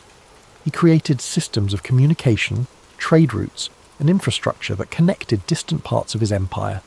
The Silk Road, once a dangerous route, flourished under Mongol protection, facilitating the exchange of goods, ideas, and cultures. As you breathe in deeply, picture the vast Mongolian steppes under a night sky filled with stars. The grass sways gently in the breeze, and the world is quiet except for the soft sounds of horses and the distant crackle of campfires. Genghis Khan's legacy stretches across these plains, a reminder of a leader who dared to dream of unity, who faced the harshness of his world with an unbreakable spirit. His life was a journey of resilience, vision, and transformation. He turned adversity into strength, chaos into order, and disunity into a vast and enduring empire. Though his methods were fierce, his impact on the world was profound. The connections he forged between East and West reshaped history, leaving a legacy that endures to this day. As you sink deeper into relaxation, let the story of Genghis Khan remind you of the power of perseverance, the strength found in unity, and the importance of vision. His life, filled with challenges and triumphs, speaks to the boundless potential within each of us, the ability to overcome, to lead, and to create lasting change. As you drift even deeper into the calming embrace of sleep, let the echoes of Genghis Khan's journey gently guide your thoughts. His story, one of struggle, vision, and unrelenting determination, is a reminder of the strength that lies within every challenge we face and the boundless potential we possess to shape our own destinies. Picture the endless Mongolian steppes beneath a vast night sky, where the stars shine like scattered diamonds, illuminating the dark plains below. The wind moves softly, whispering tales of ancient conquests and unification, carrying with it the faint scent of grasslands and distant fires. This is the world where Genghis Khan forged his legacy, a world where survival was harsh, but the spirit of resilience was even stronger. As his empire expanded, so too did his influence. His conquests stretched from the mountains of China to the deserts of Persia, from the plains of Russia to the cities of the Middle East. But beyond the battles and the victories, Genghis Khan's mind remained focused on a singular goal: creating a world where his people could thrive. He was not driven purely by conquest, but by the desire to establish order where there was once chaos, to bring unity to lands divided by endless feuds. The Mongol Empire under his leadership was not just vast but interconnected. Trade routes flourished under his protection, allowing merchants, scholars, and travellers to move more freely than ever before. This period of stability and security, often referred to as the Pax Mongolica, allowed ideas, cultures, and innovations to flow across continents. Paper, gunpowder, and art travelled from east to west, while philosophies, religions, and scientific discoveries spread in return. Imagine the caravans moving slowly across the Silk Road, their lanterns glowing softly in the dark, their footsteps measured and steady, the gentle clinking of goods, the murmur of languages blending together. This was a world where once isolated cultures began to connect, creating a tapestry of shared human experience. Genghis Khan's vision of an interconnected world laid the foundation for this exchange, bridging the gaps between civilizations and opening pathways that had once seemed impassable. As you breathe in slowly, picture the vast expanse of his empire, the lands stretching beyond sight. Mountains rise in the distance, rivers carve paths through fertile valleys, and open plains roll endlessly toward the horizon. Each part of this landscape, once divided, is now united under a common rule, a testament to the power of a shared purpose. Genghis Khan's dream of unity has become a reality, one shaped by his unwavering will and strategic brilliance. But even as his empire grew, Genghis Khan remained tied to the simplicity of his roots. He lived a life close to the earth, surrounded by the people who had followed him from the very beginning. He never allowed himself to be consumed by luxury or excess. His strength lay in his ability to understand both the warrior's path and the leader's burden, to balance the ferocity of conquest with the wisdom of governance. As the years passed, Genghis Khan continued to guide his people, his vision extending beyond his own lifetime. He established systems of law and order, ensuring that justice and discipline held his empire together. His code, the Yasa, provided structure and fairness, holding even the highest-ranking leaders accountable. This commitment to order and loyalty became the backbone of the Mongol Empire, a legacy that would endure long after his death. In 1227, Genghis Khan's journey came to an end. He passed away during a military campaign. His body returned to the land he had known since childhood. His burial place remains a mystery, hidden somewhere in the vast steppes, a secret held tightly by those who revered him. But though his physical presence faded, his legacy continued to shape the world. His descendants carried his vision forward, expanding the empire and cementing his place in history. As you breathe deeply, feel the quiet power of Genghis Khan's story resonating within you. His life teaches us that, even in the face of unimaginable challenges, a determined spirit can overcome, a clear vision can unify, and resilience can shape the course of history. He transformed his hardships into strength, his struggles into purpose, and his dreams into reality. Imagine the steppes once more, now calm under the vast night sky. The stars continue their silent watch. The wind carries a sense of timelessness, and the land stretches out in quiet peace. The world rests much like you do now, embracing the stillness that follows the storm, the calm that comes after a journey well travelled. Allow yourself to let go completely, to surrender to this peaceful stillness. The story of Genghis Khan has taken you across endless plains, through battles, struggles, and victories.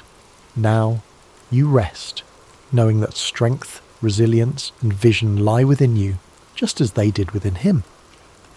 The journey of discovery, growth, and purpose is yours to continue when you awaken. As you sink deeper into the embrace of sleep, let the echoes of Genghis Khan's legacy ripple through your mind like a soft, steady current. His journey was vast, stretching across endless plains and through the annals of history, yet his life was also a reflection of universal truths: strength in adversity, vision beyond boundaries, and the enduring power of unity. Imagine the stillness of the steppes at dawn, the first light of day casting a golden hue across the endless grasslands. The world holds its breath in quiet anticipation, a moment suspended between night and day. This is the same land that shaped Temujin, the boy who became Genghis Khan. The cold winds, the hardships, the endless horizons, all these elements forged his spirit, teaching him to endure, to adapt, and to lead. As you breathe deeply, let that same sense of quiet resilience settle within you. Just as the steppes stretched beyond sight, so too do the possibilities within your own life. The journey of Genghis Khan reminds us that no matter how vast the challenges before us, the human spirit is capable of incredible endurance and transformation. In your mind's eye, picture the endless caravans that travelled the Silk Road under the protection of the Mongol Empire. Merchants from distant lands move steadily along ancient routes, their carts loaded with silks, spices, and knowledge. The world is connected in ways it had never been before, ideas flowing freely across continents. These connections, once fragile and uncertain, now weave a tapestry of shared human experience. Genghis Khan's vision brought people together, creating pathways where there had once been barriers. His legacy lives not just in the conquests, but in the bridges he built between cultures, the systems of order he established, and the idea that unity, even amidst diversity, is possible. Now, let your thoughts drift further into the stillness of night. The campfires have burned down to embers, their soft glow casting faint light across the faces of warriors, nomads, and travellers. The air is filled with the faint scent of smoke and the quiet murmur of people at rest. This moment of peace, hard-earned and cherished, reflects the balance that Genghis Khan sought, a world where strength and stability allowed for moments of tranquility. Feel the calm spread through your body, each breath drawing you deeper into a space of comfort and safety. The struggles of the day fall away like grains of sand carried by the wind. You're part of a larger story, one where each challenge you face shapes you, where every moment of resilience adds to your strength. Like the great Khan, you possess the power to endure, to dream, and to create a legacy of your own. Imagine now the vast plain stretching out beneath a sky filled with stars. The universe seems infinite, yet there is a profound sense of peace in knowing that you are a part of this grand expanse. The wind whispers gently, carrying with it the stories of the past, the hopes of the present, and the dreams of the future. You're connected to this timeless flow, your spirit at ease, your heart steady. As your mind drifts further into sleep, let the essence of Genghis Khan's story remain with you. His life, shaped by hardship and triumph, reminds us that within every challenge lies an opportunity for growth. His journey from a boy abandoned on the steppes to a ruler who united vast lands is a testament to the power of determination and vision. You too carry that same potential within you, the ability to overcome, to rise and to transform. The world outside grows softer now, the edges of reality blurring as you surrender to rest. Your breath is slow, steady, and calm. Each inhale fills you with a sense of possibility. Each exhale releases any tension you've been holding. The night wraps around you like a warm cloak, protecting and soothing you as you drift further into peaceful sleep. As you drift even deeper into the embrace of sleep, the vast plains of history stretch endlessly before you, serene and timeless. The gentle rhythm of your breath mirrors the calm, steady winds of the Mongolian steppes, whispering stories of courage, resilience, and transformation. The journey of Genghis Khan lingers softly in your mind, a reminder that every challenge faced, every hardship overcome, shapes the path towards something greater. In this peaceful expanse, the world feels limitless. The night sky, filled with an infinite sea of stars, reflects the boundless potential within you. Each star glimmers with a quiet brilliance, a beacon of possibility, hope, and the dreams that lie waiting beyond the horizon. Just as Genghis Khan dared to look beyond the confines of his world, you too are capable of breaking through barriers, of envisioning new paths, of creating a life defined by your own resilience and purpose. Imagine the quiet of the ancient world. No city lights, no noise of modern life, just the pure, unbroken silence of the night. The grass beneath you is soft, cool, and fragrant. The air is crisp, carrying the scent of earth and distant fires. The only sounds are the faint rustling of the wind and the occasional soft nicker of a horse standing watch. This tranquility is a gift, a space where you can let go, breathe deeply, and allow your mind to float freely. As you inhale, draw in a sense of calm strength. With each exhale, release the burdens of the day, the worries that cling like shadows. In this space, there is no need to rush, no need to struggle. You are safe, held gently by the vastness of history and the quiet wisdom it offers. Like the open steppes, your mind expands, free from constraints, filled with possibility. The story of Genghis Khan is one of transformation, of a young boy who endured pain and loss, but who rose to become a leader who reshaped the world. His journey reminds us that strength is born in moments of adversity, that the spirit is forged in the fires of challenge. His vision was clear, his resolve unbreakable, and within you too lies that same seed of potential, that same capacity for growth, for vision, for resilience. Picture the endless plains bathed in the soft glow of dawn. The first rays of sunlight touch the horizon, casting a warm golden light over the land. The sky shifts from deep indigo to gentle hues of pink and orange. The world awakens slowly, peacefully, as the night gives way to a new day. This transition, from darkness to light, is a symbol of hope, a reminder that no matter how long the night may seem, the dawn always comes. Let this thought settle gently in your mind. Just as the night must yield to the morning, every struggle you face, every challenge you endure holds the promise of renewal, of new beginnings, of possibilities yet to be realized. The journey of life, like the journey of Genghis Khan, is one of cycles, of hardship and triumph, of darkness and light, of endings and new beginnings. Feel your body relax even further, each muscle letting go, your mind sinking deeper into the comfort of sleep. The weight of the world lifts away, leaving you light, free, and at peace.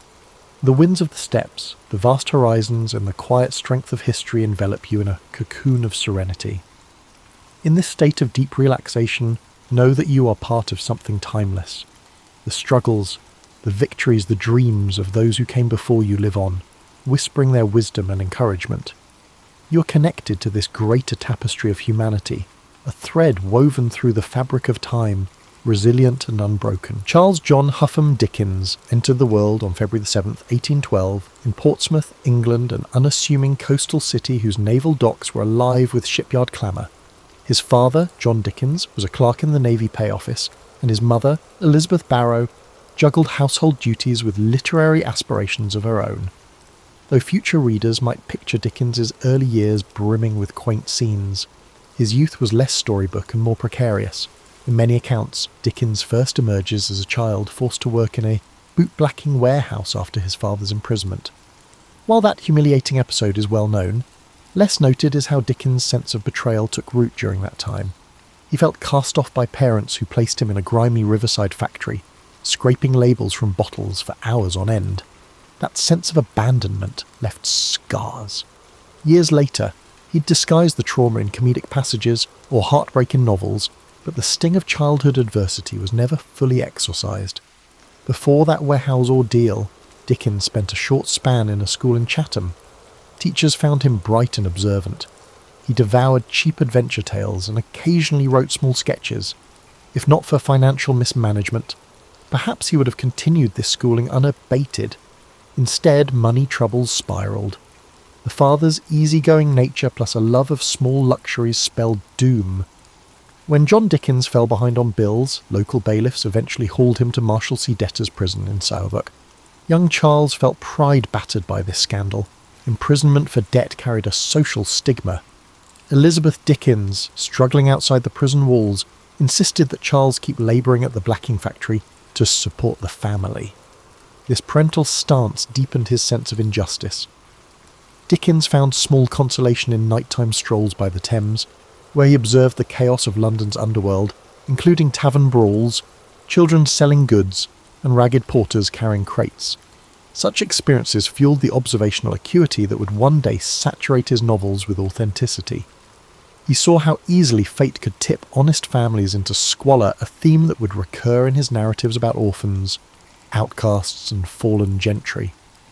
As time passed, John Dickens managed to secure his release by settling partial debts. Charles was allowed to return to schooling, an abrupt shift that left him grateful but conflicted. He had tasted the indignities of labouring among older workers who teased him for his middle-class airs. Back at a desk, he aimed to catch up academically, though funds remained tight. A thirst for knowledge defined his after-hours, rummaging through second-hand bookstalls, studying the language of newspapers, or eavesdropping on city gossip. By the age of 15, he had completed his formal education and found himself back in the working world, this time as a junior clerk in a solicitor's office. Despite its mundane nature, Dickens's job exposed him to the intricacies of legal bureaucracy. Dickens observed lawyers taking advantage of outdated processes, petty lawsuits lasting months, and fees draining families. It seemed a heartless machine.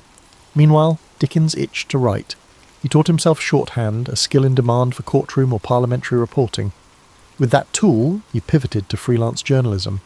He roamed London's streets after his clerk hours, forging a double life as an amateur reporter, penning observations about social ills or comedic mishaps. Soon enough, he earned small commissions, capturing parliamentary debates for local papers. This exposure sharpened his sense of London's political theatric, a stage of pomp, cunning, and sweeping rhetoric that seldom solved the plight of the poor. In these formative years, Dickens rarely confided his deeper ambitions to family. He was polite, energetic, but also guarded. It's said that the warehouse humiliation bred secrecy. Publicly, he projected wit and warmth. Privately, he seethed at injustice. He began drafting sketches of everyday characters, bustling office messengers, crusty paralegals, street vendors with melodic cries. These glimpses shaped the core of his early style. He recognised that the city teemed with stories just waiting to be told, stories of ambition, heartbreak, and improbable comedy. For Dickens, the line between real life and fiction thinned daily. Thus, by age 20, Charles Dickens was a restless spirit, armed with bitter memories and a natural gift for observation. Though not yet the famed novelist, he was planting seeds for the empathy and social critique that would soon bloom. He'd glimpsed the cruelty of circumstance and the fragility of fortunes. That awareness, fused with irrepressible humour and sympathy for the downtrodden, would guide him as he waded deeper into the journalistic realm, then soared into the literary spotlight. Dickens's early foray into journalism gradually eclipsed his clerk duties. He discovered a knack for capturing small happenings with dramatic flair. Employed first as a shorthand reporter at Doctors' Commons, where maritime and probate cases were heard, Dickens gleaned odd legal details, comedic rivalries, and labyrinthine procedures that later informed his novels about the law's absurdities. Meanwhile, his coverage of parliamentary debates demanded swift, accurate shorthand. That discipline sharpened his memory and attention to nuance. He soon ventured into writing sketches, brief, witty observations on London life. For periodicals, using the pen name Boz, Dickens portrayed bus conductors cracking jokes, fussy spinsters in their cramped parlours, or rowdy coach passengers headed to the suburbs. These pieces, collected later as sketches by Boz, revealed a gift for conjuring comedic snapshots tinged with empathy. Readers laughed at his gentle satire of human foibles. Editors noticed the fresh voice. The public wanted more. At the same time, Dickens navigated a personal milestone. He became engaged to Catherine Hogarth, daughter of a newspaper colleague. The match signalled a semblance of stability. Catherine was supportive, if somewhat reserved. Their courtship led Dickens to refine his sense of domestic security, something he'd lacked in youth. Although not known for confessional writing about romance, Dickens's letters hinted at genuine affection. They married in 1836, soon renting a modest home as Dickens juggled journalism, sketches, and incipient novel projects. Opportunity knocked unexpectedly when a publisher approached him for a serialised comedic novel to accompany illustrations by a well-known artist. The result, initially planned as a set of light-hearted sporting adventures, evolved into The Pickwick Papers. Dickens's comedic energy, combined with whimsical characters, turned it into a literary phenomenon. Through Mr. Pickwick's misadventures and the Cockney charm of Sam Weller, Dickens found a vast audience. Circulation soared. Readers devoured each monthly instalment. Dickens, at 24, became a household name, yet behind the success, he sweated over deadlines, rewriting chapters at the last moment. The serial format demanded constant invention. He discovered that comedic set pieces like a misread will or an accidental infiltration of a lady's costume party tickled popular taste. He also experimented with poignant moments, such as the plight of a downtrodden servant or a debtor, infusing the narrative with moral undertones. This blend of humour and pathos would define Dickens's brand. He recognised that laughter softened readers for deeper empathy. Money finally poured in, letting Dickens move to a better residence. Catherine bore children in rapid succession, turning their home into a bustling nest. Dickens, though loving, found that fatherhood demanded time he often spent writing. A private tension brewed. He was the affectionate patriarch, but also a restless creator who craved quiet hours for brainstorming new tales. Despite paternal duties, he scoured London's back alleys for inspiration. Venturing to slums at odd times, eavesdropping on pub chatter, he believed authenticity hinged on direct observation, not second-hand accounts. Following Pickwick, Dickens leapt to more serious themes in Oliver Twist, 1837 to 1839. No longer content to dwell solely on comedic escapades, he painted the bleakness of workhouses and child exploitation, partly echoing his own teenage anguish. Readers reeled at the raw depiction of criminals, though Dickens leavened the gloom with comedic minor characters. Critically, Oliver Twist ran concurrently with Dickens's other obligations. He was editing magazines, finishing shorter works, and beginning new serials. The pace was relentless. He thrived on the excitement, yet it risked exhaustion. Public acclaim soared.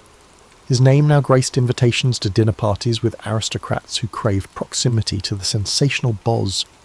Dickens appreciated the chance to expand his network, though he sometimes mocked upper-class pretensions. He never forgot his working-class brushes with hardship, refusing to let polished society lull him. Instead, he He leveraged connections to champion philanthropic concerns. He privately aided London charities and joined reform committees. While not a radical agitator, Dickens believed in social improvement through publicity and moral suasion. His novels became a subtle force for that cause, exposing readers to the realities of orphanages, slums, and corrupt institutions.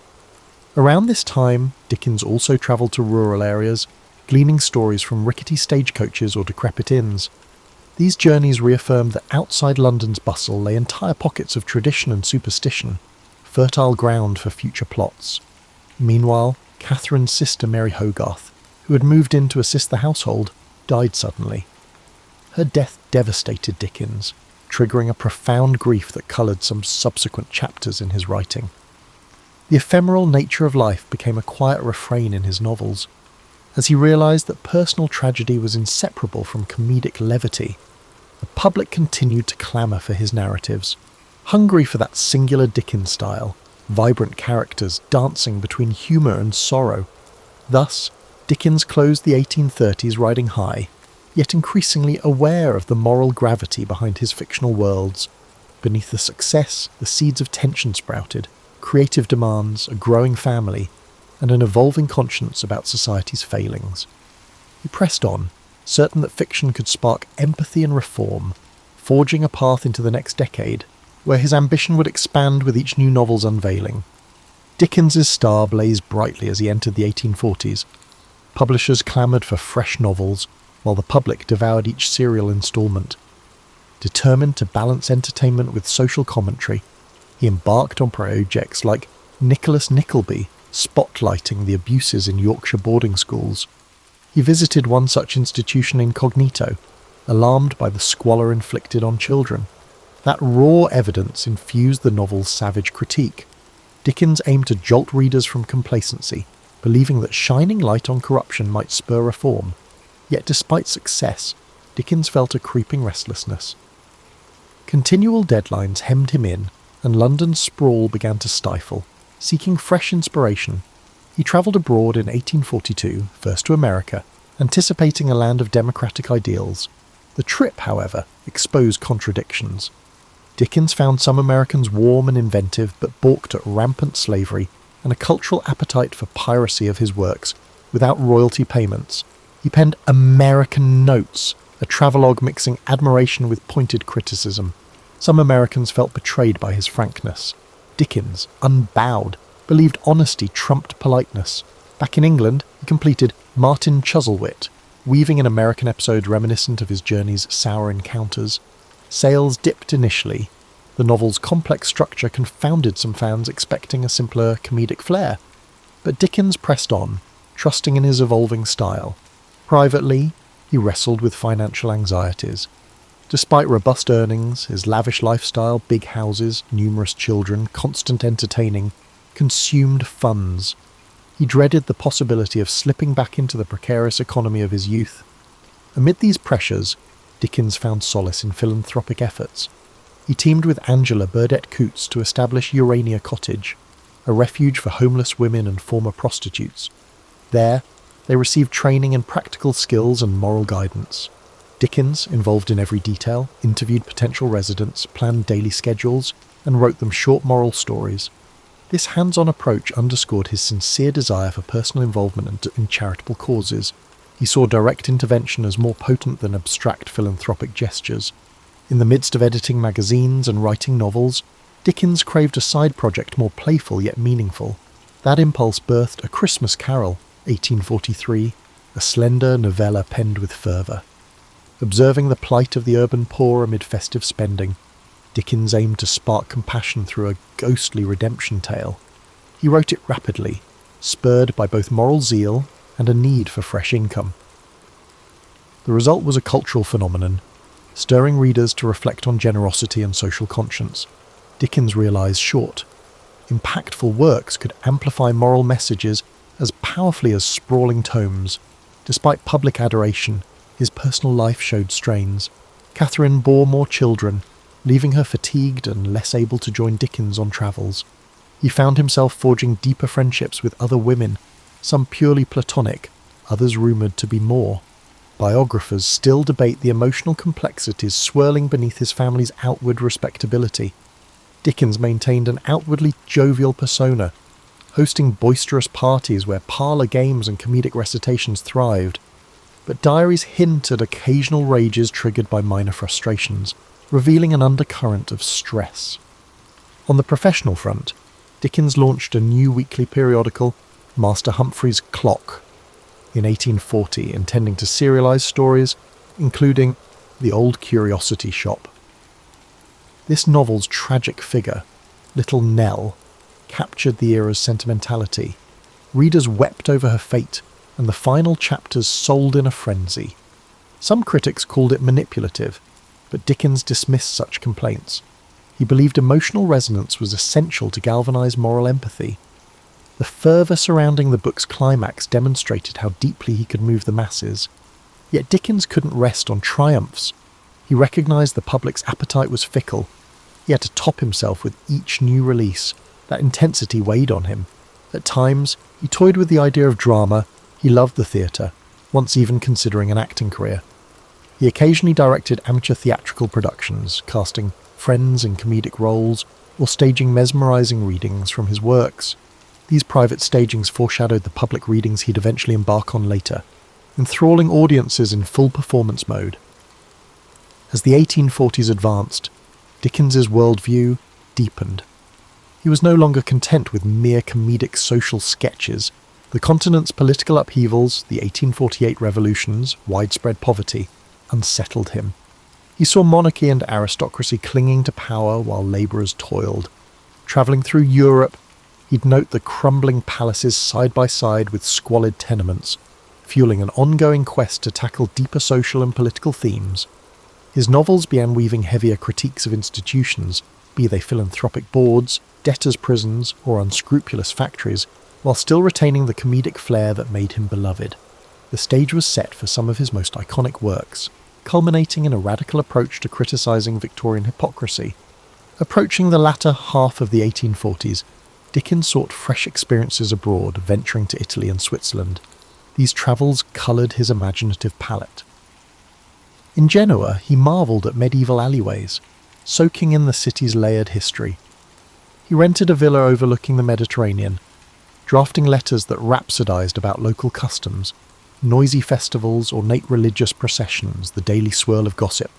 Yet even in idyllic settings, Dickens's pen could not rest. He sketched future storylines, weaving exotic vistas with homespun moral questions. Between travels, he developed Dombey and Son, 1846 to 1848, a novel dissecting mercantile pride and familial duty. Its portrait of industrial commerce and personal coldness signalled Dickens's evolving maturity.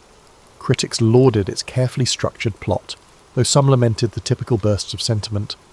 Regardless, the serial soared in sales. Meanwhile, Dickens fueled his creative energies by founding Daily News. In 1846, a liberal newspaper intended to champion progressive ideas. Dickens took on the role of the newspaper's first editor, but resigned within a few weeks due to the stifling nature of editorial politics and the excessive strain of daily work. Still, the foray indicated his thirst to shape public discourse beyond fiction. In 1849, he embarked on David Copperfield, the novel many consider his most autobiographical. Through David's journey from mistreated childhood to authorship, Dickens exorcised the ghost of the blacking factory years. He transmuted humiliations into comedic episodes. Mr. Murdstone's cruelty mirrored real paternal failings Dickens had observed, while Mr. Micawber's eternal optimism recalled Dickens's own father. This personal closeness gave the novel an intimate warmth. Serialization built momentum. Readers recognised the luminous sincerity. Dickens felt a special fondness for the project, referring to David as his favourite child. Despite success, family tensions escalated. Catherine bore 10 children in total, and Dickens, though affectionate, sometimes felt suffocated by domestic chaos. He retreated into creative sprints, locking himself away for hours or strolling city streets at night to brood over plot tangles. Sister-in-law Georgina Hogarth also lived with them, helping manage the household. Rumours swirled about Dickens's rapport with Georgina, though no definitive evidence of impropriety emerged. The mix of personalities living together intensified the tension. Dickens's diaries suggest mood swings, one day exultant after writing a brilliant chapter, next day furious over trivial household irritations. The passing of Dickens's longtime publisher, John Forster's close friend, also weighed on him. Grief sharpened his awareness of life's fragility.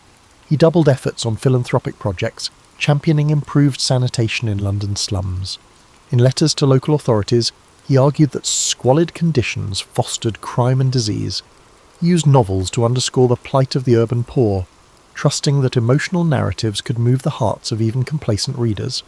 The moral imperative behind his fiction grew more explicit, culminating in Bleak House, 1852 to 1853. With Bleak House, Dickens tackled legal malaise via a labyrinthine chancery case. Here he fused satire and tragedy, painting how sluggishly court processes devoured fortunes and lives. The novel's dual narrative style, which alternates between a sardonic omniscient voice and the calm recollections of Esther Summerson, pioneered a new approach. Victorians found the depiction of foggy London literal and metaphorical haunting. Sales soared, though certain critics argued Dickens had grown too didactic. He dismissed such claims, believing the Times demanded unflinching critiques. Indeed, Bleak House spurred public debate on legal reform. His personal restlessness persisted. He relocated the family frequently, seeking larger houses, scenic vistas, or more isolation for writing. Catherine tolerated these moves, though their children felt uprooted. Dickens yearned to shape his environment meticulously, from the colour of wallpaper to the arrangement of furniture. Some friends teased him about meddling in minor domestic details while juggling epic social commentary in his novels. But Dickens was unapologetic. Control at home balanced the unpredictability outside. By the early 1850s, Dickens also tested his performance skills. He had toyed with amateur theatricals, but an idea emerged. Reading his works aloud to paying audiences. The concept was radical. Authors seldom performed in public.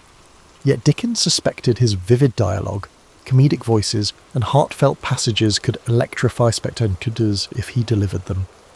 He gave private recitations to friends who raved about his dynamic presence.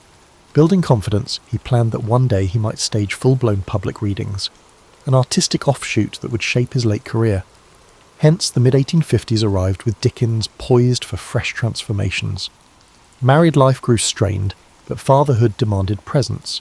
Literary acclaim soared, but so did expectations. He recognised the friction between domestic reality and his imaginative yearnings. David Copperfield behind him, he now turned to novels of deeper cynicism. The city, with all its smog and labyrinthine institutions, remained his muse. He sensed the well of stories was far from dry, though personal fulfilment still seemed elusive. In 1854, Dickens published Hard Times, a shorter novel dissecting the grim industrial landscape of Coketown. Its emphasis on utilitarian philosophy, represented by the rigid Mr. Gradgrind, took aim at the era's mechanical approach to education and factory work. Critics were divided.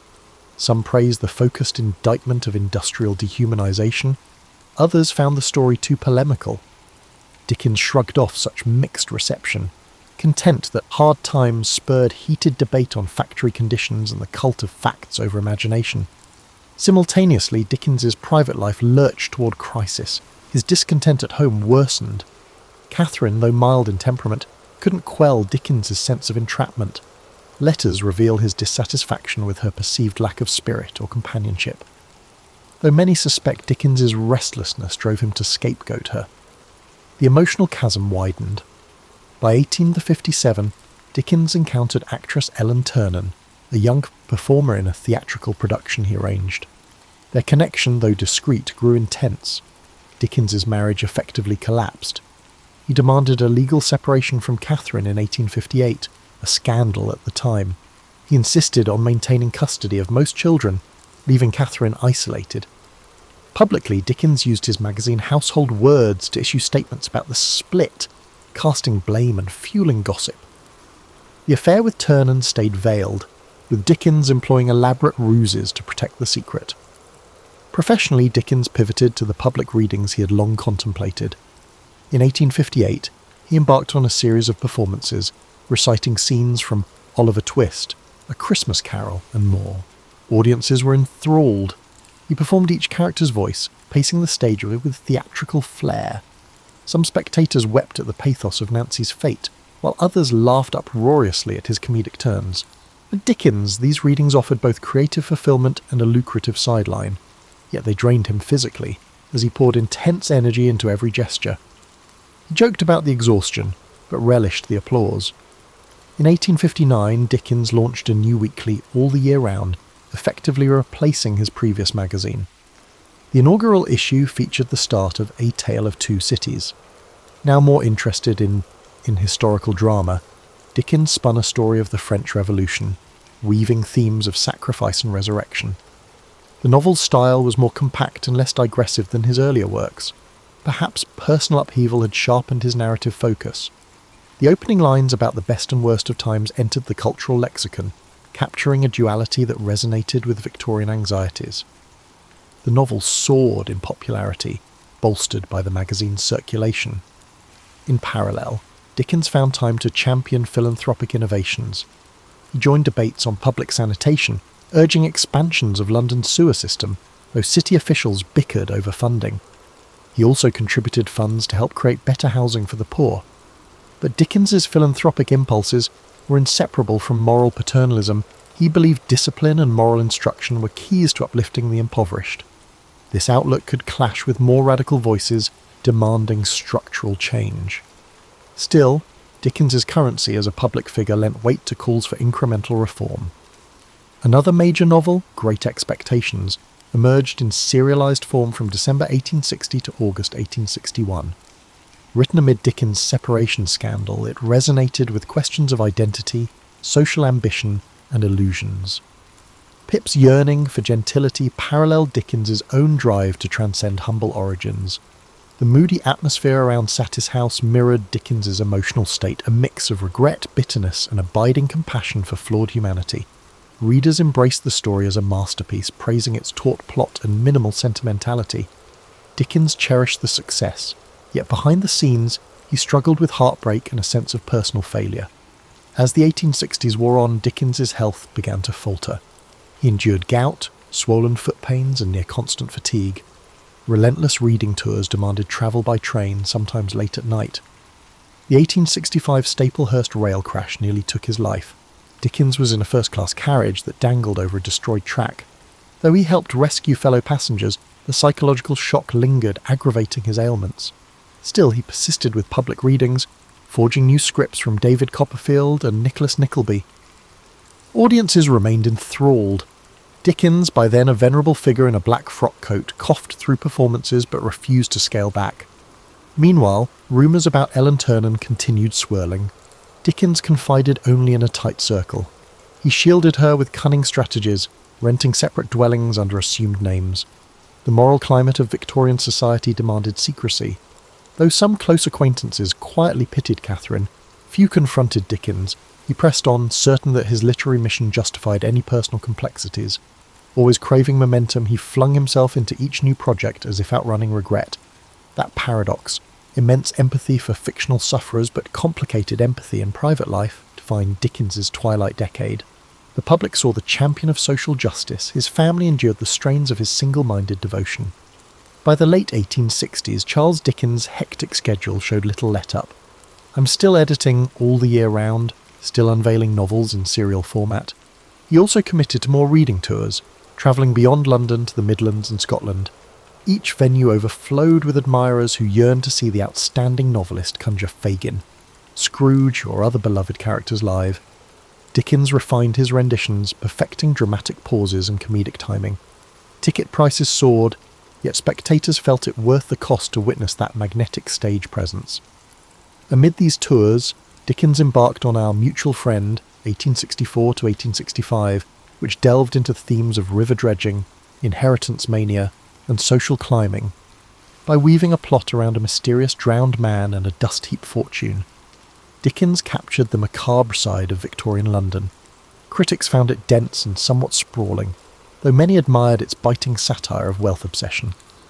The novel's portrayal of moral corruption ironically paralleled Dickens's own concerns about ageing in a society he felt was losing moral vigour. The prolonged emotional stress took a heavier toll on Dickens's health. He often wrote letters complaining of headache spells, insomnia, and shortness of breath. Nevertheless, he refused to reduce his pace. Some historians argue that Dickens found frenetic activity a balm against introspection. The fracturing of his marriage, hidden personal relationships, and unrelenting public expectations all weighed on him.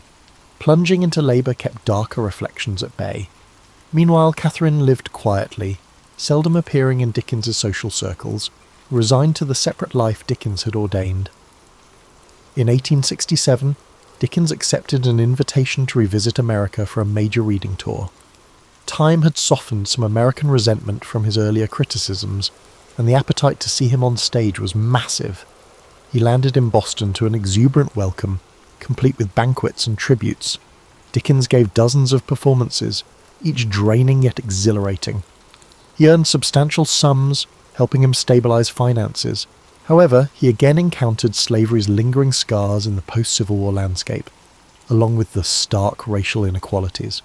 Though Dickens seldom wrote extensively about American racial issues, he privately recognised the deep rifts that threatened the nation's reconstruction. The trip's punishing travel schedule further eroded his health, leading to collapses after certain readings. Yet the adoration of fans spurred him to persist. Upon returning to England in 1868, Dickens began what he called his farewell readings, touring provincial towns he had not yet visited. Some nights his voice faltered. He coughed violently, pressing a handkerchief to his lips, determined to complete each programme. Friends pleaded with him to rest. Still, Dickens believed his contract obligations, and the moral compulsion to connect with audiences, outweighed caution. Meanwhile, he launched a new novel, The Mystery of Edwin Drood, an unsettling murder mystery. Dickens considered it a fresh experiment, blending psychological undercurrents with the structure of a whodunit. He wrote notes about how the final solution would shock readers, enthralling them with hidden clues. But he never completed it. On June 9, 1870, Dickens suffered a stroke at his country home, Gad's Hill Place.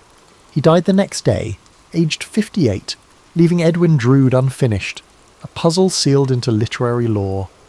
The nation plunged into mourning. Queen Victoria noted her regret at never having met him. Memorials poured in, from everyday readers to luminaries. Against Dickens's personal wish for a simple funeral, he was interred in Poets' Corner at Westminster Abbey. Dickens's grand resting place symbolised the public's esteem for him, a stark contrast to the lonely hush of Marshalsea Prison, where his father had once languished. In the aftermath, speculation erupted about Edwin Drood, found scrambling for rumoured outlines or concluding pages. None definitive surfaced, fueling a realm of Dickensian scholarship dedicated to solving that last riddle. More broadly, critics reappraised Dickens's oeuvre. Some pointed out his sentimentality, others praised his comedic genius, while reformers lauded his crusading lens on poverty. Over time, that kaleidoscopic legacy only broadened. His flair for unforgettable characters, be they cunning or saintly, shaped the global concept of the Victorian novel. Dickens left behind a tangle of personal contradictions, a champion of empathy who was sometimes harsh with intimates, a moral voice who concealed his private entanglements. Yet no one disputed his capacity to conjure life from the page, melding tragic undercurrents with comedic levity in a manner few have replicated. The muddy streets of Victorian London will forever carry his echo, a man whose childhood humiliations birthed compassion for the neglected, whose comedic brilliance coated savage indictments of social inequality, and whose busy pen never ceased describing the complicated labyrinth of the human heart. In the decades following Charles Dickens's death, his stature as a literary titan only grew. Biographers scrambled to gather letters, diaries, and reminiscences, yet they stumbled upon inconsistencies. Dickens had destroyed swathes of correspondence, anxious to mask certain personal affairs. Even his children offered varied perspectives on his moods, praising his creativity but recalling unpredictability at home. Over time, critics assembled a portrait that balanced the beloved national icon with a flawed, restless man. Dickens's cultural influence radiated across continents. Translations of his novels proliferated, from Russian to Japanese. Tolstoy admired how Dickens's pathos uncovered moral truths within daily existence. Meanwhile, in America, Mark Twain cited Dickens's comedic mastery as an inspiration. Stage adaptations thrived. Theatre troupes dramatised Oliver Twist or A Christmas Carol, enthralling audiences who experienced these moral tales live. Eventually, with the emergence of film, Dickens's episodic style lent itself to cinematic versions, hooking new generations on characters like Scrooge and David Copperfield. Yet beneath the general adoration lay deeper debates. In the early 20th century, the modernist movement dismissed Dickens as sentimental and structurally messy, overshadowed by psychological realism from authors like James Joyce. They disdained Dickens's improbable coincidences and stark moral polarities. However, around mid-century, a scholarly reappraisal highlighted the purposeful craft in Dickens's narrative arcs and social critiques. Far from naive, his comedic touches often disguise sharp societal barbs, letting him slip radical criticisms past censors and readers unaccustomed to confrontation. Dickens also shaped philanthropic and social activism. His scathing depiction of workhouses or the cruelty of child labour galvanised subsequent reformers. Wilkie Collins, Elizabeth Gaskell, and others in Dickens' circle integrated similar strategies, using fiction to dramatise social injustice. Modern charities focusing on literacy or child welfare sometimes invoke Dickens's name, pointing to the universal empathy that his works evoke. Even today, policy discussions about homelessness or child poverty occasionally mention Dickens as a moral reference, a reminder that ignoring society's vulnerable fosters deeper crises. In the personal realm, revelations about Ellen Ternan emerged in the late 19th and early 20th centuries, shaking Dickens' pristine image. Letters and memoirs indicated he financially supported Ternan, dividing his life between public duties and a hidden domestic arrangement. Some fans felt betrayed that the moralist had lived a double life. Others argued that Dickens' private complexities underscored the raw human contradictions fueling his fiction. The debate paralleled broader shifts in how Victorian icons were reassessed under modern scrutiny. Dickens's method of serial publication also influenced subsequent generations of writers. The concept of releasing stories in weekly or monthly segments, maintaining suspense, and forging a close bond with readers found echoes in everything from 20th century pulp magazines to today's online web serials.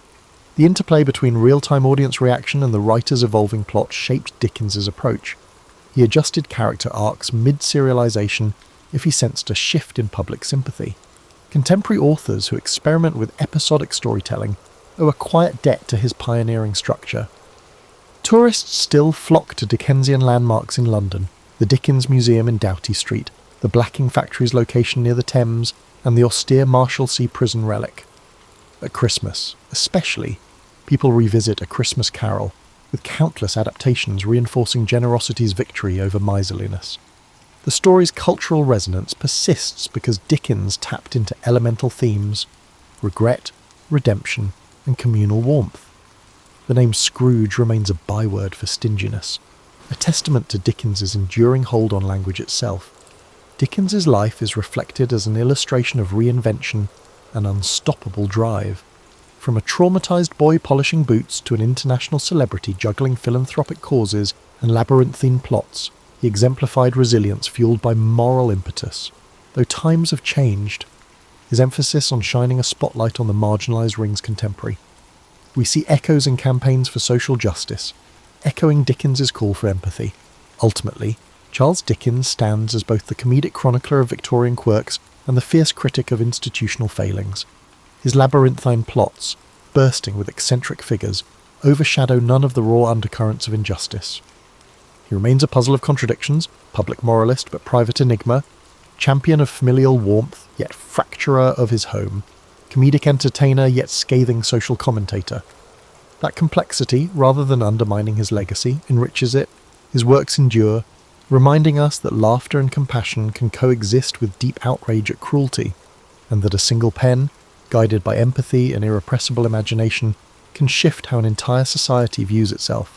Helen Keller began her life against a backdrop of Reconstruction-era Alabama, a place where social norms were frayed and family legacies weighed heavily on each new generation.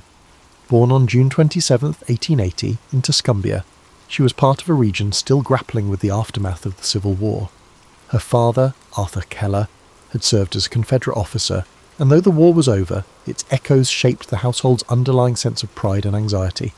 From the start, Helen's life was bound by both the contradictions of her time and a family quietly nursing unspoken wounds of history. Her earliest memories were, of course, coloured by a devastating change that came when she was just a toddler. Sometime before she turned 2, an unidentified illness, often described as brain fever, robbed her of sight and hearing. In many retellings, this moment is painted as a heart-rending tragedy, yet for Helen herself, it was a shift in perception. She never spoke of it in purely sorrowful terms later in life, perhaps because she was too young to fully process what she had lost. In essence, the deprivation of 2 key senses simply rearranged her experience of the world. The Keller family, on the other hand, was plunged into a haze of uncertainty, forced to adapt in ways they were hardly prepared for.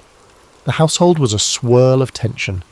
A child with no means of communication, save for raw gestures and the occasional shriek, tested everyone's limits. Helen's mother, Kate, wrestled with both heartbreak and determination, searching frantically for some method to reach her daughter. The era offered little guidance. Doctors gave vague, sometimes contradictory advice. Neighbours whispered about God's will or nature's cruelty. Many believed that being both deaf and blind was a lifelong sentence of isolation.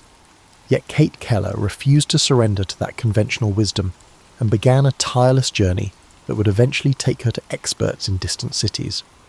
Within the walls of Ivy Green, the family's homestead, Helen's days were filled with tactile explorations. She felt the sun in the courtyard, the rough bark of trees near the garden, and the lingering vibrations of household chores.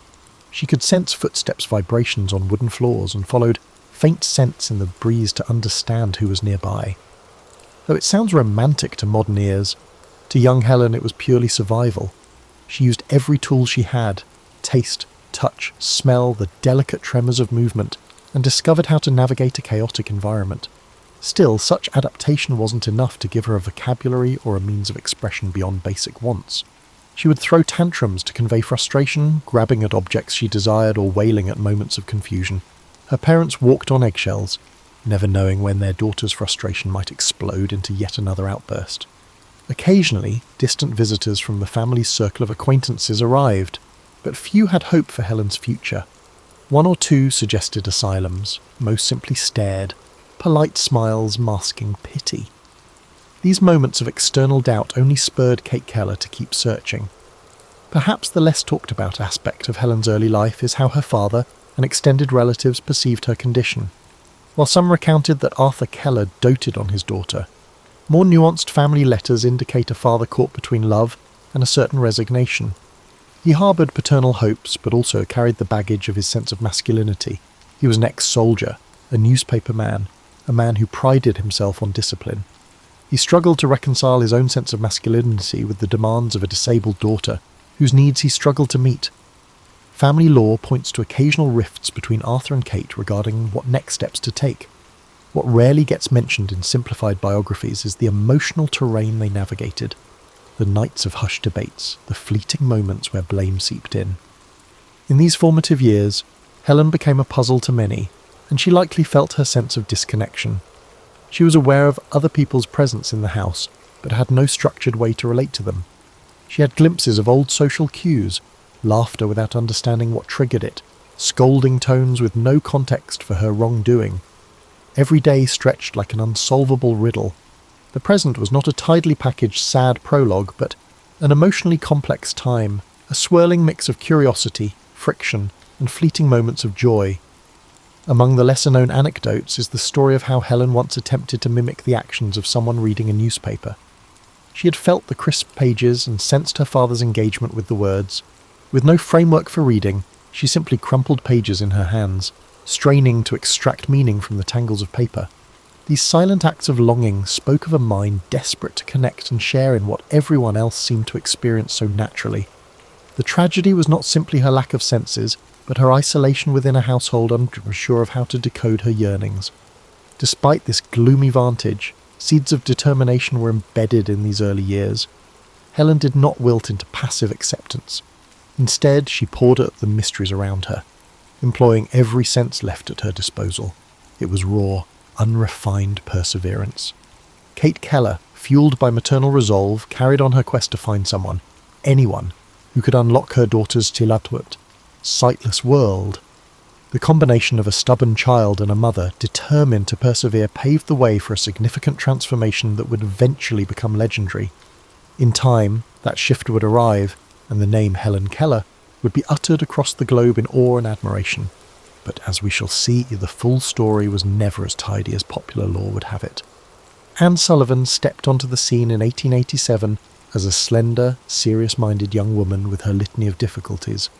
A product of poverty, with limited sight herself, Sullivan had recently graduated from our Perkins School for the Blind. Many accounts portray her as a saintly figure with near-miraculous teaching powers. Yet, if we peel away the veneer of hero worship, we find a fiercely practical individual who approached Helen not merely with compassion but with a no-nonsense determination. She did not see a pitiable child but a human being aching to connect, and she was well aware that her struggles, from an impoverished childhood to surgeries that had partially restored her vision, armed her with empathy for Helen's condition in ways a more privileged teacher might never grasp. Their introduction didn't spark instant harmony. The Kellers were sceptical about a single young woman's ability to manage their turbulent daughter. Helen herself was accustomed to controlling the household through tantrums. During the initial week, the teacher and the student engaged in a furious battle that could have resulted in catastrophe if Anne had given in. Instead, Sullivan insisted on establishing boundaries. She famously demanded to stay alone with Helen in a small cottage on the estate, away from indulgent family members, so that real instruction could begin. It is often recounted that Helen's breakthrough came at the water pump, where Sullivan spelled W-A-T-E-R into Helen's palm as water rushed over her other hand. Stage and screen have replicated that scene to the point of cliché. However, the dramatic flash of realization Helen felt wasn't a single moment in isolation. It was part of a chain reaction. Sullivan had been systematically spelling words into Helen's hand for weeks, patiently associating objects with finger-spelled letters. The water pump incident was simply the tipping point when Helen at last understood that everything around her had a label, that language itself was possible, and that she was not trapped in some private bubble, but living in a shared, nameable reality. Less celebrated moments peppered this learning journey. For instance, Anne would demonstrate the concept of cool by pressing Helen's hand to a window pane on a chilly day. She illustrated soft by letting Helen stroke the fur of a nearby cat, and then spelled the corresponding letters. It wasn't about memorizing discrete items, it was about teaching a conceptual framework of the world. Helen began to realize that there was a logic to everything she touched, that each texture and object had its identity, and that these identities could be conveyed through symbolic letters traced onto her hand. The social dimension of this breakthrough is perhaps the most profound. Before Anne arrived, Helen had been a solitary figure in a family that couldn't truly speak her language. Suddenly, an entire universe of relationships opened up. She could inquire, albeit at a basic level, about what her mother was doing in the kitchen. She could express frustration in ways that might be understood, rather than erupting in physical outbursts. The blossoming of Helen's curiosity was immediate and intense. She demanded the names of everything: furniture, cutlery, flowers, the horse in the stable, and even more abstract terms like love. Indeed, the lesson on love was pivotal, how to convey an intangible concept to a child who had thus far only learned words anchored to physical things. Anne tried to explain that you can feel the warmth of love just as you can feel the warmth of the sun, even though you cannot hold it in your hand. The struggle to grasp intangible ideas would shape Helen's future explorations of philosophy, religion, and ethics. Yet the real significance goes beyond the novelty of a once-silent child learning to communicate. Helen's transformation signalled a subtle rearrangement of the household's dynamics. The friction between teacher and parents over discipline, for instance, highlights how Anne stood firm in not treating Helen as a fragile curiosity. She insisted on correcting Helen when she made mistakes and guiding her towards self-reliance. Those who witnessed Anne's methods might have called her strict, perhaps even harsh at times. But the results were undeniable. Helen was evolving from a wild, misunderstood child into a student who recognized there were rules, processes, and consequences in life. An intriguing anecdote rarely highlighted is how Helen would sometimes mimic the attitudes or behaviours of Anne herself.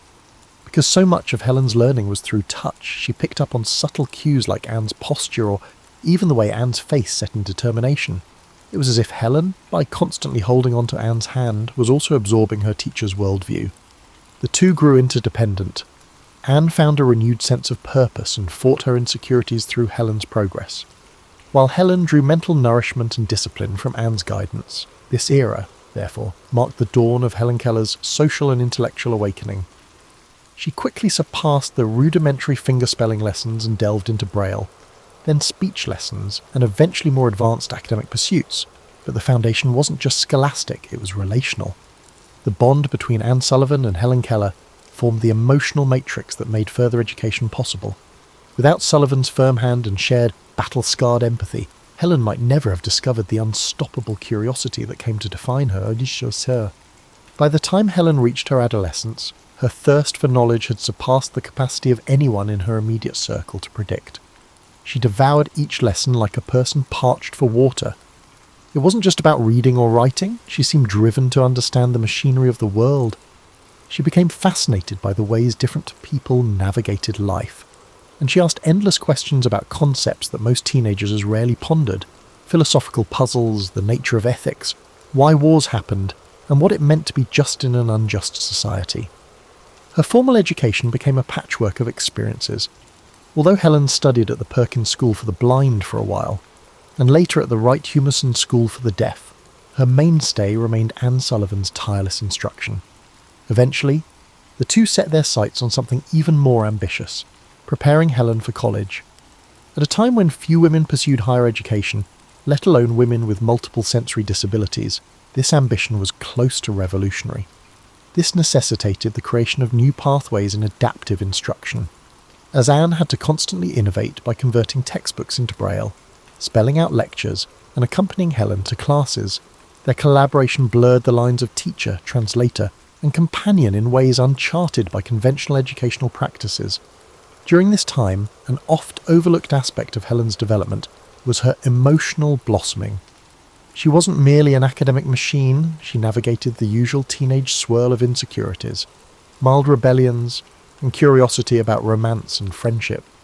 Family letters, rarely cited in popular biographies, reveal that Helen wanted to understand how relationships worked, why people courted, how love flourished and sometimes fizzled, and the role of marriage in a woman's life.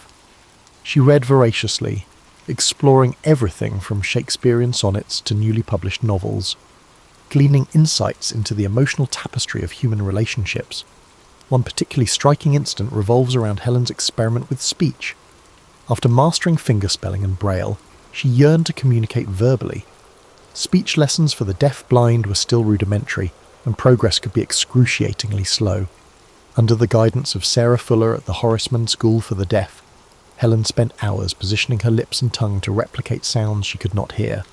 She placed her sensitive fingertips on her teacher's face to feel the vibrations of spoken words.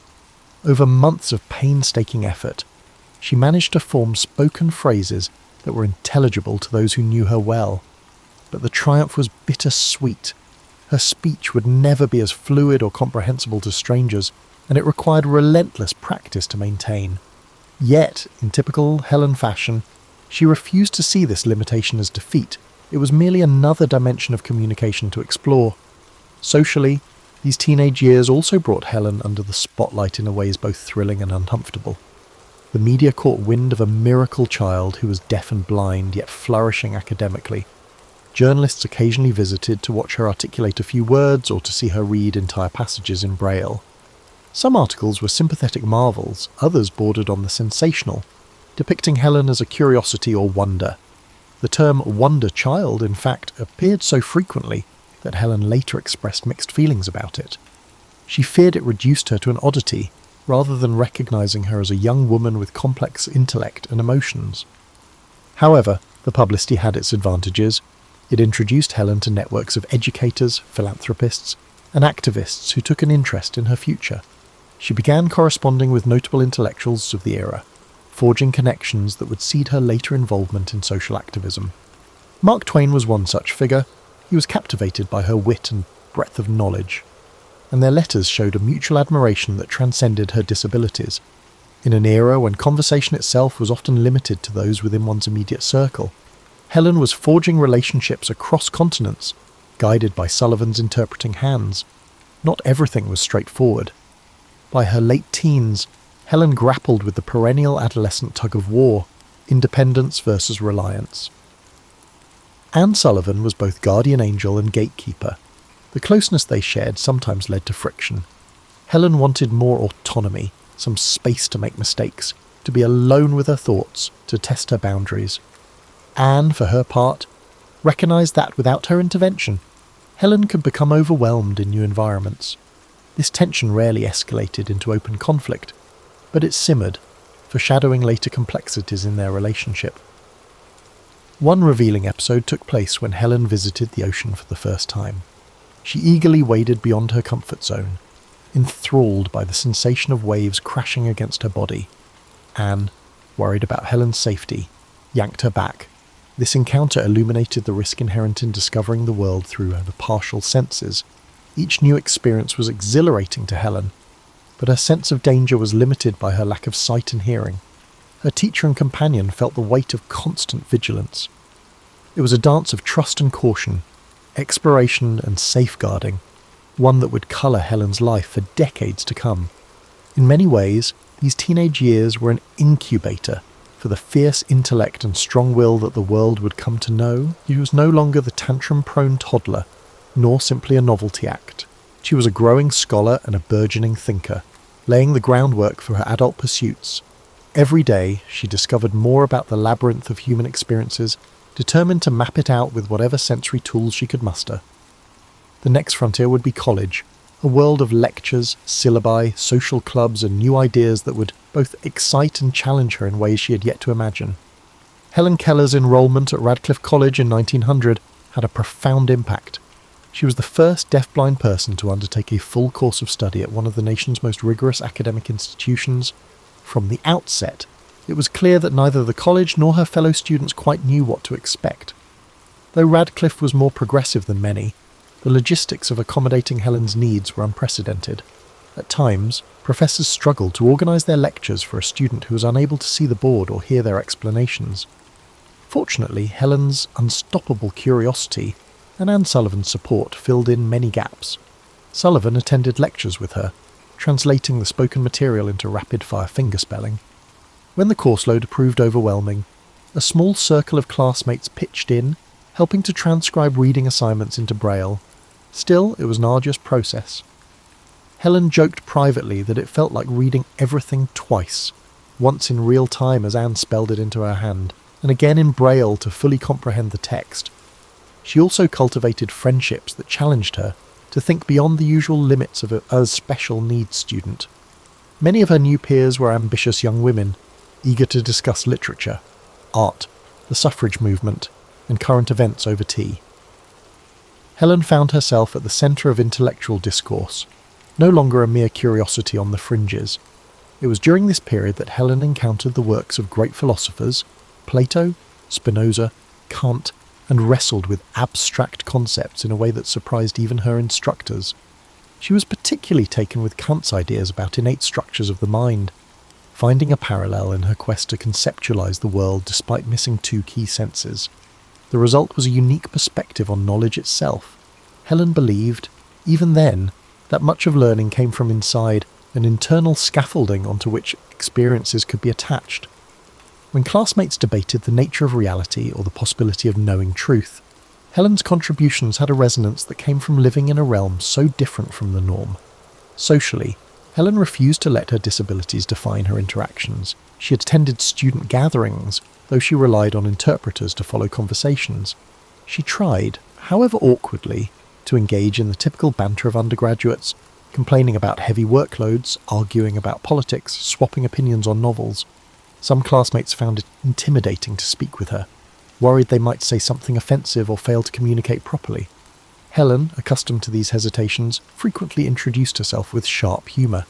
She'd eavesdrop on petty gossip by laying her hand on a conversation partner's lips to feel the vibrations of their whispered words, then would interject a witty remark. This approach, though startling at first, earned her a circle of devoted friends who cherished her candour and intelligence.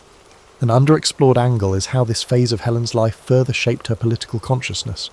Through her coursework and conversations with radical-minded classmates, she became increasingly aware of social inequalities, class struggles, and the limitations placed on women. This environment undoubtedly laid the seeds for her later activism in socialist movements and suffrage campaigns. She no longer simply read about these issues, she encountered them in the flesh. Fellow students worried about tuition, or suffragists protesting in Boston streets, or editorials in newspapers calling for changes in labour laws. Helen was struck by the disparity between the privileged gates of academia and the harsh realities experienced by many outside them. Reading the works of H.G. Wells and other forward-thinking authors who challenged the status quo escalated this tension. She corresponded with some of these writers, forging a network of ideas that far surpassed the typical college pen-pal relationships. Most people know of her friendship with Mark Twain, but fewer realise she also exchanged letters with reformers like Jane Addams, discussing not only disability rights but also broader social reforms. Her identity began to crystallise around the idea that her life was not just about personal triumph, but also about dismantling the obstacles, social, economic and political, that held others back. Amid all these intellectual pursuits, daily life at Radcliffe was still physically exhausting. Helen's health sometimes wavered due to the enormous strain of reading, writing, and deciphering a deluge of new material. Anne Sullivan too felt the pressure. She was effectively auditing the entire curriculum while juggling her role as interpreter, companion and caretaker. The two had to invent coping mechanisms, like scheduling strict breaks to rest Helen's fingers and avoiding marathon reading sessions late into the night. However, neither woman was willing to compromise, and they persevered in pursuit of excellence. By the time Helen graduated with honours in 1904, she had set a precedent that would serve as an inspiration to numerous others. She demonstrated that a deaf-blind individual could excel in a challenging academic setting, provided they had the appropriate rebonders and determination.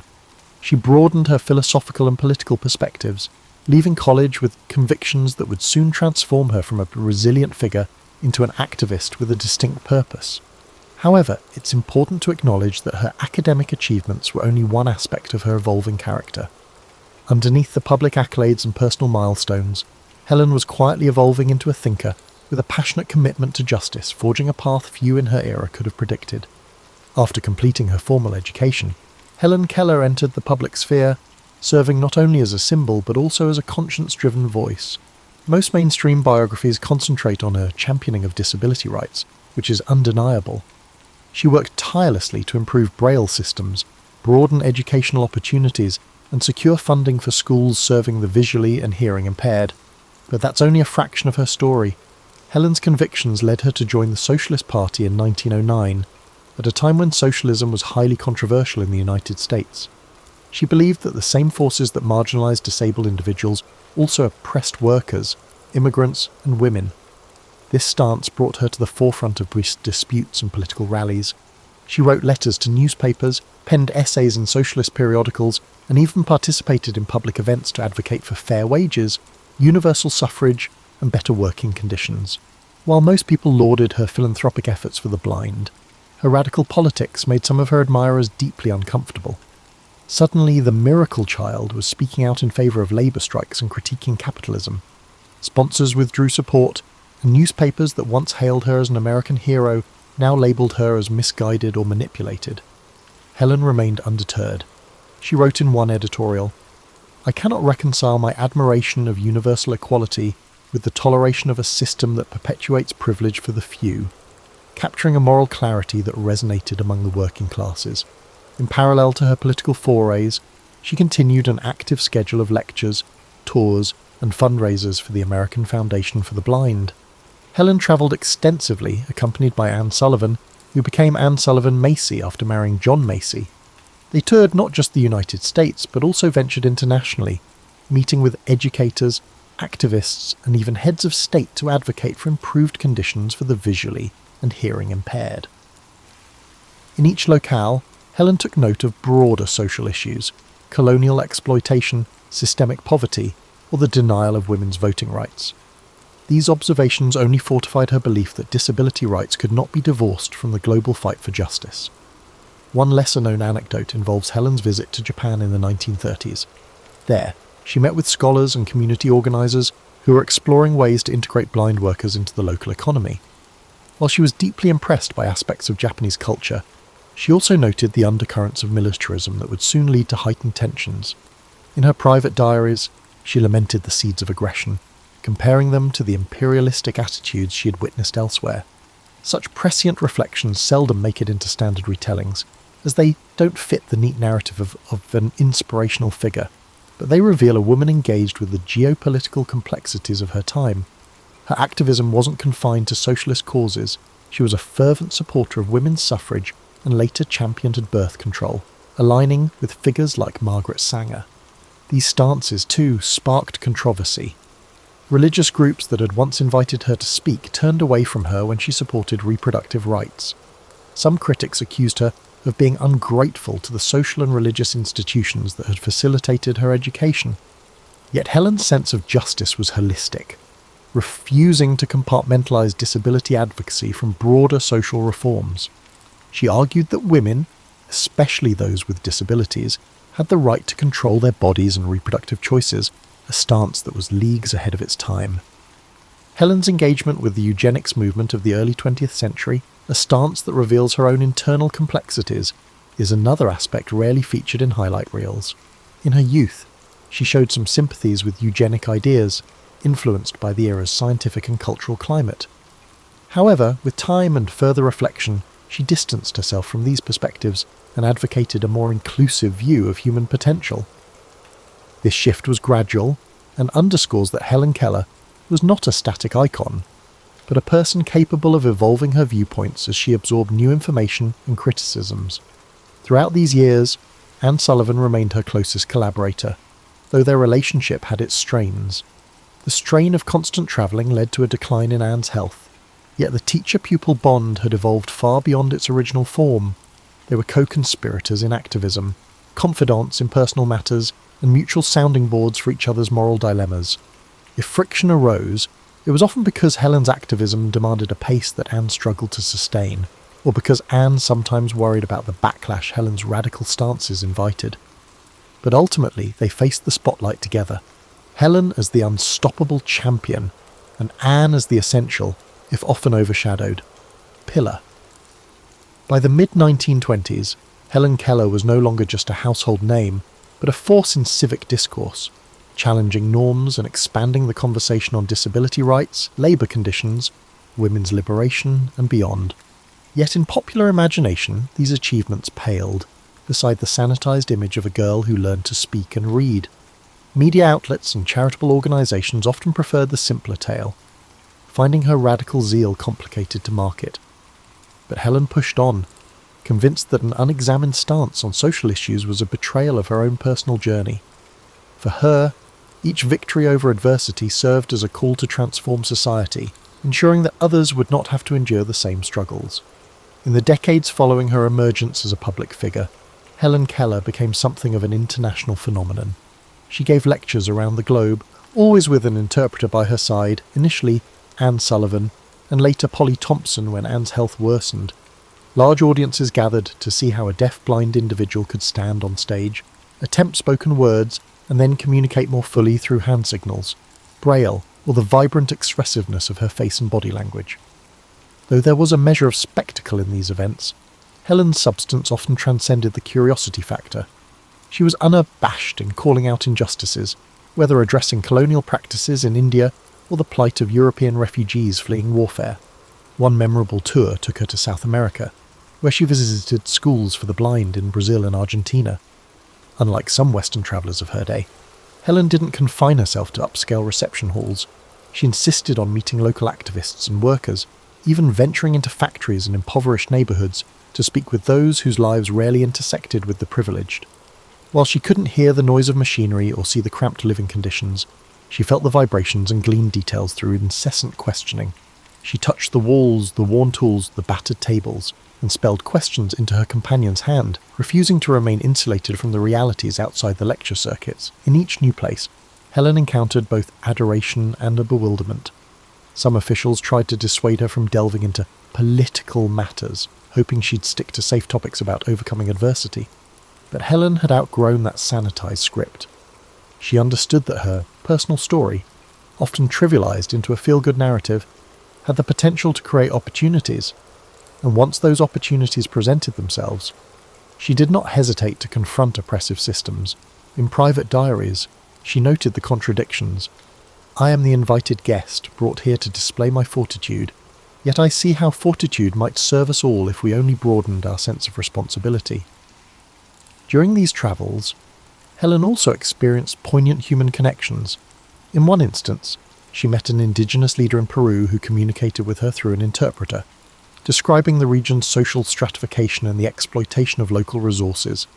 Helen, through her interpreter, conveyed solidarity and drew parallels between being marginalised due to disability and being marginalised due to ethnicity or economic status. Such encounters reinforced her core belief that different struggles against oppression shared the same roots. The scope of her activism expanded as World War II loomed.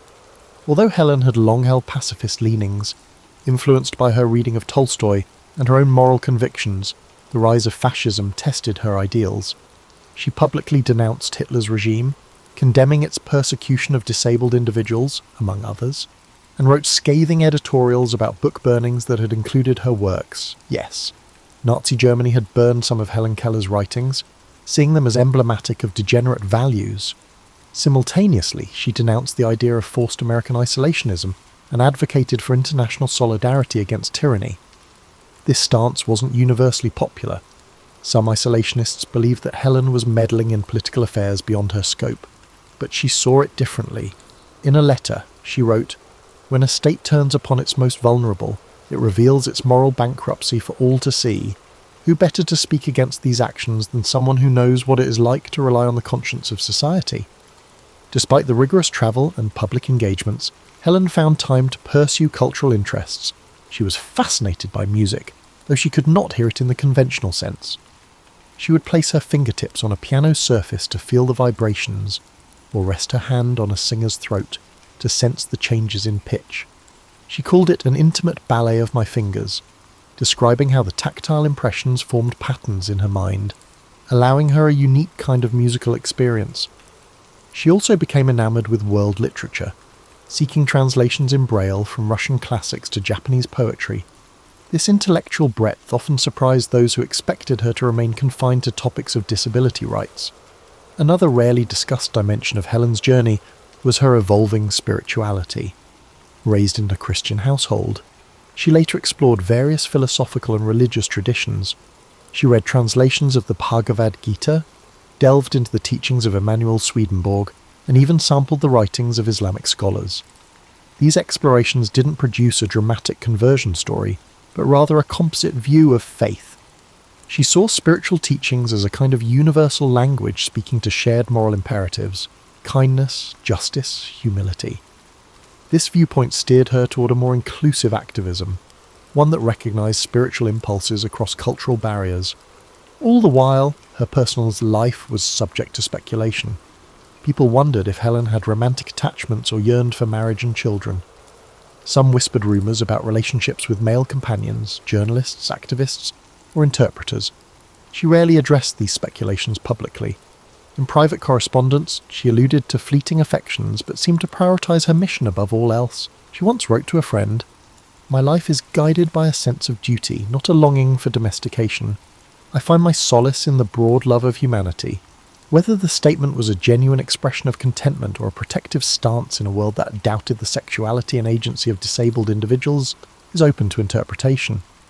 By the end of her global tours, Helen Keller had significantly influenced global affairs, a fact that many were unaware of.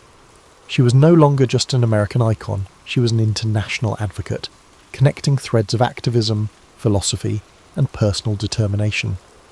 The seeds planted during these travels would germinate long after she returned home, setting the stage for the final chapters of her extraordinary life, chapters that reveal both the triumphs by the end of her global tours. Helen Keller had significantly influenced global affairs, a fact that many were unaware of, and a legacy that shapes any human life. Helen Keller's later years often get overshadowed by the recounting of her childhood miracle and her global tours, but they were marked by both measured tranquility and relentless engagement with causes she deemed vital. As Anne Sullivan's health declined and eventually led to her passing in 1936, Helen faced a profound personal loss. Anne had been her teacher, translator, confidant, and, most importantly, a steadfast ally in all her endeavours. Although Polly Thompson and later Winnie Corbally assisted Helen, None could replace the nearly mythical bond she shared with Anne. In private letters, Helen described feeling like a part of her had gone silent. Yet even amid this grief, she pressed on, translating sorrow into continued activism and public service. She intensified her outreach to injured veterans during World War II, as many of them returned from the front lines with newfound disabilities. She visited hospitals, showcasing how Braille and other adaptive methods could provide access to education and employment opportunities. For these men, witnessing Helen Keller, a figure known worldwide for transcending sensory barriers, offered tangible hope. She didn't sugarcoat the challenges. Instead, she conveyed the message that resilience was a discipline, something cultivated through consistent, determined effort bolstered by supportive communities. By this point, her anti-fascist stance was unequivocal, and she frequently linked the fight against oppression abroad to the fight for equality at home. In the post-war years, Helen remained a champion for disability rights, but she never abandoned her broader social convictions. She supported the burgeoning civil rights movement, drawing parallels between the marginalization of people of colour and that of disabled individuals. She wrote letters to leaders like W.E.B. Du Bois, voicing her unwavering support, and she cited the same moral logic she'd relied on throughout her life, that society cannot claim progress when entire groups are systematically denied basic rights. While she was not as visible in civil rights actions as younger activists, her public statements lent moral weight to the cause. Meanwhile, her personal reflections matured. In a series of essays, she lamented the ways her socialist views had been either ignored or glossed over by organisations eager to use her image for fundraising. She recognised that she'd become a symbol, often an inspirational one, yes, but also a convenient caricature that overshadowed her nuanced political beliefs. She wrote, "The world likes to see a triumph, but it becomes uneasy when that triumph calls for a radical shift in consciousness." These essays never garnered the attention of her earlier achievements, partly because they challenged readers to confront deep-seated prejudices about both disability and class. As she moved into her 70s, Helen's pace slowed somewhat, though she refused to slip quietly into retirement. She still travelled across the United States, visiting schools for the blind, giving lectures at universities, and meeting public figures who sought her endorsement. Hollywood occasionally came calling, wanting to dramatise her life for the umpteenth time. Despite her appreciation for the renewed interest, she was cautious about repetitive storytelling that reduced her to a mere child at the water pump. She often insisted that any portrayal include her advocacy work and her worldview, though producers weren't always receptive. She also kept she was writing, producing articles, letters and reflections that hammered home her belief in humanity's interconnected destiny. Helen's passing on June 1st, 1968, brought tributes from around the globe. Obituaries lauded her as the miracle worker's miracle, a phrase that, while meant to honour her, only reinforced the simplistic narrative she had wrestled with all her life.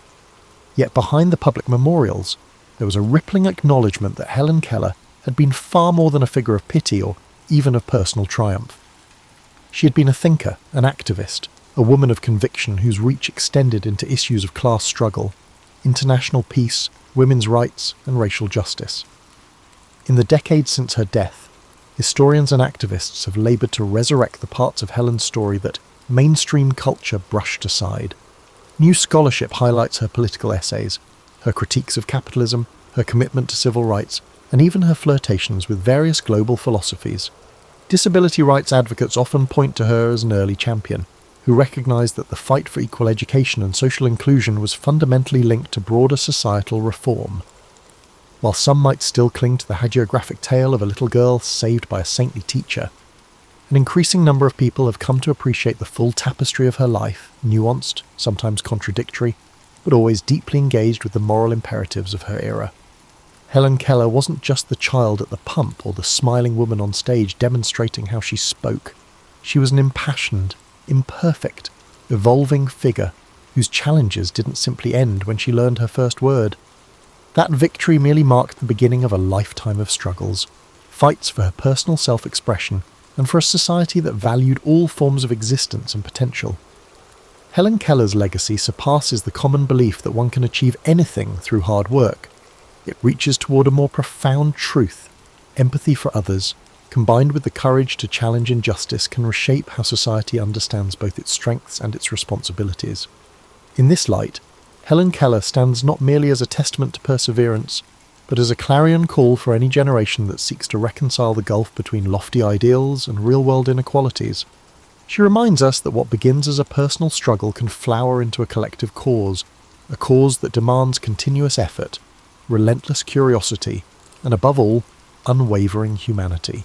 Scholars and Indian mathematicians crowded the thoroughfares, exchanging theories and goods under the caliph's tolerant gaze.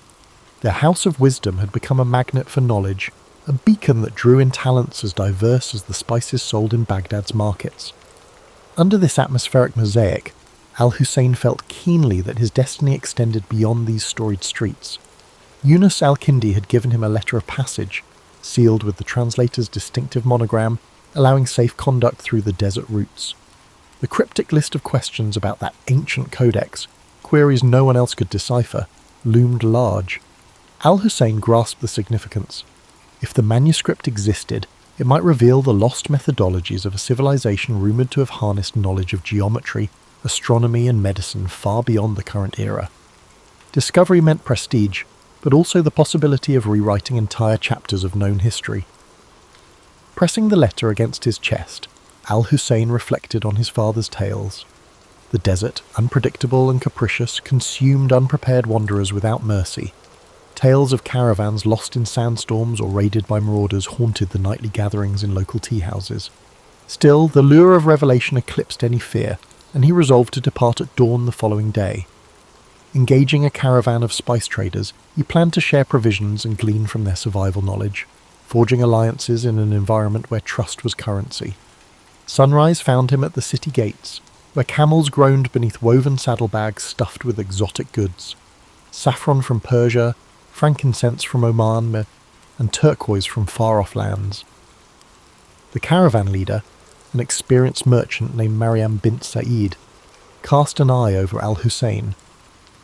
She was known for her leadership and her capacity to navigate shifting alliances among tribal factions. Though suspicious of scholars who ventured out of libraries, she recognized the advantage of travelling under the banner of the prestigious House of Wisdom.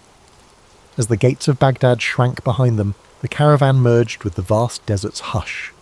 Dawn's golden light outlined distant dunes that seemed both majestic and forbidding. Al-Hussein observed Maryam directing her charges to form a staggered line, minimizing exposure to roving bandits. Occasionally the wind carried the bray of donkeys or the low murmur of traders discussing profit margins. For Al-Hussein, the emptiness was a blank canvas waiting for stories etched by the footprints of those audacious enough to cross it. At midday, the caravan paused for a respite. While others took shelter from the heat, Al-Hussein found himself marvelling at ancient rock carvings etched into a nearby cliff. Figures of hunters and astronomers hinted at a lineage of knowledge older and more mysterious than any library's scrolls. He gently traced the outlines with a practiced fingertip, sensing a kinship with those lost voices that once tried to record their world. If even in these remote corners human curiosity thrived, what wonders awaited him further ahead? As dusk approached, the caravan set up camp in a shallow wadi where sparse vegetation offered an anchor against shifting sands. Smoke curled from small cooking fires as conversations turned reflective under the emerging constellations. Al-Hussein unravelled a worn scrap of parchment, Yunus's instructions, and studied the cryptic glyphs he would eventually need to identify. An undercurrent of excitement within him, tempered by the realization that he was crossing into unknown domains. Tomorrow, he told himself, would be the first step into discovery's deeper realm. In the early dawn, the caravan pressed eastward toward a series of desert oases, whispered about in old merchant journals.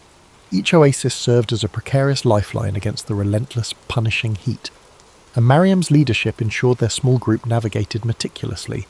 She brokered safe passage with tribal patrols, offering tokens of trade in return for unimpeded travel. Meanwhile, Al-Hussein keenly observed everything: the subtle changes in wind direction, the traces of ancient pathways etched into sandstone, and the silent resilience of his fellow travellers. The first oasis they reached was little more than a cluster of date palms around a seep of brackish water.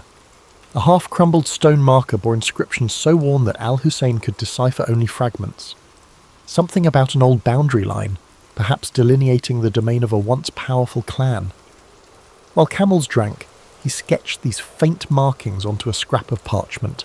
He felt an inexplicable sense of kinship with the countless travellers who had paused here, bridging centuries with a simple act of thirst-quenching. Under midday's glare, mirages shimmered like spilled quicksilver on the horizon, testing the caravan's resolve. Mariam instructed everyone to conserve water. No idle talk, no unnecessary movement. The group fell silent except for the shuffle of feet and the jingle of harnesses. Al-Hussein, though parched, studied the desert floor for any sign of hidden paths. He noticed shards of rock that might have been left by travellers or storms. Each shard, he thought, was an artifact, a clue to this vast land's deeper story. Late that afternoon, they encountered a wandering nomad who carried a battered lute. His desert-weathered face spoke of countless roads travelled. In exchange for water, he offered a ballad about a hidden city said to rise from the sands once every century. A place with alabaster walls, if legend could be trusted, concealing a trove of scrolls older than Babylon. Al-Hussein listened, heart quickening. Though Mariam dismissed it as a fanciful tale, the scholar within him sparked at the thought of such a discovery. They arrived at the second oasis by dusk, greeted by the scent of wet earth. The moon's reflection quivered on the water, a promise in the darkness. Mariam arranged night guards while the rest settled near tufted grass and short palms. Al-Hussein unrolled his notes, scribbling every rumour and observation he'd gathered that day. He felt a stir of anticipation, thinking of Eunice's letter and that elusive codex. If legends held any truth, perhaps the path he followed would branch into revelations. Before sleep, the caravan huddled for a supper of flatbread and dried figs. Conversation meandered to improbable tales, spirits that roamed the dunes, hidden jinn kingdoms beneath the sand. Mariam, ever pragmatic, rolled her eyes but allowed these stories to pass unchallenged, aware that tales could soothe weary minds. Al-Hussein listened thoughtfully, dissecting each legend for kernels of historical fact. He sensed how desert myths blended with real events, forging a tapestry of belief. Each story, he realized, held a reflection of human longing. Sleep came fitfully. Between ragged gusts of wind that rattled the palms, Al-Hussein dreamed of an endless corridor lined with doors of sandstone. Behind one door lay the hidden city the nomad described. Behind another, the Red Sea Library. He awoke to the howling of a jackal, unsure if the dream was an omen or mere fantasy. Still, his conviction remained firm. He would continue chasing knowledge across these shifting landscapes, trusting that destiny might reveal itself within the margins of the unknown. By morning, a layer of sand dusted every surface, and the caravan resumed its cautious advance. The air felt thick with unspoken tensions. They reached a rocky pass where looming sandstone pillars resembled silent sentinels. Mariam signalled a halt, sensing something amiss. Al-Hussein peered into the ravines, half expecting bandits or lurking predators. Instead, he found stillness. However, the unease remained. Sometimes the desert concealed its perils in plain sight, biding time. The caravan pressed on, anxious to leave those brooding columns behind. That evening they camped on the pass's far side, sheltered from direct winds by a towering rock face. After supper, Al-Hussein examined an astrolabe Mariam carried for navigation. The device's etchings mesmerized him, reminiscent of the geometric wonders housed in Baghdad. He wondered if the rumoured codex might expand upon such celestial insights. As the fire died down, he sat, reflecting on how each horizon revealed new questions, not answers. Perhaps the desert's greatest secret was its power to kindle an unending quest. Beyond the pass, dawn unveiled a stark plateau where the wind carried the faint tang of salt. Mariam reckoned they were approaching the edges of a vast basin leading toward the Red Sea. Al-Hussein noted the powdery residue that clung to his sandals, forming a pale crust whenever the wind surged. Fragments of shells occasionally glittered underfoot, relics of a primordial sea that had long since receded. In that silent expanse, the ancient interplay of water and desert seemed to whisper clues of hidden transitions. Moving carefully, the caravan traced a path across parched flats where cracks laced the ground in elaborate patterns. Each fissure suggested the land was thirsting for a rain that might never come. Al-Hussein lingered over a particular cleft that formed a near-perfect star shape. He sketched it in his notebook, contemplating how geometry surfaced in nature's own design. The interplay of shapes and lines called to mind the rumoured codex, possibly containing knowledge that bridged the gap between the natural world and human understanding. By midday the heat intensified, pressing against them like an unseen hand. Water became precious currency. Mariam, aware of how quickly desperation could unravel unity, kept a strict ration schedule. Observing her leadership, Al-Hussein admired the way she balanced empathy with firm discipline. Under her direction, no quarrels erupted even as thirst pricked tempers. The caravan trudged on, each step a negotiation between body and environment. In the shimmering distance, stunted shrubs and dwarf acacias offered, the only semblance of life in that stark domain.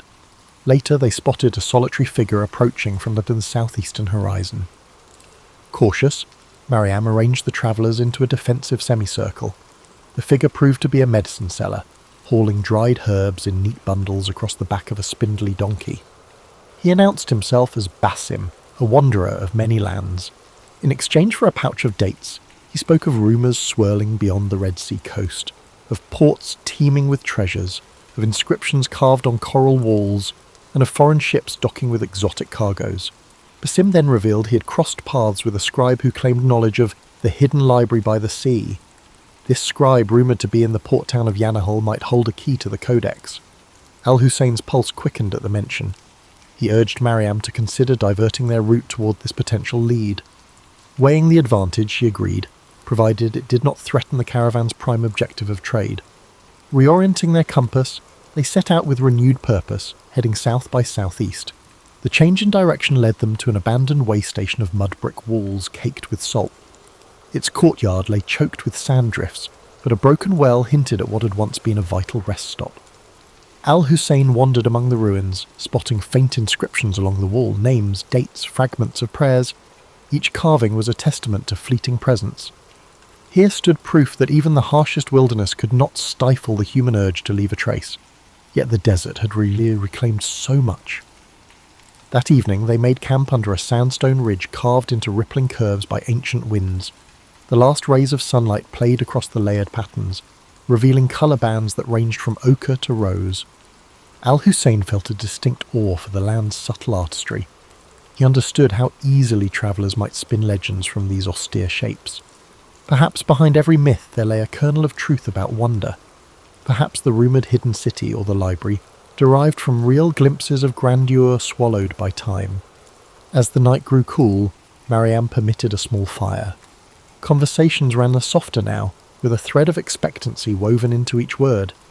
Basim spoke of trade centres bustling with sailors from distant empires, Zanj, Gujarat, even the far-flung kingdoms beyond the Indian Ocean. He also mentioned the region's swirl of local legends, a half-buried temple near the coast, the rumoured tomb of a prophet whose name had slipped from memory. Al-Hussein took careful notes, determined to sift the improbable from the verifiable. Before sleep, Al-Hussein pulled out Eunice's cryptic questions, scanning the faded script by firelight. They referred to instruments that measured the angles of stars from improbable vantage points, formulas that predated known treatises. Could the Red Sea Library truly hold such ancient feats of intellect? He felt the subtle pull of destiny, the sense that each conversation, each dusty ruin, brought him closer. The desert had not broken him. Instead, it was shaping him into something sharper. Morrow would carry them nearer to that beckoning shoreline. Dawn lifted the shadows from the ridge, exposing a horizon lined with jagged rock outcroppings. The caravan continued toward Yanahal, keen on reaching its port before supplies ran dangerously low. A subtle but steady breeze carried the faint smell of salt, confirming they were inching closer to coastal winds. Al-Hussein noticed changes in the environment. Scattered gulls wheeling overhead, traces of sea-polished stones littering the path. These small signals revived the group's spirits, reminding them that a new chapter of their journey lay ahead. By midday they encountered a caravan heading north. Mariam negotiated a swift exchange of information. The travellers warned of shifting alliances among local chieftains, each vying for influence in the lucrative maritime trade. Al-Hussein listened carefully. Turbulent politics could affect access to the ports and libraries alike. One slip in protocol could transform an academic quest into a diplomatic tangle. Protecting the mission, and the precious knowledge it might uncover, required walking a delicate line between curiosity and caution, intellect and survival. The landscape soon began a gradual descent, winding through low hills where thorny scrub dotted the earth in pale clusters. At times, the caravan skirted salt marshes, each step producing a hushed crunch underfoot. Tiny crabs scuttled in shallow brine pools, and the occasional heron soared overhead, a pale sentinel against the shimmering sky. Each sign of life felt like a small revelation after miles of barren desert. Al-Hussein found himself overwhelmed by the variety of forms the natural world assumed, even in the remote margins. Late that afternoon, they spotted Yanahal in the distance, a sprawl of mud-brick dwellings with roofs of thatch or tiled clay, punctuated by the taller silhouettes of warehouses near the docks. Thin pillars of smoke curled upward, and the distant clang of metal suggested blacksmiths plying their trade. Seabirds circled the bustling harbour, where dhows and small cargo vessels bobbed in the tide. For Al-Hussein, the sights and sounds of a place so different from Baghdad were a vivid reminder of the region's fluid tapestry of cultures. Mariam led the caravan through the town's outskirts, seeking a trustworthy local factor who could arrange secure storage for their goods. Children peered out from doorways, intrigued by the unusual mix of travellers. The air smelled of fish, spice, and damp rope, all woven together into a briny perfume. Al-Hussein scanned every detail, from the chipped walls covered with old maritime symbols to the lively banter between dock workers. He made mental notes of how commerce thrived here, bridging deserts and oceans in a single breath. With arrangements in place, the group settled at a modest inn near the wharf. Basim quietly vanished among the waterfront stalls, murmuring about errands to run. Al-Hussein felt a twinge of concern, but was too eager about the library rumour to dwell on it. He quickly asked around for any mention of the scribe. Locals offered conflicting accounts. Some shrugged, while others claimed they had glimpsed a reclusive scholar searching for archaic port records. One old fisherman insisted the scribe left for the Coralstone Quarter. Determined, Al-Hussein set off with Mariam and 2 guards, weaving through narrow alleys that snaked between sun-baked walls. The sound of the sea grew louder, waves rolling and crashing in a steady rhythm. They soon found the Coralstone Quarter, a cluster of buildings fashioned from blocks quarried along the shore. The walls sparkled with flecks of shells embedded in pale limestone. While the architecture entranced Al-Hussein, it was the possibility of encountering the scribe that propelled him forward, heart-pounding with each echoing footstep. At last they arrived before a half-collapsed structure perched on the water's edge. Broken shutters and a leaning doorway bore witness to decades of neglect. Inside, scattered manuscripts lay in disarray atop a wooden table. Candle stubs had melted into curious shapes, dotting the floor like forlorn sculptures. Al-Hussein called out, receiving only silence. Mariam gestured for the guards to remain alert. Then a voice, raspy but precise, emerged from behind a partition. "If you've come for idle gossip, there is none. If you seek knowledge, speak." An elderly man stepped forward, shoulders draped in a threadbare shawl. His gaze darted suspiciously among them. Al-Hussein introduced himself and explained his search for a Red Sea library rumoured to house an ancient codex. At the mention of Yunus al-Kindi, the man's eyes sparked. He introduced himself as Fahim, once a royal archivist who had fallen out of favour. Fahim claimed to know the codex's general whereabouts, but warned of obstacles, political and supernatural. Despite his guarded manner, he pointed to a scroll. "There," he said, "the trail begins." Under the scribe's watchful glare, Al-Hussein unrolled the scroll Fahim indicated. Faded script described a coastal stronghold called Makshaf, famed for its labyrinthine archives. Though the text offered scant details, it named a certain scholar, Ibrahim of Kulzum, who had once catalogued manuscripts within its walls. Fahim revealed that a naval blockade centuries earlier had forced the stronghold into obscurity. Few in Yanahal even recalled its name. The old archivist smirked. "If you wish to risk your neck, go. But be warned, those halls remain unforgiving." Mariam, standing nearby, studied the scribe's demeanour. She had dealt with enough merchants and officials to read a man's motives. Though Fahim's bitter tone implied grudges, he seemed sincere about the stronghold's existence. After a terse negotiation, she coaxed him to provide a rough chart of Makshaf's possible location. Al-Hussein promised to mention Fahim's name favourably in scholarly circles if they succeeded. The archivist waved them off as though disclaiming any further responsibility for their fate. Mystery, it seemed, was his final currency. Reconvening at the inn, Al-Hussein laid out the new findings. The stronghold of Makshaf appeared to lie southwest along a rugged coast where cliffside passes met tidal inlets. This was no typical trade route, and Mariam recognised the risk. Yet curiosity pulled them forward. Treasure for her, knowledge for Al-Hussein. To minimise complications, she decided that only a smaller detachment would continue.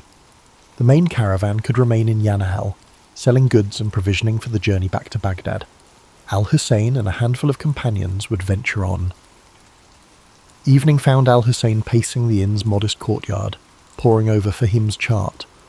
Tiny notes etched beside rough sketches of landforms hinted at old conflicts, ruined watchtowers, and rumoured pirate hideouts. He traced the shoreline with his fingertip, imagining the waves crashing against the walls of Makshaf. What secrets might that stronghold's archives hold? Remnants of civilizations unknown or advanced theories lost to time. The moonlight made the parchment glow, as if enticing him to see beyond its faded lines into uncharted territory. By dawn, Mariam had secured a light coastal vessel from a local captain named Tawfiq, whose family specialised in short-haul voyages along the Red Sea. With Basim's help, he had returned with unusual timeliness. They loaded supplies, water barrels, salted fish, a few goats for milk. Al-Hussein brought his notebooks, Eunice's letter, and whatever references Fahim had been willing to share. A hush fell over them as they boarded the vessel, the humid sea breeze a welcome change from desert dryness. Ahead lay the open sea, half illuminated by the rising sun. The boat rocked gently as they navigated away from Yanahal's harbour, leaving behind the tangle of masts and dockside chatter. Overhead, seabirds wove intricate patterns, while the horizon stretched indigo and gold. Al-Hussein inhaled the briny air, feeling a subtle exhilaration. This watery expanse was a far cry from the dusty roads he had known. Mariam stood at the prow, scanning for hazards. Despite the calm surface, she understood storms could blow in with devastating force. The Red Sea, like the desert, demanded vigilance. During the voyage, Tawfiq recounted local lore about hidden coves where pirates once stashed plunder or reefs that glowed with phosphorescence at night. Basim listened, occasionally offering a sly anecdote of his own. Al-Hussein jotted down each tale, uncertain which threads might lead to truth. The swirl of rumour only deepened his conviction that knowledge often lurked in the unlikeliest corners. Meanwhile, the coastline revealed layers of cliffs, dotted with vegetation clinging to cracks in the rock. Small huts or fishing camps occasionally dotted the beaches.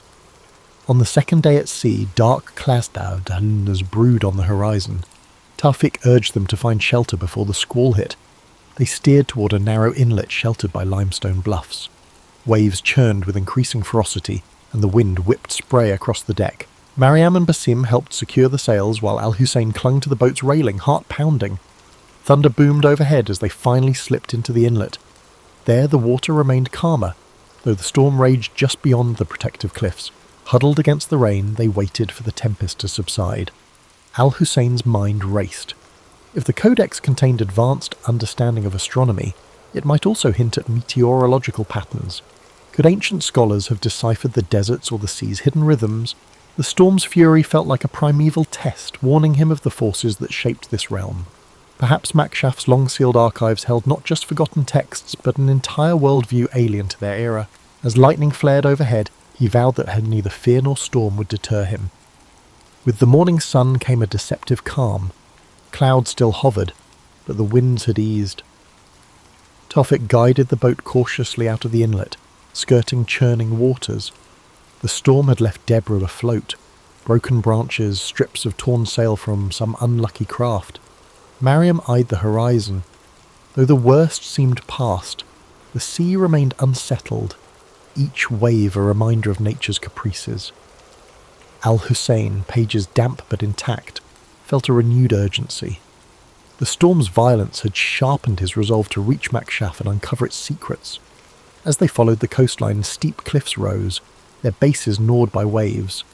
Occasionally they glimpsed narrow ledges or goat paths zigzagging upward, suggesting that people once traversed these heights.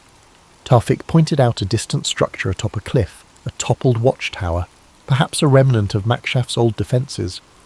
The sight quickened everyone's pace. If that tower marked the outskirts of the stronghold, they were close. Still, the approach looked treacherous, with no easy landing place visible among the rocks and swirling currents. They eventually located a craggy beach where erosion had carved out a small pebbled cove. Unloading the vessel was a precarious dance of timing each wave's retreat. Mariam directed the transfer of provisions while Tawfik secured the boat to a natural cleft in the rock. Overhead, seabirds screeched, and the wind whipped salt-laden spray against their faces. Al-Hussein carefully shielded the charts and manuscripts, mindful that a single misstep could end his entire quest. This shoreline felt like a threshold between rumour and tangible discovery. A short climb inland revealed a rocky plateau dotted with tough grasses and scattered boulders. Amid the distant cliffs, fragments of a fortification jutted skyward, tumbled walls and half-collapsed arches. Basim let out a low whistle, marvelling that such ruins still lingered after centuries of neglect. Mariam maintained her measured composure, though Al-Hussein guessed she shared the group's rising anticipation. Makshaf's silent outline beckoned. For all anyone knew, they were the first to set foot here in generations. Perhaps they stood at the edge of a dormant legacy. They advanced through a steep ravine, its sides etched with old chisel marks. Al-Hussein paused to examine them, suspecting that earlier inhabitants had quarried stone for the stronghold's construction. The ravine opened into a hidden valley where an arched gateway lay partially buried by debris. Time and storms had battered its keystone, leaving a sizable gap. Carefully they picked their way through fallen stones, each footstep sending echoes through the still air. A faint tang of seaweed permeated the ruins, as if the ocean had invaded this bastion long ago. Beyond the gateway stretched a courtyard choked with rubble and invasive plants. Broken pillars hinted at what might once have been an open colonnade. A series of corridors branched off from the far side, one leading to a stone staircase descending underground. Al-Hussein's pulse fluttered. Subterranean vaults often served as archives or storage facilities in older fortifications. He imagined shelves of manuscripts, layered with dust, awaiting rediscovery. Mariam tested a cracked step with her boot, finding it stable enough. They lit torches, bracing themselves for whatever lay below. The descending passage felt claustrophobic, each echo magnified by the damp walls. A battered iron gate at the bottom yielded to Basim's determined shove. Within lay a series of vaulted chambers. Water trickled from hairline cracks in the ceiling, pooling on the floor in irregular puddles. Their torchlight flickered over broken crates, corroded lanterns, and scraps of rotting cloth. Al-Hussein's eyes darted around, desperate to find any sign of records. Then in a corner, he spotted what appeared to be a carved stone plaque emblazoned with geometric designs. Approaching it, he realized the plaque was part of a larger fixture. A sealed doorway. Intricate lines fanned outward from a central motif, echoing the patterns in Eunice's cryptic notes. Could this be a hidden archive within the stronghold? Eagerly, Al-Hussein traced the grooves with a fingertip. Mariam hovered, scanning for potential threats. Basim ran his hand along the wall's perimeter, eventually finding the faint outline of a release mechanism. When he pressed it, the plaque shuddered, revealing a narrow gap. Stale air seeped out, carrying hints of mould and ancient parchment. Torchlight spilling through the gap illuminated a cramped chamber lined with stone shelves. Al-Hussein's heart soared. Rolled manuscripts lay scattered, some disintegrating at the touch of the moist air. He gingerly lifted a small codex bound in faded leather, its cover emblazoned with unfamiliar symbols. Though the text was partially illegible, diagrams of star charts and geometric constructs were visible, aware that he was crossing into the realm of legends made real. With mounting excitement, Al-Hussein and Mariam inspected the shelves, hoping for a more complete find. Many manuscripts had succumbed to rot or water damage, leaving illegible stains where words once lived. Still, glimpses of diagrams, star maps, and cryptic notations sparked Al-Hussein's imagination. Each surviving scrap offered a puzzle, references to advanced mathematics, mentions of distant lands, and hints of medical treatises. The codex Eunice had mentioned might lie deeper within or be scattered among these fragile scrolls that teetered on the brink of disintegration. Basim, less enthralled by the written page, explored adjacent chambers in search of anything valuable, coins, jewellery, or historical artefacts that might fetch a price. He returned empty-handed, muttering about collapsed tunnels and corridors blocked by a rubble. From one corridor, a trickle of brackish water flowed, implying that parts of the stronghold might be submerged or entirely inaccessible. The group decided to work methodically, prioritizing the drier sections first. Mariam posted a guard outside, aware that local pirates or treasure hunters could still pose a threat. Hour after hour, Al-Hussein catalogued each fragment they could salvage. He recognized partial translations from Greek, Coptic, and even Sanskrit. Whoever had curated these archives clearly embraced the same zeal for knowledge that fueled the House of Wisdom in Baghdad. Occasionally he stumbled upon a page detailing astronomical observations far more advanced than anything he'd encountered. He dreamed that if he could reconstruct these texts, they might reshape contemporary understanding of the cosmos, bridging centuries of lost scholarship. He remembered Eunice's cryptic list and felt a surge of vindication. Progress was slow, the air in the buried chambers remained thick, occasionally forcing them to retreat above ground for fresh air. In the process, they discovered an intact storeroom near the courtyard containing clay jars sealed with ancient wax. Basim pried one open, revealing well-preserved grains that, while impossible to eat, illustrated that this fortress once hosted a thriving community. Al-Hussein marvelled at the notion that the inhabitants of Makshaf had walked these same corridors, their daily routines taking place above a trove of hidden knowledge, then vanishing into history. On the second evening, Mariam insisted they organise a secure campsite in the courtyard. Setting up canvas tarps where partial walls offered shelter from ocean winds, they established a routine, nights spent guarding the perimeter, days spent rummaging the archives. The only sounds were the distant roar of the sea and the shuffle of footsteps echoing in stone halls. At times, the place felt haunted by old aspirations and new ones colliding. Al-Hussein often caught himself wishing they had more time, better resources, or just a few extra hands to preserve these fragile legacies. At last, amid a heap of decaying scrolls in a far corner of the sealed chamber, Al-Hussein found it. A manuscript carefully wrapped in oiled cloth, protected from the worst dampness. Its cover bore a pattern, identical to the sketches in Eunice's instructions. Heart-hammering, he peeled back the cloth. Inside, pages of surprisingly durable parchment were covered in scripts that merged geometric diagrams with flowing text. Marginal notes in a secondary hand suggested commentary, possibly added by later scholars. This had to be the codex. A quick survey revealed passages on astronomical alignments, references to mathematical proofs that predated known treatises, and arcane symbols that defied immediate interpretation. One section even described medical herbs rumoured to thrive in remote regions. Al-Hussein felt as though he were holding an entire lost epoch in his hands. Mariam, seeing his awe, asked if this was truly what they had risked so much to find.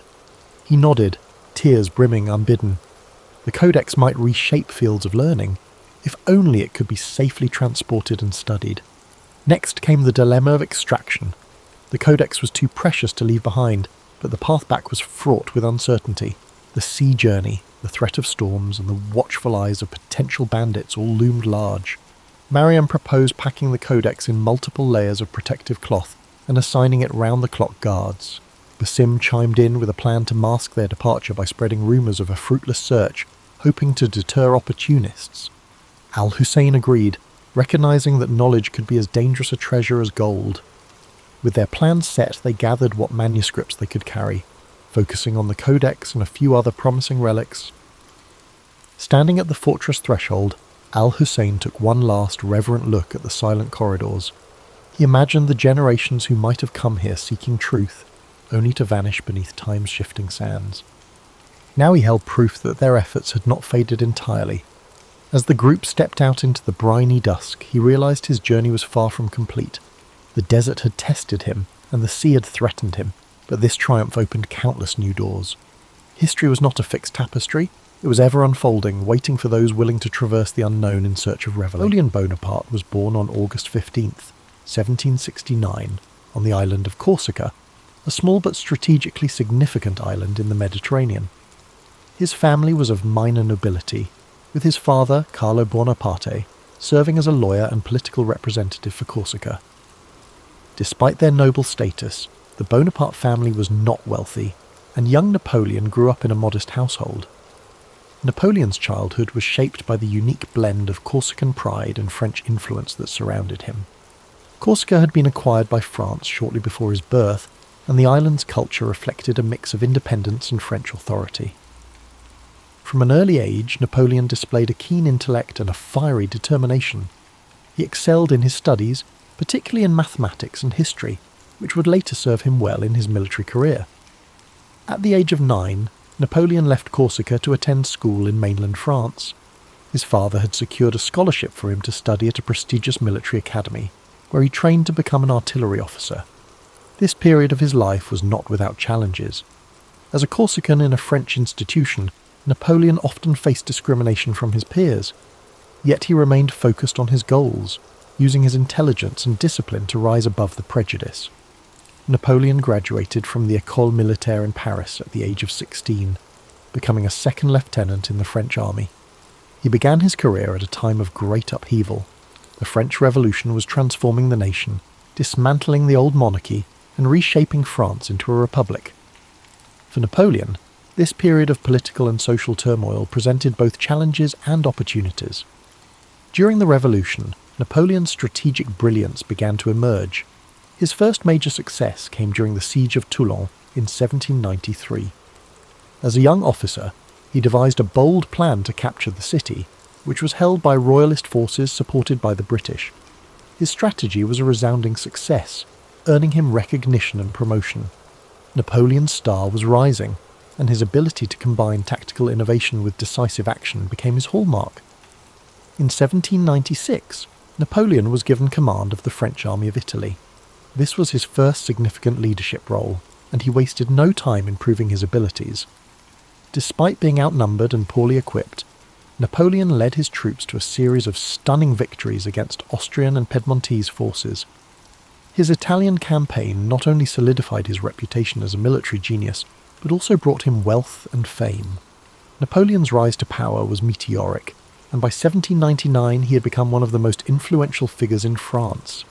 That year, he staged a coup d'état, overthrowing the government and establishing himself as first consul.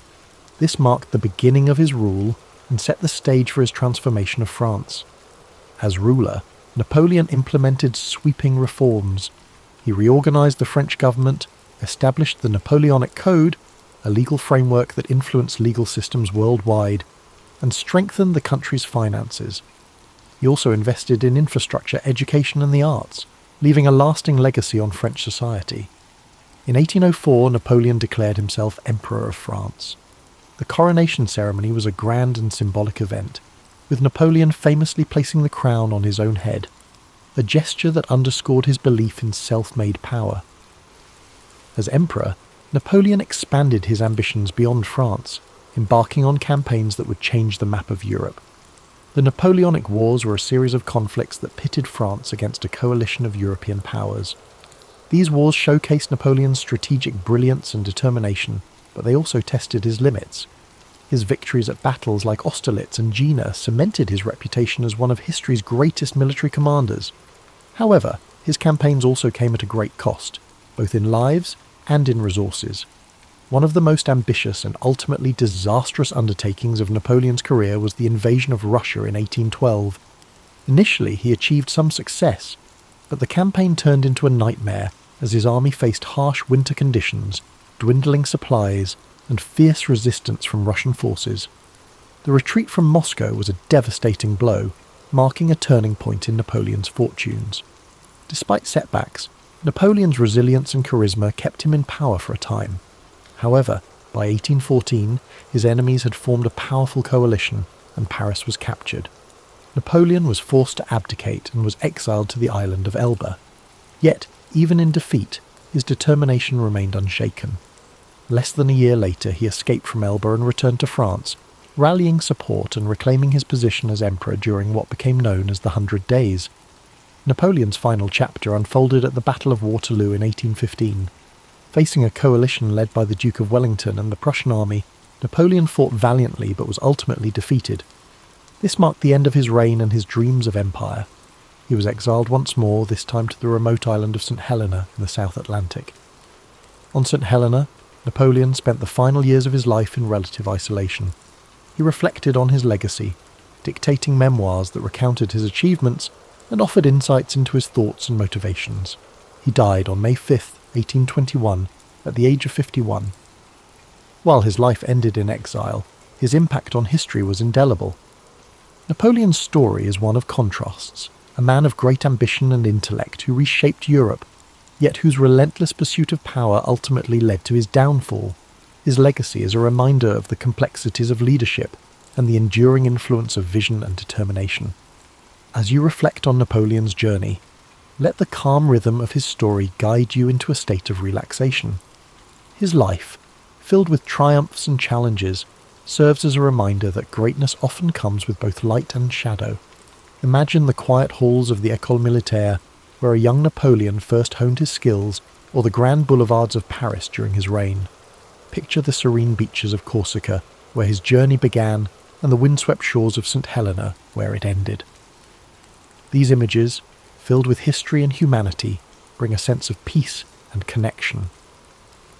As the gentle narrative of Napoleon's life carries you further into relaxation, consider the enduring lessons his story offers. His life was a testament to the power of vision, determination, and adaptability. From the shores of Corsica to the grand battlefields of Europe, Napoleon's journey was one of extraordinary highs and profound lows, each moment shaping his legacy and the world around him. Imagine the streets of Paris during the height of Napoleon's rule, bustling with activity as citizens moved through a city transformed by his reforms. The grand architecture, the sounds of carriages, and the whispers of admiration for the leader who had reshaped France into a powerful empire fill the air. Napoleon's vision for his country was ambitious, rooted in the belief that strong leadership and progressive policies could bring unity and prosperity.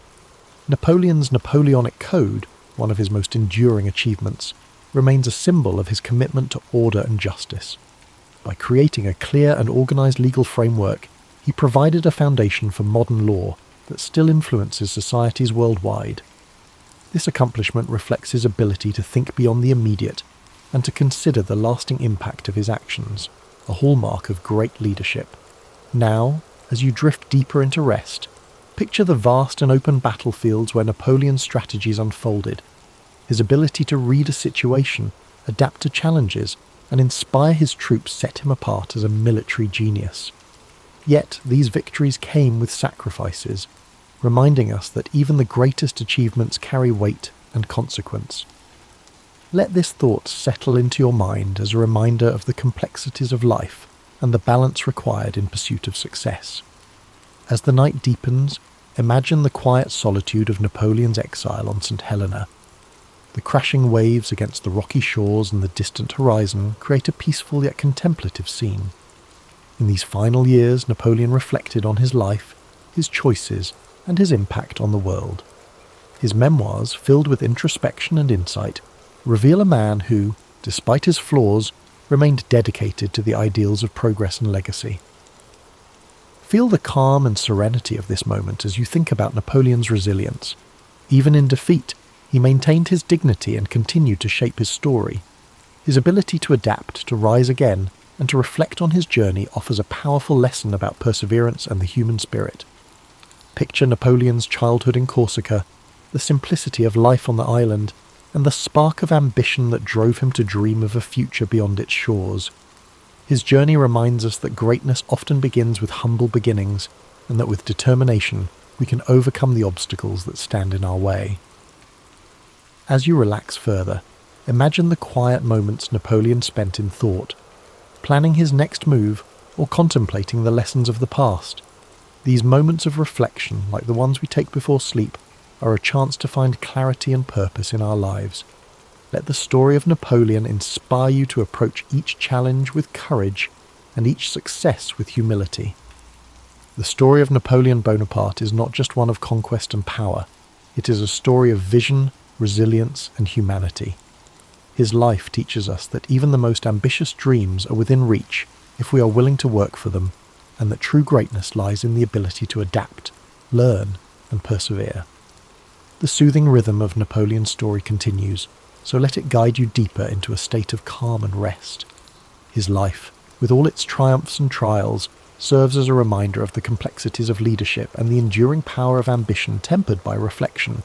Each chapter of his journey holds lessons about perseverance, the importance of vision, and the balance required in any great endeavour.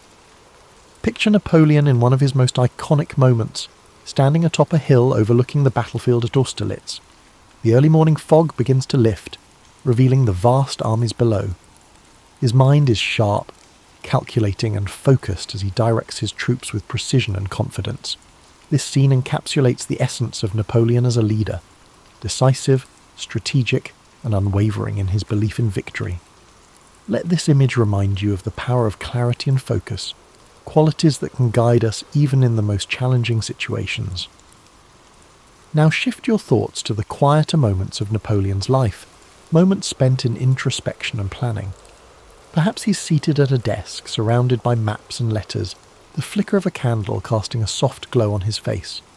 These moments of preparation and thoughtfulness were the foundation of his successes, showing that even the most remarkable achievements begin with careful planning and deliberate action. While you relax further, imagine the streets of Paris once more, this time during Napoleon's grand coronation as emperor. The city buzzes with excitement and anticipation, the sounds of trumpets echoing through the air as crowds gather to witness history being made. Napoleon, ever the symbol of self-determination, places the crown upon his own head, a gesture that speaks to his belief in shaping his own destiny.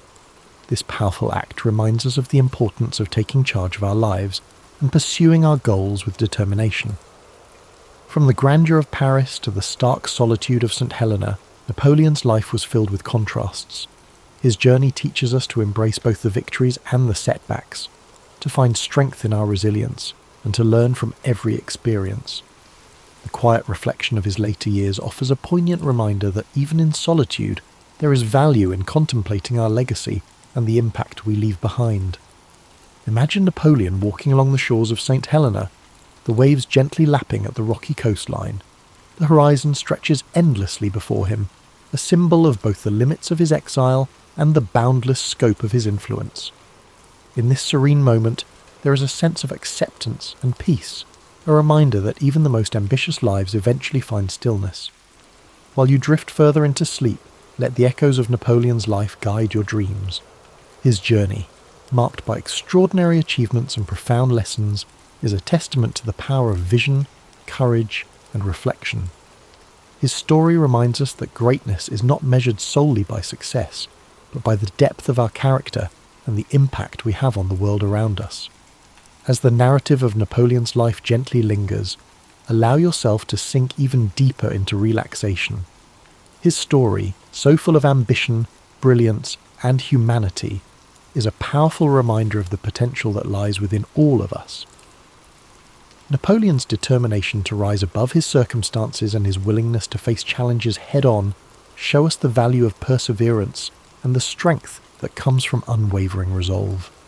The simplicity of Napoleon's early life on Corsica, an island of rugged beauty and quiet charm. As a young boy, he roamed the hills, his mind already filled with dreams of greatness. The sound of the sea, the scent of the olive trees, and the warmth of the Corsican sun shaped the foundation of the man he would become. These early days remind us of the power of humble beginnings and how even the most unassuming origins can lead to extraordinary paths. As Napoleon grew into a young man, his move to France marked the beginning of his transformation. At the military academy, he honed his skills, his discipline setting him apart. Despite facing prejudice as a Corsican, he remained focused on his goals, showing a resilience that would define his career. These formative years teach us the importance of persistence and the ability to adapt in the face of adversity. Now let your thoughts drift to the grand halls of the French court during Napoleon's rise to power. Imagine the opulence, the polished marble floors, and the chandeliers casting their light across a room filled with dignitaries and leaders. In this environment, Napoleon's intellect and charisma shone brightly, propelling him to heights few could have imagined. His rise reminds us of the importance of self-belief and the courage to seize opportunities. Even in moments of defeat, Napoleon demonstrated a remarkable ability to reflect and regroup. The exile to Elba could have been the end of his story, but instead he used it as a time to plan his return. His resilience during the 100 Days, when he reclaimed his empire, speaks to his determination to fight for what he believed in, even against overwhelming odds. As you relax further, imagine the quiet dignity of Napoleon's final years on St. Helena. The isolation of the island offered him time to reflect on his life, his choices, and his legacy. The crashing waves and the vast expanse of the ocean became the backdrop to his thoughts. In his solitude, he dictated memoirs that revealed not only his strategic mind, but also his humanity. This chapter of his life reminds us of the value of introspection and the importance of finding peace within ourselves. Feel the calm and stillness of this moment as the story of Napoleon carries you into a deep, peaceful sleep. His life, marked by extraordinary achievements and profound lessons, serves as a reminder that greatness lies not just in what we accomplish, but in how we face the challenges along the way. With the night embracing us, let the echoes of Napoleon's journey fill your dreams. Imagine the vast battlefields. Thus Charles Darwin, one of the most influential figures in science, is often remembered for his groundbreaking work on evolution. But his journey to understanding the origins of life on Earth was anything but straightforward. Born in 1809 in Shrewsbury, England, Darwin grew up in a world where scientific exploration was on the rise, but the idea of evolution was not yet widely accepted. His life was filled with scientific curiosity, challenging ideas, and a journey across the world that would forever alter the way humanity viewed itself. Darwin was born to a family of notable individuals. His father, Robert Darwin, was a wealthy physician, and his mother, Susanna, came from the Wedgwood family, known for their pottery business. Tragically, Darwin's mother passed away when he was just 8 years old, leaving a profound impact on him. His father, who had high hopes for him to follow in his footsteps as a physician, sent him to medical school at the University of Edinburgh when he was 16. But Darwin's interests lay elsewhere. He found the practice of medicine distasteful, particularly surgery, which he thought was barbaric. But it wasn't just medicine that failed to capture his imagination, it was the traditional academic curriculum. Instead, Darwin was drawn to the natural sciences, particularly geology and biology, subjects that were not typically emphasized in the medical field. He would spend his free time collecting specimens and studying the natural world around him. However, despite his deepening passion for natural history, Darwin did not excel in his medical studies. His father, frustrated with his son's lack of progress, sent him to Christ College in Cambridge, hoping that he might find a new direction in life. It was there that Darwin's fascination with natural history truly took off. Under the guidance of influential professors, including botanist John Stevens Henslow, Darwin began to focus his attention on the study of nature, a decision that would eventually lead him to the discovery of the theory of evolution. During his time at Cambridge, Darwin formed a close friendship with Henslow, who encouraged him to pursue a career in natural history. Darwin graduated with a Bachelor of Arts degree in 1831 and, despite having no formal training in the field, decided to join the HMS Beagle on a voyage around the world. It was on this journey that Darwin would begin to develop his ideas about natural selection and the evolution of species. The voyage of the Beagle began in 1831 and lasted nearly 5 years, taking Darwin to places as far as South America, the Galapagos Islands, Australia, and Africa. The trip provided Darwin with an unparalleled opportunity to observe the natural world in its most diverse forms. He meticulously collected specimens of plants, animals, and fossils, and took detailed notes on his observations. It was during his time in the Galapagos Islands, however, that Darwin made a discovery that would change everything. He noticed that the finches on the islands were all similar, but had distinct variations in their beaks depending on the type of food available. This observation led him to question the idea that species were fixed and unchanging. Darwin began to develop a theory that species were not created in their present form, but evolved over time, adapting to the environment in which they lived. He proposed that the differences between species were a result of small changes accumulated over generations, with those organisms better suited to their environment surviving and passing on their advantageous traits. This idea, known as natural selection, became the cornerstone of Darwin's theory of evolution. Upon returning to England in 1836, Darwin began to work on his observations from the voyage. He spent the next several years analysing his findings, corresponding with other scientists and developing his ideas. It was a slow and meticulous process. He was reluctant to publish his ideas, knowing that they would be controversial. The scientific and religious communities of the time were heavily invested in the idea of creationism, the belief that life was created by a divine being in its present form. Darwin's theory of evolution challenged this deeply held belief, and he feared the backlash that would come with publishing his ideas. In 1859, after more than 20 years of research, Darwin finally published his most famous work, On the Origin of Species. The book outlined his theory of evolution by natural selection, and it quickly became one of the most influential scientific works of all time. The reaction to the book was mixed. Many scientists praised Darwin's work, recognizing the evidence he had gathered and the implications of his theory. However, the religious community was outraged, and the book sparked a fierce debate that continues to this day. One of the most significant aspects of Darwin's theory was its challenge to the traditional view of creation. Prior to Darwin, the widely accepted belief was that species were fixed and immutable, created by God. Darwin's theory of natural selection suggested that species could change over time, and that all life on Earth shared a common ancestry.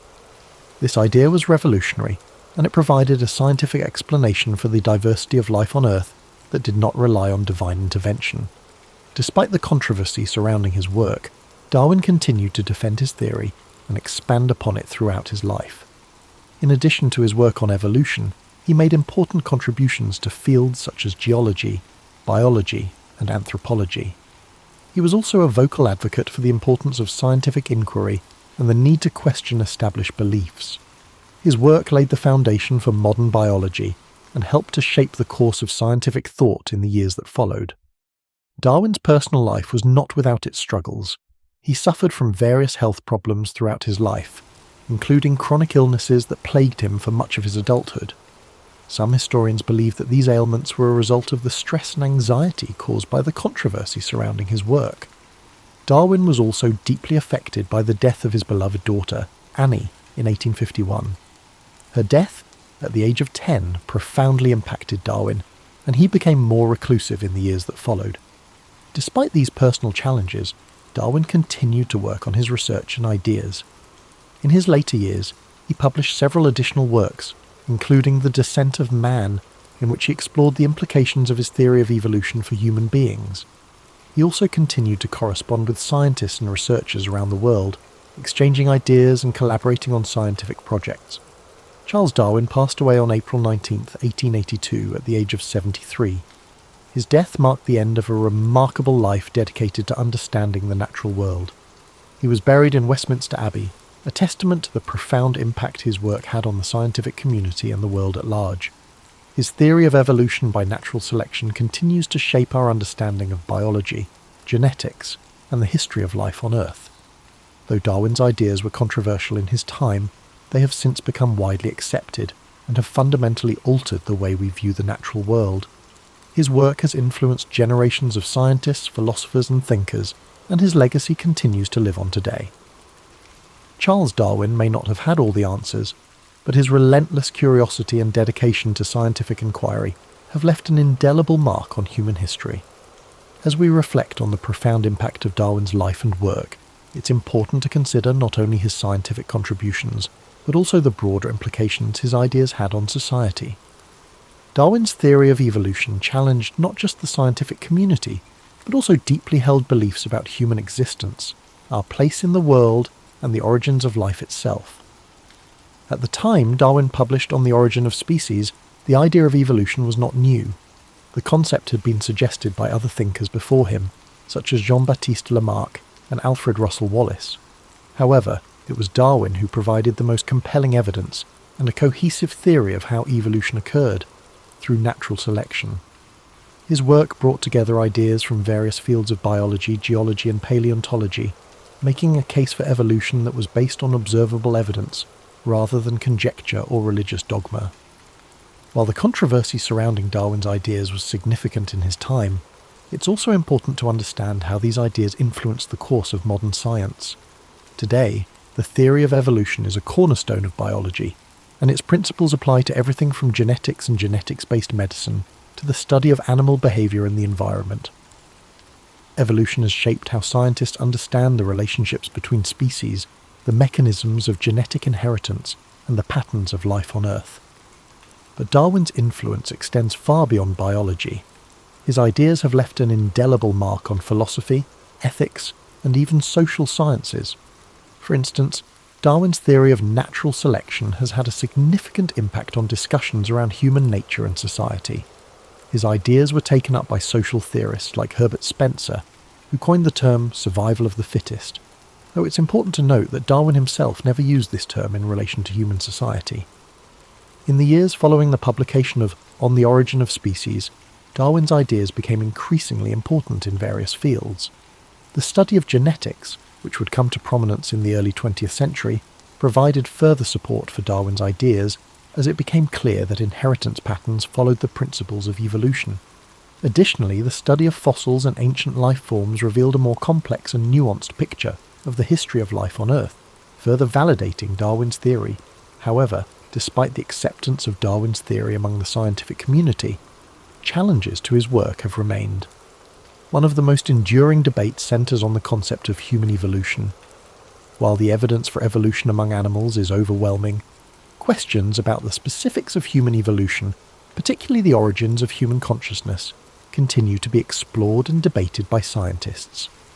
While Darwin may never have fully anticipated the extent of his impact, his work laid the groundwork for numerous scientific advancements in the 19th, 20th and 21st centuries. His life serves as a reminder of the power of curiosity and the importance of asking bold questions, no matter how challenging the answers may be. As we continue to advance our understanding of life on Earth, Darwin's legacy continues to inspire new generations of scientists to think critically, explore deeply, and challenge established norms. Darwin's work was not without its personal struggles, as we have mentioned. His health issues, combined with the weight of the controversies surrounding his ideas, made his life difficult at times. Yet, his perseverance in the face of these challenges is something that stands as a testament to his dedication to science. Darwin's story reminds us that even in the face of opposition, persistence and a commitment to truth can lead to monumental discoveries that change the world. Looking at Darwin's life, it's clear that scientific discovery is not a lone pursuit. While Darwin's genius played a pivotal role in shaping his ideas, he was not working in isolation. He exchanged ideas with other thinkers, and his work was built upon the contributions of countless others, from the fossil discoveries of Georges Cuvier to the evolutionary ideas of Lamarck and Wallace. Darwin's theory of evolution by natural selection was a product of collaboration and cumulative knowledge. His ability to synthesize diverse information into a comprehensive theory is part of what makes his work so enduring. As we think about the life of Charles Darwin, it's helpful to consider how his legacy continues to shape the way we view the world. The theory of evolution is more than just a scientific idea. It's a lens through which we can understand the complexity and interconnectedness of life. From the smallest microbes to the most complex animals, the principles of evolution offer us insight into the forces that have shaped life on Earth. And as we relax, letting these thoughts wash over us, it's also worth remembering that Darwin's journey was not just about intellectual achievement, it was also about a lifelong pursuit of understanding the natural world, a curiosity that led him to travel to remote corners of the world, observe the diversity of life, and contemplate the profound questions about existence that we all share. In the end, Charles Darwin's story is a reminder that the quest for knowledge is a never-ending journey, and that even the most revolutionary ideas come from a deep sense of wonder and exploration. His life encourages us to question, to observe, and to appreciate the mysteries of the natural world, all while being open to new ideas that challenge the status quo. It's important to consider not only his revolutionary scientific theories, but also the broader context in which his work unfolded. Darwin lived in a time of significant social, political and intellectual change, and his ideas both reflected and contributed to these shifts. The 19th century was a period marked by advances in industrialization, the expansion of the British Empire, and the rise of new scientific disciplines. It was also a time when traditional beliefs about the natural world were increasingly being challenged, as new discoveries in fields such as geology, astronomy, and biology began to question the long-held notions of creation. In the years leading up to Darwin's voyage on the HMS Beagle, Europe was undergoing a scientific revolution. scientists were increasingly looking beyond religious explanations for natural phenomena and seeking empirical evidence to understand the world. The work of figures like Sir Isaac Newton, who had established the laws of physics, and James Hutton, who had developed the theory of uniformitarianism in geology, set the stage for Darwin's own discoveries. Hutton's idea that the Earth was shaped by slow, gradual processes over time influenced Darwin's thinking on the gradual nature of evolution. Darwin's voyage aboard the Beagle in the 1830s was not just a scientific expedition. It was an intellectual journey that would shape his worldview. The places he visited, from the volcanic islands of the Galapagos to the diverse ecosystems of South America, provided him with a rich tapestry of evidence that would help him piece together the theory of evolution. However, Darwin's observations were not just about collecting data, they were about questioning the nature of life itself. As he witnessed the diversity of species and the variations within them, he began to realize that the differences were not merely superficial, but were the result of deep, underlying processes that could be understood through science. One of the most striking aspects of Darwin's work is the way he combined observation, experimentation, and theory. His meticulous attention to detail and his ability to synthesize information from various fields, botany, geology, zoology, and more, allowed him to develop a comprehensive theory of evolution. This interdisciplinary approach set Darwin apart from many of his contemporaries and paved the way for future scientific exploration. Yet, despite his groundbreaking ideas, Darwin was deeply aware of the potential repercussions of his work. He knew that the implications of his theory would challenge not only the scientific community, but also the broader cultural and religious views of the time. Darwin was not the first to suggest that species might evolve over time. Lamarck had proposed an early theory of evolution, and Wallace had arrived at similar conclusions independently. However, Darwin's theory of natural selection was different, because it provided a mechanism for how evolution occurred. Unlike Lamarck, who suggested that organisms could pass on traits acquired during their lifetime, Darwin argued that natural selection, whereby the fittest individuals survive and pass on their advantageous traits, was the driving force behind evolution. Darwin's caution in publishing his ideas is often noted by historians. He spent more than 2 decades refining his theory before releasing On the Origin of Species, in part due to the anticipated backlash. When the book was finally published in 1859, it created a storm of controversy. While many scientists, particularly those in the emerging fields of genetics and paleontology, quickly embraced Darwin's ideas, the religious community vehemently opposed them. The idea that humans were not created in the image of God, but were instead the result of a long process of natural selection was, and still is, a deeply contentious issue. This opposition did not deter Darwin, though. He continued to defend his ideas and engage in public debates, ultimately cementing his place as one of the most influential scientists in history. One of the reasons Darwin's theory has remained so influential is its ability to explain the complexity of life in a coherent and scientifically rigorous manner. Today, with the advent of modern genetics and molecular biology, Darwin's theory has been supported and expanded upon in ways he could not have imagined. The discovery of DNA and the understanding of genetic inheritance have provided a detailed mechanism for how traits are passed down through generations, supporting the concept of natural selection. In this way, Darwin's ideas have stood the test of time, evolving alongside new discoveries and technologies. Yet, despite the overwhelming evidence supporting Darwin's theory, there are still those who continue to reject it. The debate over evolution remains one of the most contentious issues in modern society, particularly in the United States, where creationism and intelligent design are still promoted by some as alternatives to the theory of evolution. This ongoing debate highlights the intersection of science, religion, and education, and underscores the enduring power of Darwin's ideas to spark discussion and challenge existing beliefs. As we consider Darwin's impact, it's also important to recognise the personal sacrifices he made for his work. His health, which had always been fragile, deteriorated further in the years following his publication of On the Origin of Species. Some historians suggest that Darwin's chronic illnesses were exacerbated by the stress of the intense public scrutiny and the isolation he felt from his scientific peers. In addition, the death of his daughter Annie, whom he was very close to, left him devastated and further deepened his reclusiveness. Darwin spent the remaining years of his life largely withdrawn from public life, focusing on his research and writing. Yet even in his seclusion, he continued to contribute to the scientific community, publishing additional works, including The Descent of Man, which applied his theory of evolution to human beings. Darwin's contributions to science were not limited to his work on evolution. He also made important discoveries in the fields of geology, plant biology, and zoology. His observations on the geology of the Beagle's voyage contributed to the development of uniformitarianism, the idea that the Earth's features were shaped by slow, continuous processes. His studies of barnacles and the fertilization of orchids also provided valuable insights into the world of natural history. Today, Charles Darwin is regarded as one of the most important figures in the history of science.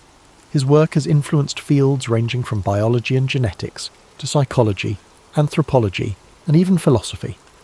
His legacy extends beyond his scientific contributions. However, Darwin's life is a testament to the power of curiosity, persistence, and critical thinking. It reminds us that even in the face of doubt and controversy, it is often the most challenging questions that lead to the greatest discoveries.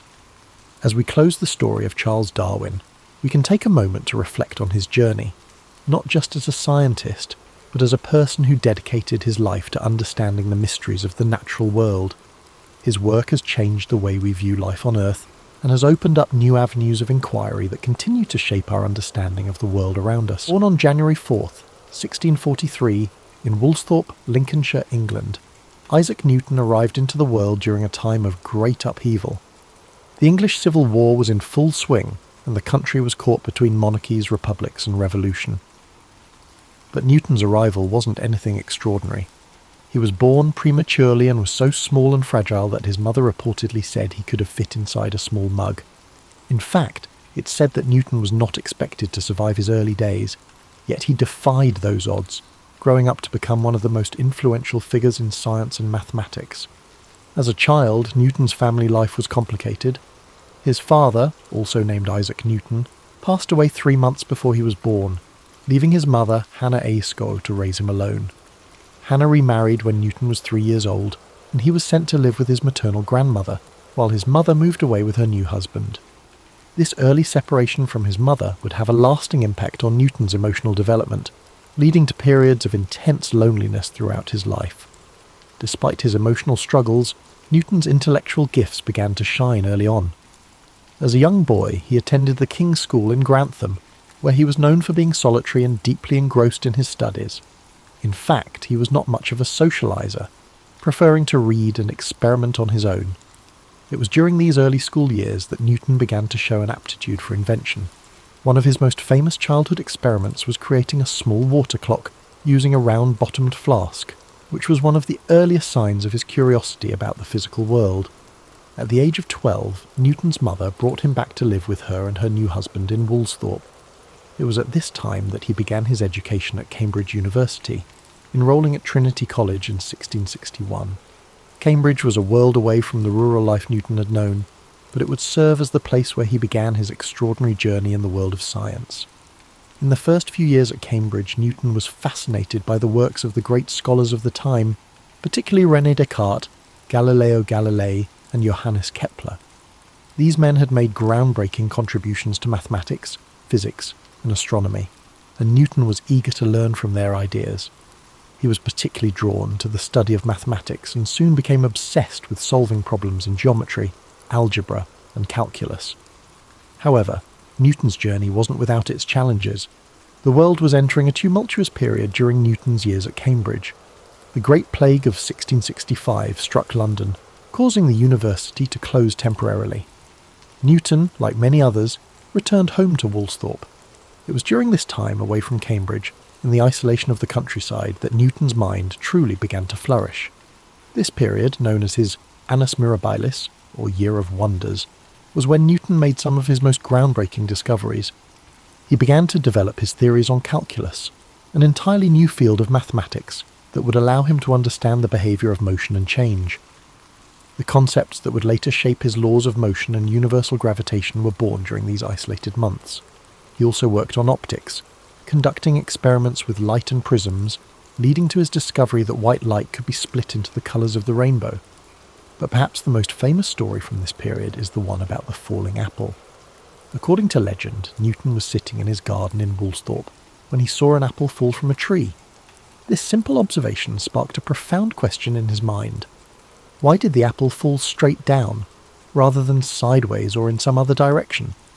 This moment of curiosity would lead him to formulate his law of universal gravitation, which states that every mass attracts every other mass in the universe with a force proportional to the product of their masses and inversely proportional to the square of the distance between them. Returning to Cambridge in 1667, Newton's reputation as a mathematician and physicist began to grow. He soon became a fellow at Trinity College, and over the next several years he began to refine his ideas. In 1687, he published his groundbreaking work, Philosophia Naturalis Principia Mathematica, or simply the Principia. In this book, Newton introduced his 3 laws of motion and the law of universal gravitation. These laws laid the foundation for classical mechanics and transformed the understanding of how the universe works. Newton's first law, often referred to as the law of inertia, states that an object at rest will stay at rest, and an object in motion will stay in motion unless acted upon by an external force. His second law relates the force applied to an object to its mass and acceleration, essentially stating that force equals mass times acceleration, F equals ma. Finally, his third law states that for every action, there is an equal and opposite reaction, a principle that underpins everything from rocket launches to the way we walk. But Newton's work wasn't limited to physics. He was also a brilliant astronomer, and his discoveries in this field changed the way humanity understood the cosmos. Newton's work on gravity not only explained why apples fall, but also explained the motions of celestial bodies. He demonstrated that the same force of gravity that caused an apple to fall to the ground also governed the movements of the planets, moons, and even comets in the sky. This insight would influence the work of astronomers for centuries, most notably Albert Einstein, who built upon Newton's theories with his own theory of relativity. Despite his successes, Newton's personality and life were marked by intense rivalry, particularly with fellow scientist Robert Hooke. The two men clashed over several issues, including the nature of light and the development of calculus. In fact, Newton and Leibniz, a German mathematician, are both credited with independently developing calculus, and the dispute over who invented it first would dominate much of Newton's later life. Newton also faced personal struggles that overshadowed his professional achievements. He was known for his solitary and obsessive nature, often working for days on end without rest, sometimes even forgetting to eat or sleep. He had few close relationships, and his social interactions were limited. He also struggled with periods of paranoia, especially concerning his rivals. Despite all his success, it's said that Newton didn't feel truly content in his later years. As he aged, Newton also grew increasingly involved in the administrative aspects of science. He served as the president of the Royal Society and was a member of Parliament for a time, though he rarely spoke during his time in government. In his final years, Newton turned his attention to alchemy and religious studies, subjects that are less well known but were still important to him. He wrote extensively on biblical chronology and alchemical theories, though these writings were largely unpublished during his lifetime. Isaac Newton died on March 31, 1727, at the age of 84. He was buried in Westminster Abbey, a fitting tribute to a man whose work had fundamentally shaped the world. His tomb, inscribed with a Latin epitaph, honours the incredible mind that unlocked the secrets of the universe. Newton's legacy endures to this day, not only in the fields of mathematics and physics, but also in the very way we understand the natural world. The laws he formulated are still used to this day in everything from engineering to space exploration. His work laid the foundation for much of modern science, and his name has become synonymous with genius. As we reflect on Newton's life, it's clear that his work didn't just influence his own time, but it has rippled through history, shaping the way we understand the universe. But Newton's legacy wasn't built in a vacuum. His ideas were, in part, shaped by the scientific revolution that was unfolding during his lifetime. His works on calculus, light, and gravity weren't just products of his brilliance, but also of a changing world eager for new ways of thinking. In fact, Newton's time at Cambridge was also a time of profound intellectual transformation. The scientific revolution, which had been set in motion by figures like Copernicus, Galileo, and Kepler, was gathering speed. These thinkers had dared to challenge long-held beliefs about the universe, shifting the focus from a geocentric model, where the Earth was the centre of everything, to a heliocentric one, where the sun was at the centre of the universe. It was within this context that Newton's work on gravity and the laws of motion became revolutionary. He unified the heavens and the earth under one set of physical laws. Newton's ability to integrate ideas from multiple disciplines, mathematics, physics, and astronomy, was a key element of his genius. But beyond his academic work, Newton's intense focus on his studies meant that he led a life of relative isolation. He never married and had very few close personal relationships. Some say he was a man of great emotional depth, but that his intellectual pursuits often overshadowed his ability to connect with others on a more personal level. It's also worth noting that Newton's work wasn't always received with open arms. His ideas, especially his theories about light and colour, were met with scepticism by some of his contemporaries. Notably, Robert Hooke, an English scientist, became one of Newton's fiercest critics. Hooke's contributions to the understanding of light and elasticity were significant, but Newton's more developed ideas on optics put him in direct conflict with Hooke, creating a rivalry that would last for many years. Newton's battle for intellectual supremacy didn't end there. His dispute with Gottfried Wilhelm Leibniz over the invention of calculus was one of the most bitter and drawn-out academic feuds in history. Both men independently developed the theory of calculus, and the ensuing conflict over who deserved credit for it led to years of acrimony. The battle was not just personal, it had a significant impact on the development of mathematics in Europe. Despite these controversies, Newton's work would ultimately be validated by history. By the time of his death in 1727, he had already established himself as one of the foremost intellectual figures of the Western world. His contributions to mathematics, physics, and astronomy became foundational to the development of modern science, and his Principia is still considered one of the greatest works ever published in the history of science. Now, when we think about Newton's lasting legacy, we cannot overlook the sheer scale of his influence on the way we live today. His laws of motion and the law of universal gravitation are still applied in everything from engineering to space exploration. The space missions that carry astronauts and satellites into orbit rely heavily on Newton's work. The trajectory calculations used to send spacecraft to distant planets, such as the Mars rovers, are based on his principles. His equations have been the bedrock upon which countless scientific advancements have been built. And even though Newton's theories on gravity have been refined and expanded upon by later scientists, such as Albert Einstein with his theory of general relativity, the core ideas about the forces that govern motion and the behaviour of celestial bodies are still grounded in Newtonian mechanics. In a sense, Newton's work provides the framework within which later theories are tested and developed. In addition to his scientific contributions, Newton's influence extended into philosophy, religion, and even the political sphere. As president of the Royal Society, he played a significant role in shaping the direction of scientific research in England.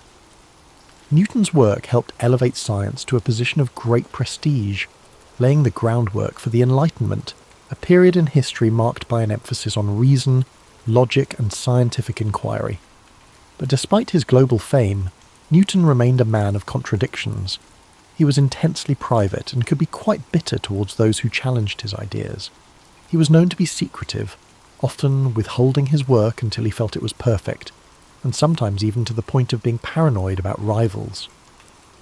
There are stories of him working for days on end without sleep, consumed by his theories, losing touch with reality. This obsessive nature also manifested in his work on alchemy and biblical chronology, fields which seem unrelated to his scientific work but were important to him nonetheless. His pursuit of alchemy, for instance, is one of the lesser-known aspects of his life. Alchemy, an ancient practice that combined elements of chemistry, metallurgy, and mystical thought, was a passion of Newton's. He wrote hundreds of thousands of words on the subject, but his alchemical works remained largely unpublished during his lifetime. It's said that he viewed the pursuit of alchemy as a way to unlock deeper truths about the universe, but this side of his personality was overshadowed by his more well-known scientific work. In the realm of religion, Newton spent considerable time studying the Bible, attempting to decode its messages and understand the natural world through a spiritual lens. While many of his contemporaries were devoutly religious, Newton's religious views were a mix of traditional Christianity and personal unorthodox beliefs. He believed that the natural world was a reflection of God's design, and that studying the laws of nature was a way to understand the divine order of the universe. Newton's later years were marked by a mixture of public service and intense personal reflection.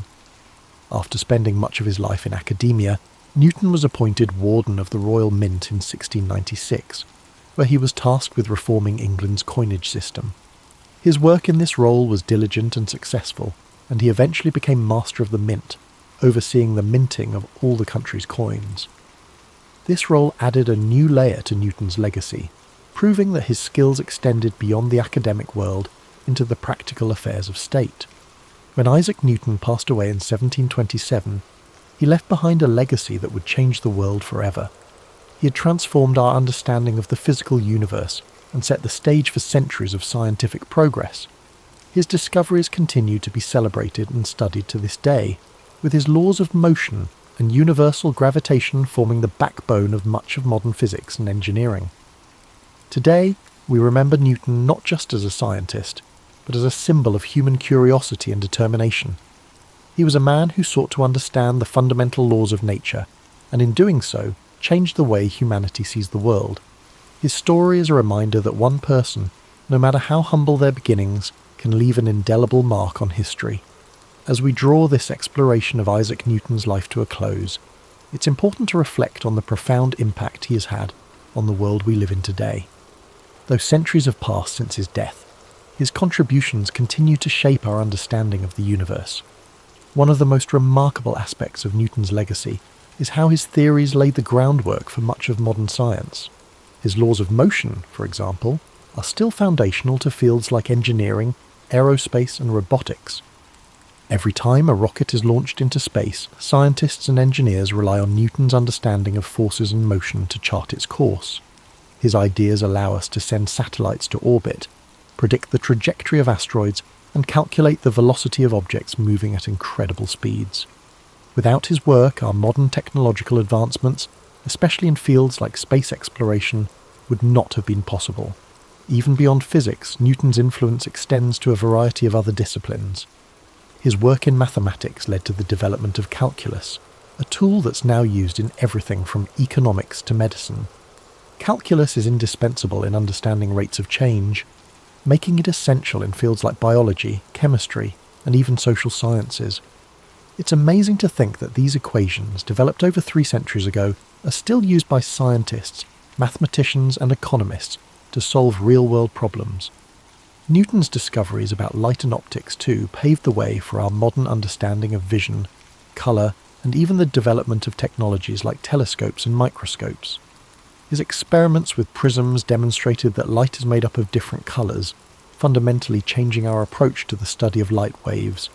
His theories on optics played a key role in the development of modern physics, and they still inform cutting-edge research in areas like quantum mechanics and wave theory. But Newton's influence isn't confined to the realm of science and mathematics. His work in establishing a more rigorous, methodical approach to inquiry laid the foundations for the scientific method we rely on today. The idea that the universe operates according to predictable, natural laws that can be understood through observation, experimentation, and reasoning is something we take for granted now, but it was revolutionary in Newton's time.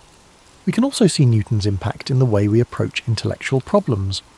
His relentless drive to solve complex questions, his commitment to challenging the status quo, and his deep curiosity about the world around him have inspired countless individuals throughout history. Newton's life serves as a reminder that sometimes the pursuit of knowledge requires patience, perseverance, and an unshakable belief that there are answers to be found. Yet, for all of his groundbreaking discoveries, Newton's life was far from perfect. He lived in an era that was often hostile to new ideas, and his own struggles with isolation and personal conflict are a testament to the challenges that even the greatest minds face. Newton was deeply introspective, sometimes to the point of obsession. He had a tendency to push people away, focusing all his energy on his work, which left him with few close relationships.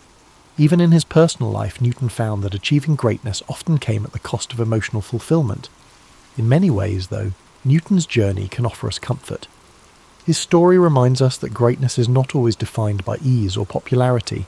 Sometimes, It's the quiet, solitary pursuit of understanding that leads to the most profound discoveries. Newton's legacy teaches us that the road to success is often winding and full of obstacles, but those who stay dedicated to their vision can leave a mark on history. As you reflect on Newton's life tonight, consider how his story connects to your own. We all have our own struggles, and sometimes the world may not understand us right away. But like Newton, we can find solace in our curiosity and passion. We may not discover the laws of motion or unlock the secrets of the cosmos, but we all have something to contribute to the world in our own unique way. And just like Newton, we must embrace the process of discovery, whether it's scientific, personal, or emotional. Every question we ask, every challenge we face, is part of a larger journey, one that connects us to the great minds who have shaped history and the ones who will come after us in our approach to warfare. The use of deception as a primary strategy to mislead and confuse the enemy. Officially known as the 23rd Headquarters Special Troops, this unit would come to be famously known as the Ghost Army, a name as mysterious and evocative as its purpose. The idea for such a unit stemmed from earlier British successes with deception tactics during the North African campaign. Inspired by the British, the US military leadership decided to create a similar team of highly skilled individuals who could simulate entire divisions and manipulate enemy decision-making through illusions. It was a daring experiment that blurred the line between art and warfare. So, to bring this ambitious vision to life, the military sought out recruits with unique skill sets. Unlike typical soldiers, the Ghost Army was composed of artists, designers, engineers, sound technicians, and even actors. Many of these individuals had no prior combat experience, but were instead recruited from art schools, advertising agencies, and design firms. Their creativity and technical expertise would prove invaluable in crafting the elaborate ruses needed to deceive German forces. From the very beginning, the Ghost Army operated under a veil of secrecy. Its mission was to create diversions, feints, and false operations that would distract the enemy and protect Allied troops during key military campaigns. To achieve this, the unit relied on a combination of inflatable tanks, sound effects, fake radio transmissions, and carefully choreographed movements. Each tactic was meticulously planned and executed, often under immense pressure and with no room for error.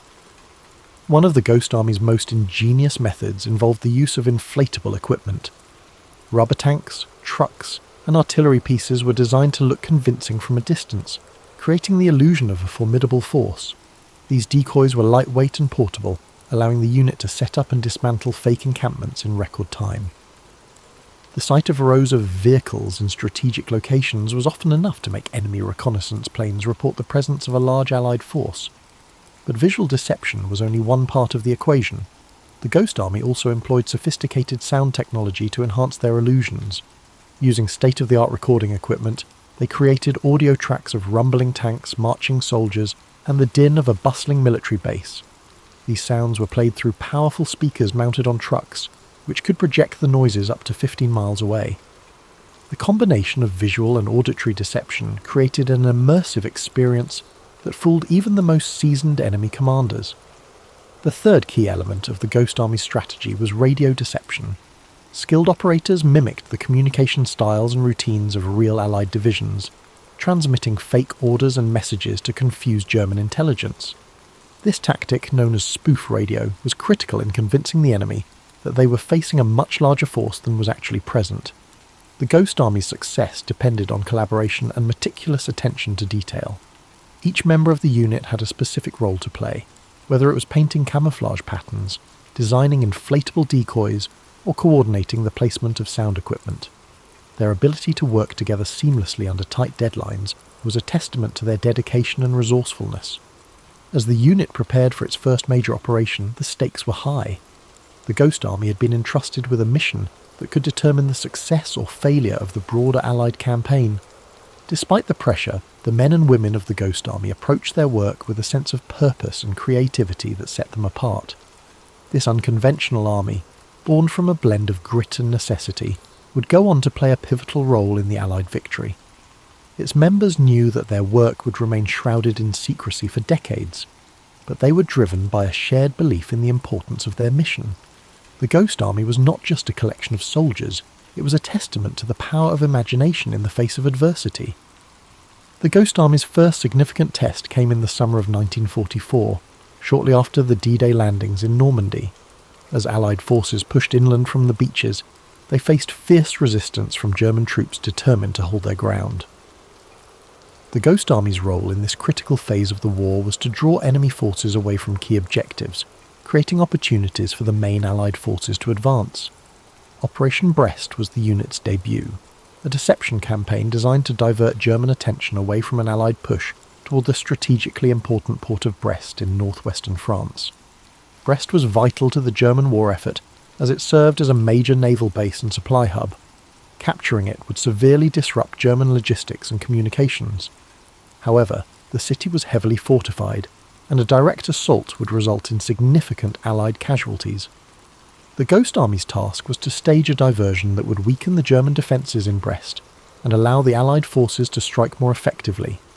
Setting up for the operation required precision and coordination. The unit selected a location approximately 20 miles from Brest to establish their fake encampment. Using inflatable tanks, artillery pieces and supply trucks, they created the illusion of a large Allied division preparing to attack. From a distance, the scene appeared entirely authentic. Rows of vehicles were arranged strategically, while soldiers in the unit moved around the encampment to enhance the illusion. Sound played a critical role in the deception. The Ghost Army's engineers worked tirelessly to create realistic audio effects that mimicked the sounds of an actual military base. Recordings of clanging metal, rumbling engines, and even the distant hum of conversations between soldiers were played through their powerful speakers. These sounds created the impression of an active and bustling division preparing for battle. Radio deception added another layer of authenticity to the ruse. Skilled operators broadcast fake transmissions that mimicked the communication patterns of a real Allied unit. These messages included requests for reinforcements, logistical updates, and discussions of an impending attack. The broadcasts were carefully timed and phrased to ensure they aligned with the visual and auditory elements of the deception. The German response to the operation demonstrated the effectiveness of the Ghost Army's tactics. Believing that a major Allied offensive was imminent, German commanders redeployed troops and resources to counter the perceived threat. This shift in focus weakened their defences in Brest, allowing the actual Allied forces to exploit the vulnerability and launch a successful assault on the city. Despite the operation's success, the Ghost Army faced immense challenges. Operating in enemy territory meant that the unit was constantly at risk of discovery. The soldiers had to maintain the illusion at all times, knowing that even a single misstep could expose their deception and compromise the entire mission. The pressure was intense, but the unit's creativity and discipline ensured that their efforts remained convincing. One of the most remarkable aspects of the operation was the ingenuity and adaptability of the soldiers. They found ways to enhance the realism of their deceptions, using camouflage techniques to hide their inflatable equipment from close inspection, and employing creative storytelling to maintain the illusion during interactions with locals. The success of Operation Brest solidified the Ghost Army's reputation as a critical asset to the Allied war effort. Their ability to manipulate enemy movements and create opportunities for the main forces to advance demonstrated the power of unconventional warfare. It also reinforced the importance of teamwork and innovation in overcoming seemingly insurmountable challenges. As the Ghost Army prepared for future missions, they carried the lessons of Operation Brest with them. The experience had tested their resolve and resourcefulness, but it had also proven that their unique approach to warfare could have a profound impact on the outcome of the conflict. The Ghost Army continued to hone its craft, with each operation showcasing an evolution in its tactics. Their next assignments spanned across Europe, where the stakes remained high and precision was essential. In the summer of 1944, the unit supported the Allied advance through France, setting up elaborate illusions to divert German forces from real targets like the River Seine crossings. Their purpose was simple yet crucial: to mislead and confuse the enemy at every turn, allowing the Allied forces to gain strategic advantages. Their efforts involved even more synchronized deception: perfectly crafted inflatable units, convincing radio transmissions, and immersive soundscapes. As the war progressed, the unit's techniques became increasingly sophisticated, with inflatable tanks, trucks, and artillery pieces designed to look even more realistic. These decoys, placed at key locations, tricked German reconnaissance aircraft into reporting large concentrations of Allied forces, buying the real Allied troops precious time. The Ghost Army also refined their use of sound. Engineers strategically placed speakers to project the noises of marching soldiers, machinery and military equipment, rumbles and roars that mimicked an army on the move. Every detail was crafted to ensure the illusion of a bustling military operation. The sound of distant engines, the hum of generators, and the steady murmur of soldiers' conversations were all carefully arranged to create an environment that felt real from miles away. At night, the Ghost Army employed even subtler tricks. Soft, low-frequency noises were played to mimic the natural rhythm of an army resting. These soothing sounds blended seamlessly into the nighttime air, giving the impression of soldiers quietly going about their business, resting for the night. The flicker of campfires could be seen in the distance, their warm glow painting an image of a calm, yet prepared, military camp. These sounds and visuals were designed to not only confuse the enemy, but to offer a momentary sense of peace in the midst of an otherwise chaotic landscape. These moments of quiet illusion brought surprising calm to their surroundings, even as the war raged on just beyond. The soldiers of the Ghost Army knew how to maintain their focus and composure in these difficult circumstances. They understood that mental clarity was just as important as strategic deception. In a time of high tension, they found ways to stay grounded, creating calm moments of respite amid the storm. Their ability to remain level-headed in the face of danger was as vital as the visual and auditory tricks they employed. For listeners tonight, imagine the gentle hum of a fictional camp blending into the stillness of the night. Picture the soft creaking of tents in the breeze, the steady rhythm of soldiers moving quietly about their business, and the flickering glow of a distant campfire. Feel the peaceful atmosphere surrounding you as you let the comforting sounds lull you into a sense of ease. These men and women, though constantly at risk and surrounded by danger, mastered the art of finding peace within chaos, much like how you can let the stillness of the moment help you unwind and drift into sleep. By the end of World War II, the Ghost Army had completed over 20 missions in Europe, each one contributing to the success of the Allied forces in ways that were largely unseen and often unrecognised. Their ability to deceive the enemy through innovative tactics, creating false signals, fake camps, and even misleading decoy operations, had played a vital role in ensuring the success of major offensives. Yet, despite their success, the full story of the Ghost Army was kept a secret for decades after the war. As the war drew to a close, the Ghost Army was disbanded, and many of its members returned to civilian life. For years, the men who served in the unit were sworn to secrecy about their operations. The story of their deception, their creativity, and their courage in the face of danger remained hidden, with only a few veterans quietly sharing their experiences. For many years, the Ghost Army's contribution was overshadowed by more well-known military victories, as the world moved forward and focused on rebuilding after the war. However, as the years passed, a renewed interest in World War II and its lesser-known heroes began to emerge. The story of the Ghost Army started to surface, with veterans coming forward and sharing their accounts. Documentaries, books, and interviews helped shed light on the incredible role this group of men had played during the war. Slowly, the world began to recognize the significance of their work and the ingenuity behind their methods of deception. For those who had served in the Ghost Army, their experience was a mix of pride and humility. They had been part of a covert operation that required tremendous skill, teamwork, and bravery. Yet their efforts had often gone unnoticed by the general public. As they shared their stories, they also spoke of the deep bonds formed among the members of the unit, the camaraderie that had sustained them in the face of danger, and the immense satisfaction of knowing they had helped bring an end to one of the darkest chapters in history. As time passed, the Ghost Army became a symbol of how ingenuity and creative thinking can make a difference in the most difficult of circumstances. Their legacy is one of perseverance, resourcefulness, and the ability to turn the tide of battle with nothing more than illusion. The Ghost Army proved that even in the most dire situations, the human spirit can find a way to rise above adversity. Think of how the men of the Ghost Army must have felt as they walked away from their missions, knowing they had made an impact in a war that shaped the world. Their contributions, though not widely known at the time, were just as significant as any traditional battle fought on the front lines. Just as the Ghost Army worked quietly and methodically to achieve their goals, you too can find peace and calm in the quiet moments. allowing your mind to unwind and your body to rest. Their story is a reminder that sometimes the most profound victories are those achieved in silence, in the stillness of the night when no one is watching. And as you settle into this peaceful moment, you can take solace in the knowledge that even the smallest actions can have a far-reaching impact. Feel the weight of the day lifting from you, just as the Ghost Army lifted the burden of deception from the shoulders of the Allied forces.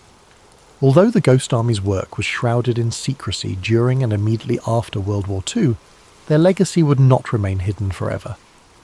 In the years following the war, the significance of their contribution began to emerge, as historians, veterans, and the public began to recognise their invaluable role in shaping the outcome of the war. What began as a covert operation to mislead the enemy had become a model of ingenuity, resourcefulness, and courage. The methods developed by the Ghost Army using sound, deception, and visual illusions would go on to influence military strategies for years to come. The concept of psychological warfare, where the mind is targeted as much as the body, became more widely accepted.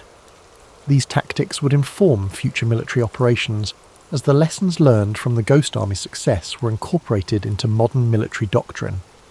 In addition to their impact on military strategy, the Ghost Army story had an emotional and cultural effect. For many years, their deeds went largely unrecognised, but as veterans began to speak out, their experiences resonated with people around the world. The fact that these soldiers had risked everything in a war they could not speak about for decades touched a deep chord. Their bravery, commitment, and camaraderie served as a reminder of the quiet acts of heroism that often go unnoticed in the shadow of more traditional battles. The Ghost Army's efforts also began to be recognised in popular culture. Films, books, and documentaries began to tell their story, ensuring that future generations would understand the significance of their work. Their role in World War II became more than just a historical footnote. It became a symbol of how innovation and creativity could be wielded in the service of a greater cause. Let this story of unexpected heroism inspire you. The men who served in the Ghost Army did not seek fame or glory.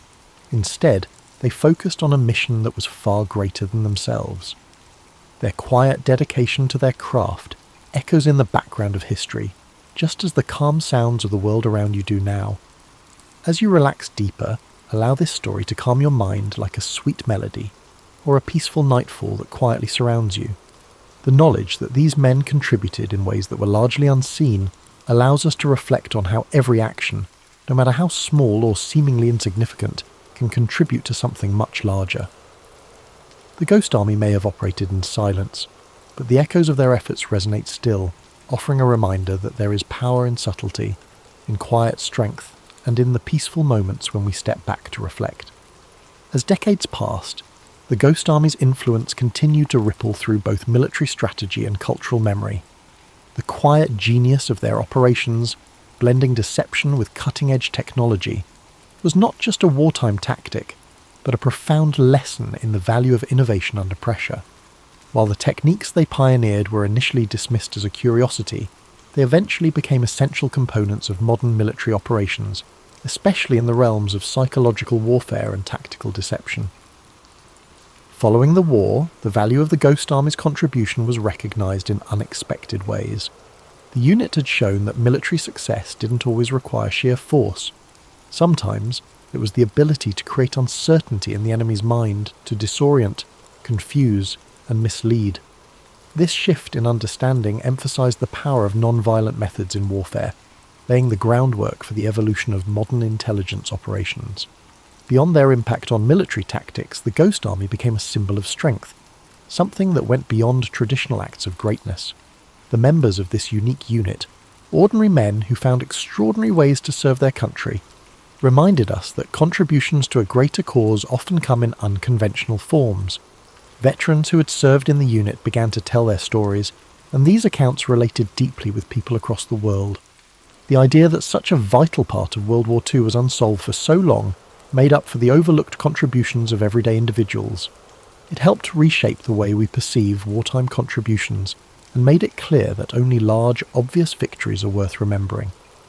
Over time, museums, documentaries, and even novels began to explore their story, bringing to light the importance of creativity in warfare. It wasn't just about military strategy. It was about the courage to think outside the box and confront the enemy with tactics that weren't rooted in physical might, but in the power of perception. These stories remind us that we too can find strength in quiet persistence, and that the solutions to challenges may lie not in confrontation, but in innovation. Now, as you find yourself in a state of ease, the quiet whisper of history lingers. The Ghost Army's legacy teaches us that even in the most uncertain times, there is power in calm and quiet strategy.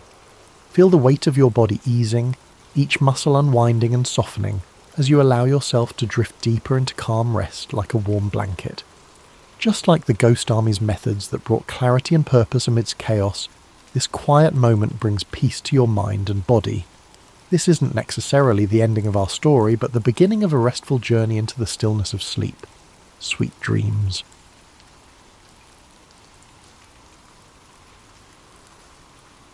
It was a chilly afternoon in South London at the turn of the 20th century, where a slight boy named Charlie scans the streets for small wonders. Thick soot hangs in the air, dulling wan sunlight. Cobblestone roads gleam with recent rain, while horse-drawn carriages clatter by. Passers-by rarely notice Charlie, yet there's a glimmer in his eyes, a hint he sees possibilities others miss. At home, life is tenuous. His father, Charles Chaplin Sr., once sang in music halls, but that promise has dimmed beneath alcohol and regret.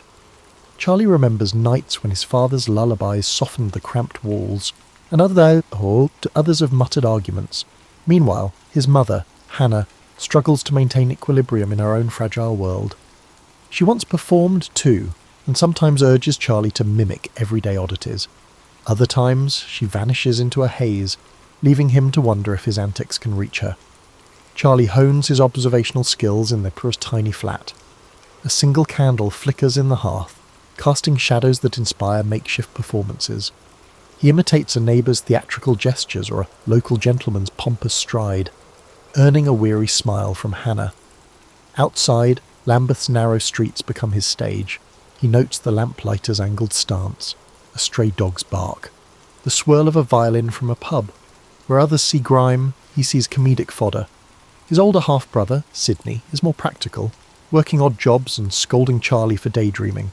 However, even Sidney is unable to overlook Charlie's ability to elicit laughter with a simple roll of the eyes or a humorous bow. Their bond, forged by hunger and transience, is a fragile lifeline. When hunger gnaws louder than any applause, Charlie lurks behind a local theatre. He peers through half-closed doors at rehearsals, mesmerised by fluttering curtains and swirling costumes. Sometimes a stagehand shoos him away, other times he's allowed a few minutes to soak in the magic. Back home, he reenacts what he's witnessed, stumbling in time to imaginary music or making Hannah chuckle with a pratfall. Poverty grows relentless. Hannah's grip on reality wavers until authorities intervene, placing Charlie in a workhouse. The regimented routine is harsh, a stark contrast to the cramped flat. Yet he refuses to be crushed. Late at night, he entertains the other children by mimicking the warden's stiff poses or parodying petty quarrels. Laughter becomes a brief reprieve from fear. After his workhouse stint, Charlie returns to a London changed by his mother's decline. He finds a spot in a children's dance troupe by mixing clumsy flailing with sudden bursts of comedic timing. That audition marks his first real step onto a public stage. The touring schedule is grueling, cramped trains, threadbare costumes, but applause, however faint, sparks new hope. Sidney helps manage what little they earn, convinced show business might be their only escape from poverty. Charlie's comedic flair grows, shaped by the everyday misfortunes he observes. If he sees a fruit seller trip, he'll practice that motion later, perfecting it until it's hilarious yet strangely touching. Each pratfall or wide-eyed stare draws from real life, turning ordinary mishaps into moments that transcend dire circumstances. Though the future remains uncertain, Charlie's heart beats to the tempo of creative mischief. Even as he frets over Hannah's well-being, he senses destiny tugging him forward. The boy with the curious gaze is no mere spectator. He's an alchemist, spinning hardship into comedic vignettes. These youthful experiments foreshadow a voice that will one day captivate audiences worldwide. For now, Charlie stages any street corner he can find, and his greatest reward is the unifying power of shared laughter. He still remembers how his father's lullabies once soared through the night, a momentary balm against hunger pangs and the bitter taste of fear.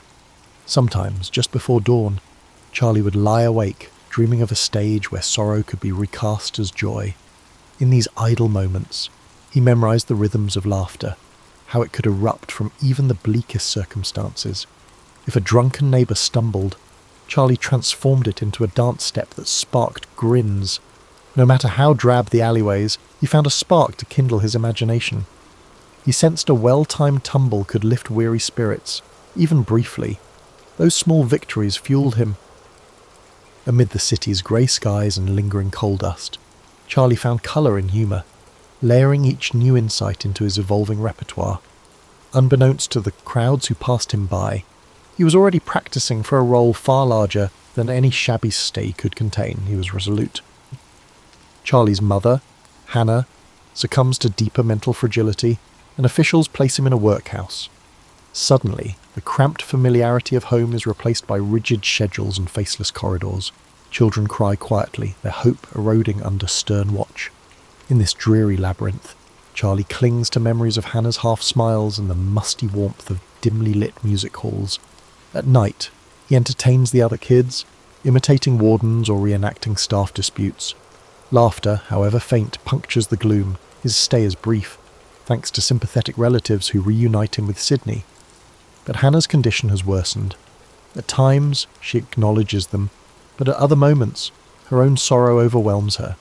Charlie's small comedic routines become lifelines, offering a glimmer of normalcy when all else fades. He auditions for a children's dance troupe with raw comedic timing, stumbling and flailing in ways that somehow shine. Despite threadbare clothes, he stands out, capturing the leader's curiosity. Soon, he tours dingy stages and half-full halls. Applause, however modest, affirms that he's more than his circumstances. Sydney manages logistics, scrounging for bookings. Both believe that if Charlie can succeed, they might secure better care for Hannah. Charlie refines each movement, storing real-life encounters for future skits. A pompous conductor or a clumsy fruit vendor sparks new routines. Observing life's contradictions becomes second nature. The schedule is grueling, nights in cold rooms, uncertain pay, unpredictable crowds. Yet each performance is a chance to spark joy. He learns timing is vital. Hold a pose too long and the gag falls flat. Collaboration with fellow acts teaches him to blend multiple comedic beats into a cohesive show. Hannah remains in his thoughts. Letters from home describe her fluctuating moods. Each laugh he conjures feels like a plea for her recovery, a silent vow to return triumphant. Through comedic alchemy, he tries to transform personal anguish into fleeting happiness. Small theatre ads begin to mention his name, labelling him an energetic comic. He meets older performers, many jaded by showbiz. Seeing their cynicism, Charlie resolves to remain hopeful. Performance, he believes, can be more than a paycheck. It can be an escape from bleakness. Though still young, he feels pressure to evolve. As the troupe's childlike novelty wears off, he adapts, weaving physical comedy into more refined sketches. He notices audiences respond to sincerity, even amid pratfalls. He aims to bridge the gap between comedic caricature and heartfelt empathy, so that wealthy patrons and struggling labourers alike find a piece of themselves in his act. A fresh uncertainty lingers. Adolescence creeps in, and he wonders how long he can play the endearing child. Yet each new show steels his resolve. He's tasted the rush of approval and the ache of indifference. Both drive him forward. Through it all, Hannah's plight remains the quiet drumbeat beneath every routine. Sydney's unwavering faith helps Charlie persevere. It's not just ambition fueling him, it's a sense of responsibility that has him perfecting pratfalls long after others stop rehearsing. If performance can grant even a fleeting reprieve from misery, Charlie is determined to seize it. By the close of this chapter, he stands at a threshold. Show business offers a path he can't fully envision, yet its promise glows brighter than any alternative. Each time he stumbles on stage, the audience's laughter reassures him that life need not be defined by poverty and sorrow. He's found a portal to possibility, one that might lift Hannah from her despair and validate the dreams he cradles. Without fanfare, Charlie ventures onward, believing in the subtle power of laughter to reshape a fate long overshadowed by hardship. He meticulously observes how a silence can intensify a punchline. or how a single raised eyebrow can convey a powerful message. During dreary train rides, he imagines new scenarios that blend humour with pathos, each crafted to nudge the audience's hearts. Sometimes, stagehands roll their eyes at his perfectionism, but Charlie feels compelled to push his talent further. He learns to spot a crowd's energy from the wings, guessing whether they crave slapstick or subtler pantomime. During these early years, he begins to understand the transformative power of comedy. It serves as a comfort against fear and a subtle jab at life's harsh realities. Even the simplest gag can spark unity among strangers. What began as a mere means to eat and survive now feels like a calling that transcends the drabness of London's underbelly. For Charlie, each new routine is a promise that better days might lie ahead. He yearns to be a spark, igniting hope wherever shadows. Charlie's teenage years arrive with dizzying changes. His time in small revues and children's troupes evolves into appearances at modest music halls. He expands his comedic repertoire, practicing pratfalls and silent gags in threadbare dressing rooms. In each performance, he earns an uncanny ability to mimic life's quirks, be it the haughty nod of a station master or the timid shuffle of a stray dog. Every odd job or peculiar encounter in London's streets provides him with new material to refine. Money remains scarce, and Hannah's health teeters, yet Charlie's sense of purpose intensifies. He's drawn to the spotlight, not just for applause, but for the electricity it brings, a fleeting connection between performer and audience that feels transformative. Sydney stays close, offering both fraternal advice and business acumen. They share an unspoken pact to keep Hannah's well-being at the forefront of their ambitions. If Charlie can climb higher in the entertainment world, perhaps there will be funds to secure better care for her. Opportunity soon knocks in the form of a vaudeville act looking for fresh talent. Charlie seizes the chance. Stepping into a larger circuit that promises slightly better wages and exposure, he discovers an industry brimming with eccentric personalities. Jaded comedians who cling to worn-out routines, dancers who sparkle on stage but sob in back alleys, and promoters who talk of fame but pay with coins that barely cover a meal. Charlie navigates it all with a mix of wonder and guarded optimism, gleaning hard lessons about showbiz's fickle nature. On stage, he amplifies his comedic style. His routines feature rapid-fire physical antics interspersed with brief moments of pathos, a balance that intrigues audiences. Unlike some comedians who rely solely on slapstick, Charlie finds that a touch of vulnerability elicits deeper laughter, a camaraderie that bridges social divides. Even the rowdiest crowds quiet when he punctuates a bumbling pratfall with a wistful look, as though yearning for a gentler world. This blend of humour and heart gradually becomes his calling card, a nascent hint of what he'll later perfect in silent cinema. Travelling across England, he sees communities battered by the inequality and jobs lost to new machinery. It resonates with his memories of squalor and hunger, and he weaves these realities into his sketches. Sometimes, a simple gesture, a battered hat doffed at just the right moment, leaves an audience laughing yet oddly moved. He senses that comedy can highlight life's injustices without preaching. The applause that ensues frequently carries a hint of relief, as if laughter serves as the sole remedy for a chaotic world.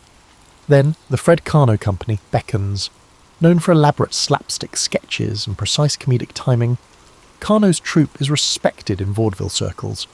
After a swift audition in a cramped rehearsal room, Charlie is hired. Instantly, he steps into an environment where discipline matters as much as inspiration. Rehearsals stretch late into the night, every tumble carefully choreographed. Karno insists on meticulous synchronization. No comedic beat is left to chance.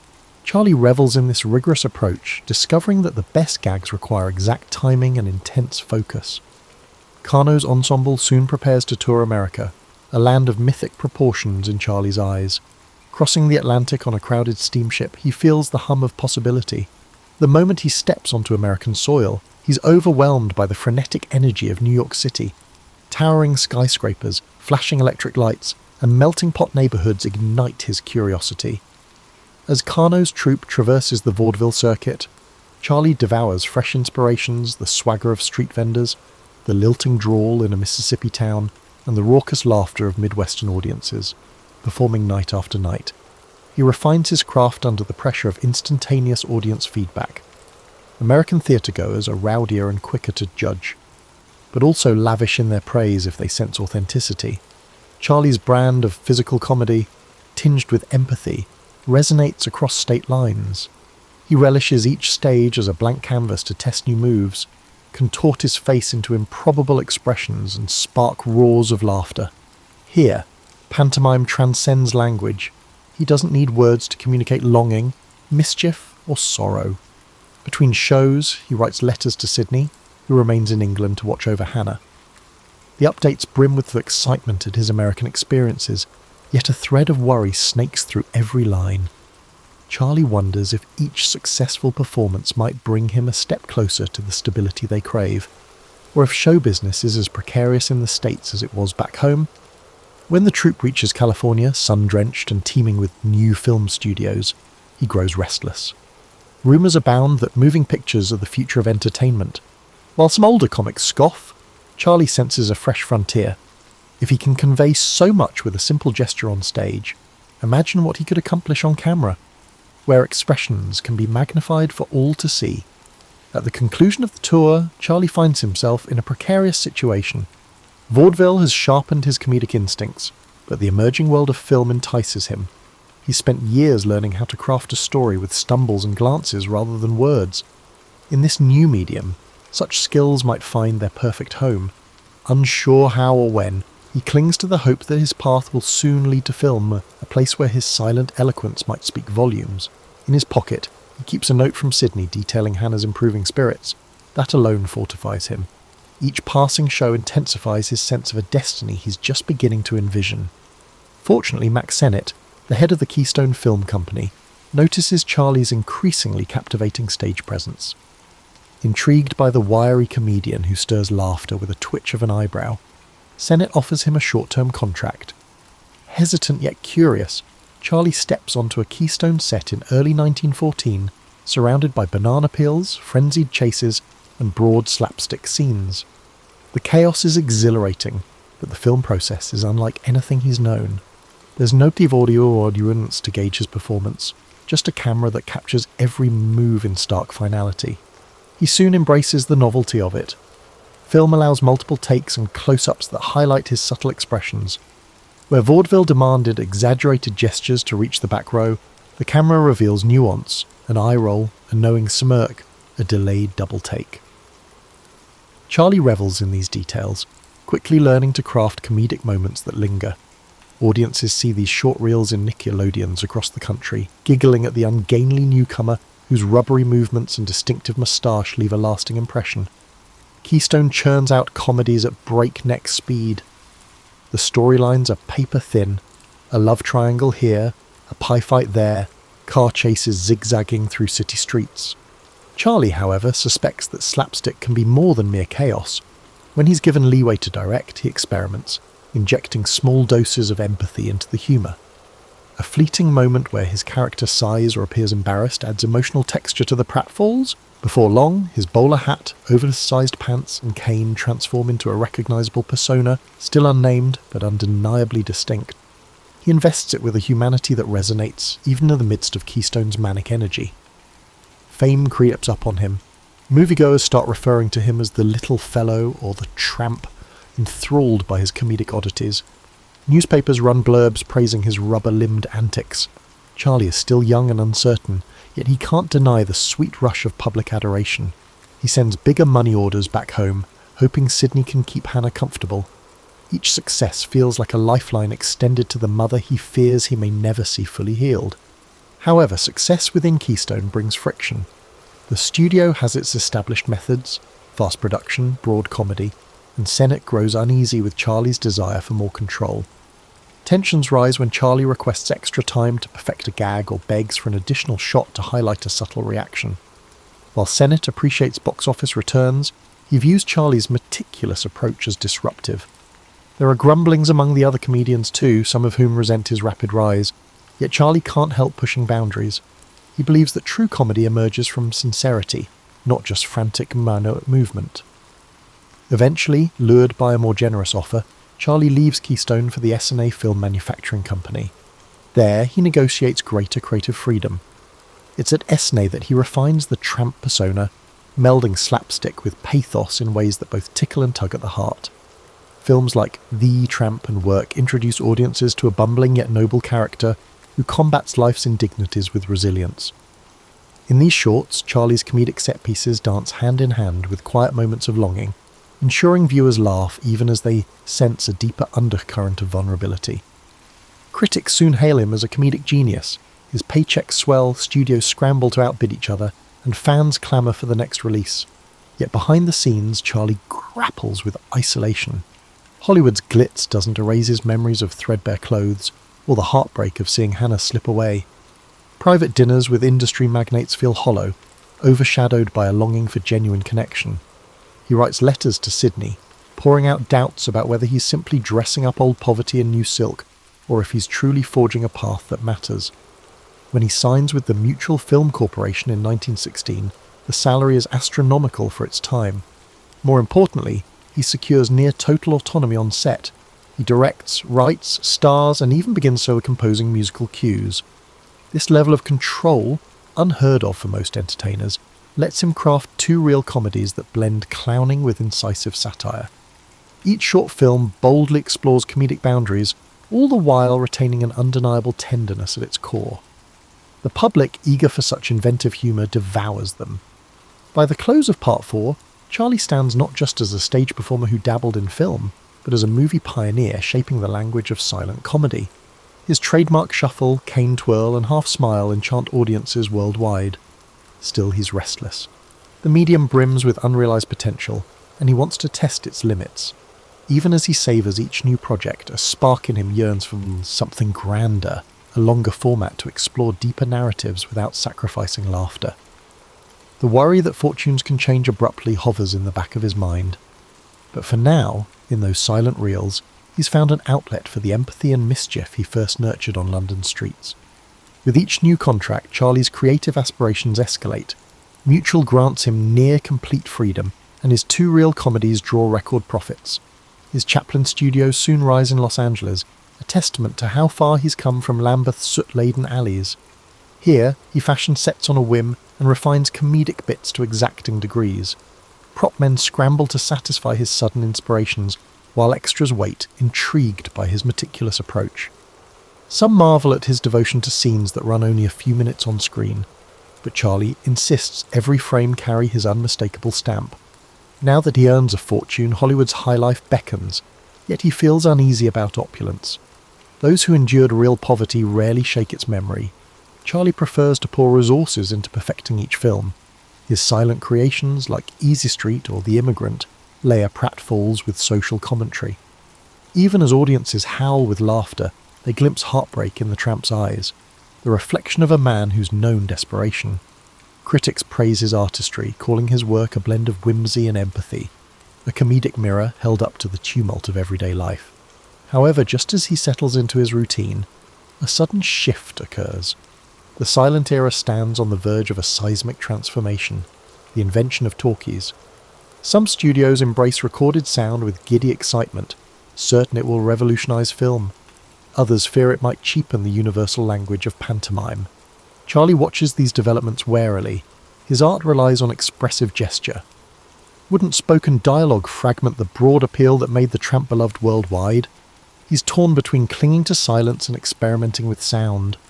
For a time, he sidesteps the issue by pushing silent film to new heights. Shoulder Arms, set amid the trenches of World War I, merges slapstick with the wartime satire, resonating with soldiers and families seeking a glimmer of hope in dark times. Audiences hail it as a testament to comedy's power to sustain morale. His studio becomes a bustling creative hive. Carpenters hammer away at elaborate sets, while musical directors work in tandem to ensure that live orchestras can perfectly underscore each comedic beat. As the 1920s roar on, silent cinema flowers, and Charlie stands at its pinnacle. Alongside other legends, he's revered for forging a distinct comedic grammar, close-ups that capture a flicker of pathos, comedic sequences that unfold like orchestrated ballets. Yet the clamour for sound intensifies. Films like The Jazz Singer stun Hollywood by demonstrating that moviegoers will pay to hear performers speak and sing. Investors in Charlie's ventures become restless, doubting his ability to navigate the new sonic storm. Unwilling to jump blindly, Charlie moves cautiously. His next major project, the circus, remains silent, showcasing the tramp amid lion cages and high-wire antics. The production is fraught, financial woes, technical snags, and a dissolving marriage all burden Charlie's spirit. However, despite his constant editing and re-editing, the core of the comedy remains unwavering. When the film premieres in 1928, audiences roar with laughter and tears. For Charlie, it's validation that silence, if wielded thoughtfully, can still conquer hearts. Behind the scenes, he wrestles with personal turbulence. Tabloids feast on his tumultuous romances, painting him as both genius and scoundrel. Hollywood thrives on scandal, and Charlie's rising fame makes him a prime target. He yearns for a quiet refuge to develop his ideas without constant scrutiny. Instead, he juggles public expectations, legal entanglements, and the relentless pulse of show business. Though reclusive by nature, he forces himself to mingle at lavish parties, aware that isolation can be as perilous as exposure. Gradually, he warms to the possibilities of sound, provided it can enhance rather than overshadow the silent charms of his tramp. By the end of the decade, he's toying with the idea of partially synchronized scores, using orchestras and effects to accentuate, not replace, pantomime. The talkies persist in their assault, yet Charlie decides to confront them according to his own terms. His worldview insists that laughter needs no translation, that a raised eyebrow or sly grin can transcend barriers words might construct. As the 1930s approach, Charlie contemplates taking bolder risks. Silent shorts have sufficed thus far, but cinematic evolution beckons him to attempt larger, more cohesive stories. Society, too, is in flux, teetering from the affluence of the roaring 20s toward ominous economic shadows. If the tramp was once a whimsical figure scrounging for dignity, perhaps now he might speak for an entire generation on the brink of upheaval. Standing atop the industry he helped define, Charlie faces the question: how to keep silent film's poetic essence alive while stepping into a future brimming with sound. The Great Depression grinds the world down, yet Charlie presses on, determined to show that humour can still provide solace. Despite intensifying pressure to produce talkies, he chooses to release City Lights in 1931, nearly silent except for a musical score and a few sound effects.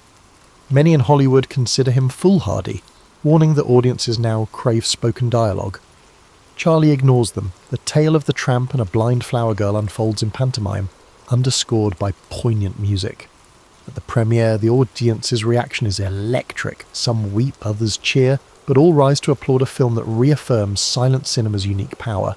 Bolstered by City Lights, Charlie attempts a daring encore with Modern Times, released in 1936. Once again, the tramp remains essentially voiceless, caught in a whirlwind of assembly lines, gears, and mechanized modernity. The film skewers industrial dehumanization, reflecting the anxieties of a workforce battered by the Depression. As comedic as it is, Modern Times bristles with social commentary, drawing on Charlie's own memories of poverty. The final frame, with the tramp wandering an open road, suggests a blend of hope and uncertainty emblematic of the era. Yet the political climate darkens further. Totalitarian regimes rise in Europe and war clouds loom. Charlie, who has always viewed humour as a universal unifier, now feels compelled to act. He pours his energies into The Great Dictator, a bold satire targeting fascism. This time he speaks. Casting himself as both a ruthless dictator and a humble Jewish barber, he delivers monologues that lampoon tyranny and plead for common humanity. Critics wonder if the public will accept him in a role so overtly political. But upon its 1940 release, the film provokes huge debate and garners massive acclaim. The final speech, an impassioned call for empathy, becomes one of cinema's most memorable moments. This newfound outspokenness, however, places Charlie in the crosshairs of an American society entering a period of heightened paranoia. As war escalates, patriotism takes on rigid contours. Charlie's British citizenship and vocal opinions on global affairs spark suspicion. Gossip magazines spin narratives about his private life, labelling him a radical or worse. The FBI, led by J. Edgar Hoover, compiles files on him. His open disdain for bigotry and his sympathy for the underprivileged are recast by some as communist sympathies. Even so, Charlie clings to the belief that laughter can diffuse hatred. He attends charity events, pushes for war relief efforts, and speaks out against discrimination. Meanwhile, personal setbacks mount. Controversial relationships, painful divorces, and grueling legal battles keep him in the headlines. He tries to shield his children from the spectacle, wrestling with the chasm between his comedic persona and the scrutiny that dogs him day and night. His extravagant lifestyle, once a symbol of success, now feeds criticism. Enemies portray him as an out-of-touch celebrity meddling in political issues. With the end of World War II, relief is short-lived. A fresh wave of suspicion engulfs Hollywood as the Cold War dawns. Government committees investigate subversive elements in entertainment, and Charlie's name surfaces repeatedly. He defends himself in newspapers, maintaining his stance that comedy must be free to question authority. Still, the tide of public opinion begins to shift. Audiences that once embraced his universal humour grow uneasy at the glare of controversy, leaving Charlie torn between speaking his conscience and preserving his beloved tramp's image. Under these pressures, he completes Monsieur Verdoux, a dark comedy exploring the ethics of murder for profit. Audiences, expecting playful slapstick, are jarred by the film's biting social commentary. Reviews are mixed, and critics argue over whether Charlie has gone too far. Some hail the film as bold satire, others label it unpatriotic. The box office takes a hit. Charlie notices that for the first time in decades his work struggles to find unqualified acclaim. Compounding his woes, the government questions his moral fitness to remain in the country. Departing for the European premiere of Limelight, he learns mid-voyage that his re-entry permit has been revoked. Effectively exiled from the nation where he built his career, Charlie grapples with the realization that the comedic persona cherished by millions has become politically untenable. Headlines proclaim him a banished provocateur, while supporters decry the move as an injustice. Stunned but unbowed, he settles in Switzerland, left to wonder how the tramp's gentle spirit led to such conflict. Switzerland's quiet lakes and lofty peaks become Charlie's new backdrop, a stark contrast to the glare of Hollywood Klieg lights. Denied re-entry to the United States, he settles with his family in a spacious estate, hoping to find peace.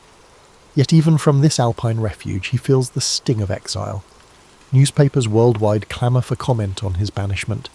Some condemn America's actions, seeing paranoia run amok. Others chastise Charlie for voicing political views that overstepped his comedic domain. Despite the swirl of controversy, he refuses to retire in bitterness. He channels his restless creativity into new projects, penning ideas for films and writing reflective articles. Time, once a scarce resource in Hollywood's ceaseless churn, now stretches out. He strolls through Swiss villages, occasionally recognised by locals. While no longer hounded by paparazzi, he senses the ache of severed roots. The nation he once considered a second home has slammed its doors, and he wonders if the tramp's universal appeal holds any sway in an era so divided by ideology. In 1957, Charlie releases A King in New York, a satirical jab at American commercialism and paranoia. Filmed in Europe, it portrays a dethroned monarch bewildered by a society obsessed with television ads and witch hunts. Critics see a thinly veiled reflection of Charlie's own banishment. In America, distribution is spotty, with some theatres refusing to show the film. Overseas, it draws praise for its wit, if also sadness at how personal the subject matter feels. Through biting humour, Charlie processes his disillusionment. Meanwhile, his personal life finds stability with his wife, Una O'Neill, 2 decades his junior yet a nurturing presence. Their growing family fills the Swiss estate with laughter, a solace that eases the sting of isolation. Charlie's children know him as a sometimes strict, always imaginative father who regales them with improvised pantomimes. He composes music and revisits past triumphs. The Battle of Gettysburg began on the morning of July 1st, 1863. It was a warm summer day, the kind where the golden light of dawn touched the fields and forests with a serene glow. But the tranquility of the Pennsylvania countryside would soon be shattered by the thunder of battle. This clash was not merely another skirmish in the long and bloody conflict of the Civil War. It was a turning point, a moment where the fate of the Union and the Confederacy hung precariously in the balance.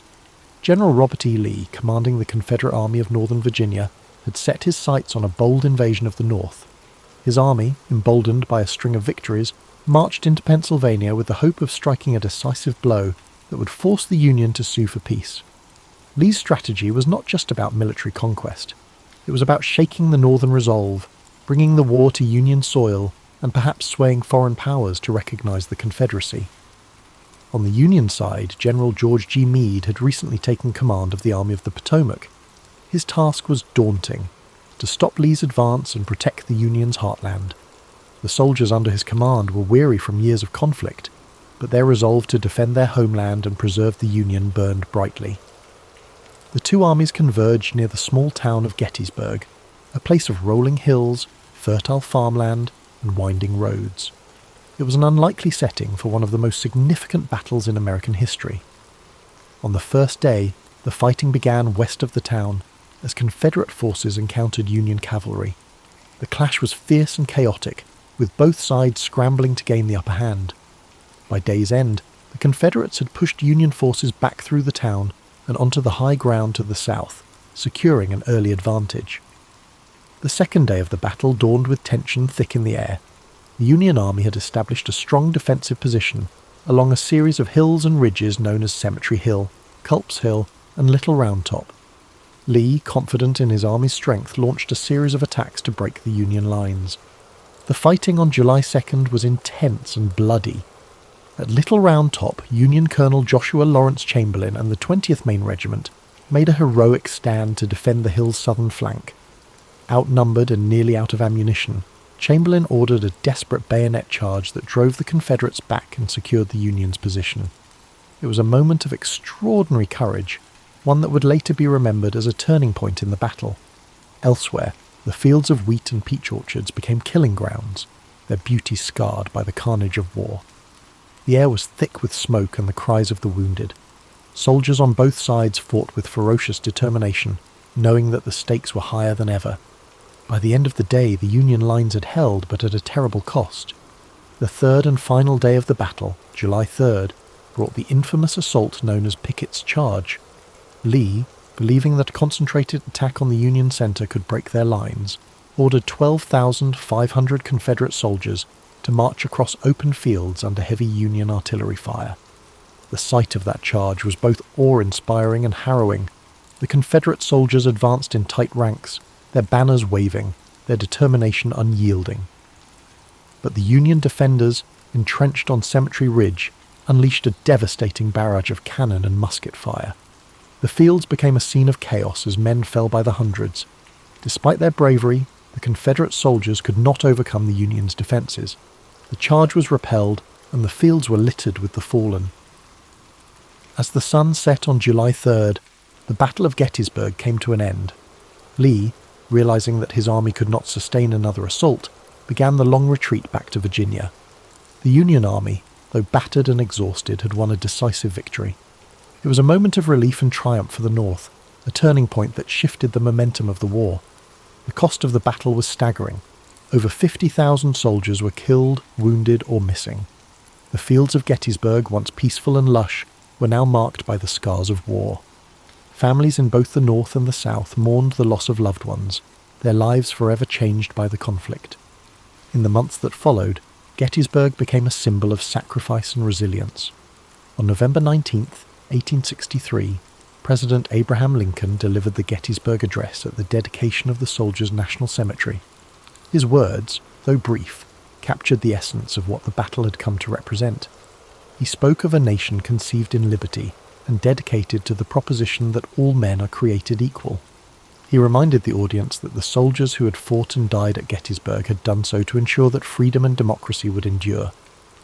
The Battle of Gettysburg remains one of the most studied and remembered events in American history. It was a moment of profound struggle and sacrifice, a reminder of the costs of war and the resilience of the human spirit. The bravery of the soldiers on both sides, their dedication to their causes, and the impact of their actions continue to echo through time. As you drift into sleep, let the story of Gettysburg fill your mind with a sense of reverence and reflection. Imagine the stillness of the fields after the battle, the quiet wind carrying the memory of those who fought and fell. Feel the weight of their sacrifice, but also the hope that their struggle helped to shape a better future. The aftermath of the Battle of Gettysburg left an indelible mark, not only on the landscape of Pennsylvania, but also on the hearts and minds of the American people. The quiet town that had seen a horrific convergence of armies now bore the weight of countless graves, hastily dug for the fallen soldiers. The once lush fields, orchards, and rolling hills were now etched with scars of war, trenches, shattered fences, and abandoned artillery. In the days immediately following the battle, the townspeople of Gettysburg rose to meet the grim reality of what had unfolded. Civilians who had sought shelter during the 3 days of fighting now ventured out to help the wounded and dying. Homes, barns, and churches were transformed into makeshift hospitals. Women, men, and even children worked tirelessly to bring comfort to soldiers, regardless of the uniforms they wore. The lines of battle blurred in the face of shared humanity. Doctors and nurses were overwhelmed by the sheer number of wounded. Medical supplies were scarce, and the knowledge of sanitation was rudimentary at best. Despite the primitive conditions, countless acts of compassion unfolded as townspeople did what they could to save lives or bring solace to those whose time was short. As the Confederate Army retreated southward, General Lee bore the burden of his army's defeat. The invasion of the North had failed, and the high hopes of a quick victory and a potential peace agreement were dashed. For Lee, Gettysburg marked a turning point, a moment when the tide of the war began to turn decisively against the Confederacy. The loss of so many men and the inability to break Union resolve were blows from which his forces would never fully recover. For the Union, the victory at Gettysburg was a critical morale boost. General Meade, despite some criticism for not pursuing Lee's retreating army more aggressively, had achieved what many thought impossible. The Army of the Potomac had stood firm against Lee's forces, proving that the Union could hold its ground and turn the tide of the war. The significance of Gettysburg reached far beyond the battlefield. It became a symbol of the broader struggle, the fight to preserve the Union and the principles upon which it was founded. In the months following the battle, efforts began to ensure that the sacrifices made there would not be forgotten. One of the most poignant moments came on November 19, 1863, with the dedication of the Soldiers' National Cemetery at Gettysburg.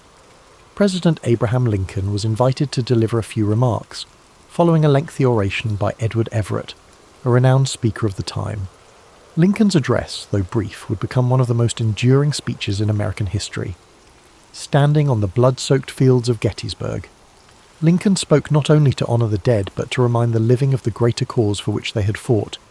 His words, beginning with the now iconic phrase, 7 years ago, framed the battle within the context of the nation's founding ideals. He reminded the audience that the soldiers had given their lives so that government of the people, by the people, for the people, shall not perish from the earth. Lincoln's Gettysburg address was met with a mixed reception at the time, with some viewing it as too brief and simplistic. However, history would elevate his words to the status of a national treasure. The address encapsulated the purpose of the war and the vision of a nation united not by force, but by shared values and ideals. The legacy of the Battle of Gettysburg continued to shape the course of the Civil War. While the conflict raged on for nearly 2 more years, Gettysburg marked a critical turning point. It showed that the Union could resist the might of the Confederacy, and that the resolve of its people would not be broken. The war's conclusion in 1865 brought an end to the fighting, but left the nation grappling with the wounds it had inflicted upon itself. The fields of Gettysburg became a place of reflection and remembrance, a site where the cost of division was laid bare. Over the years, Gettysburg transformed from a battlefield to a place of education and pilgrimage. Monuments and markers were erected to honour the soldiers who had fought and died there, preserving their memory for future generations.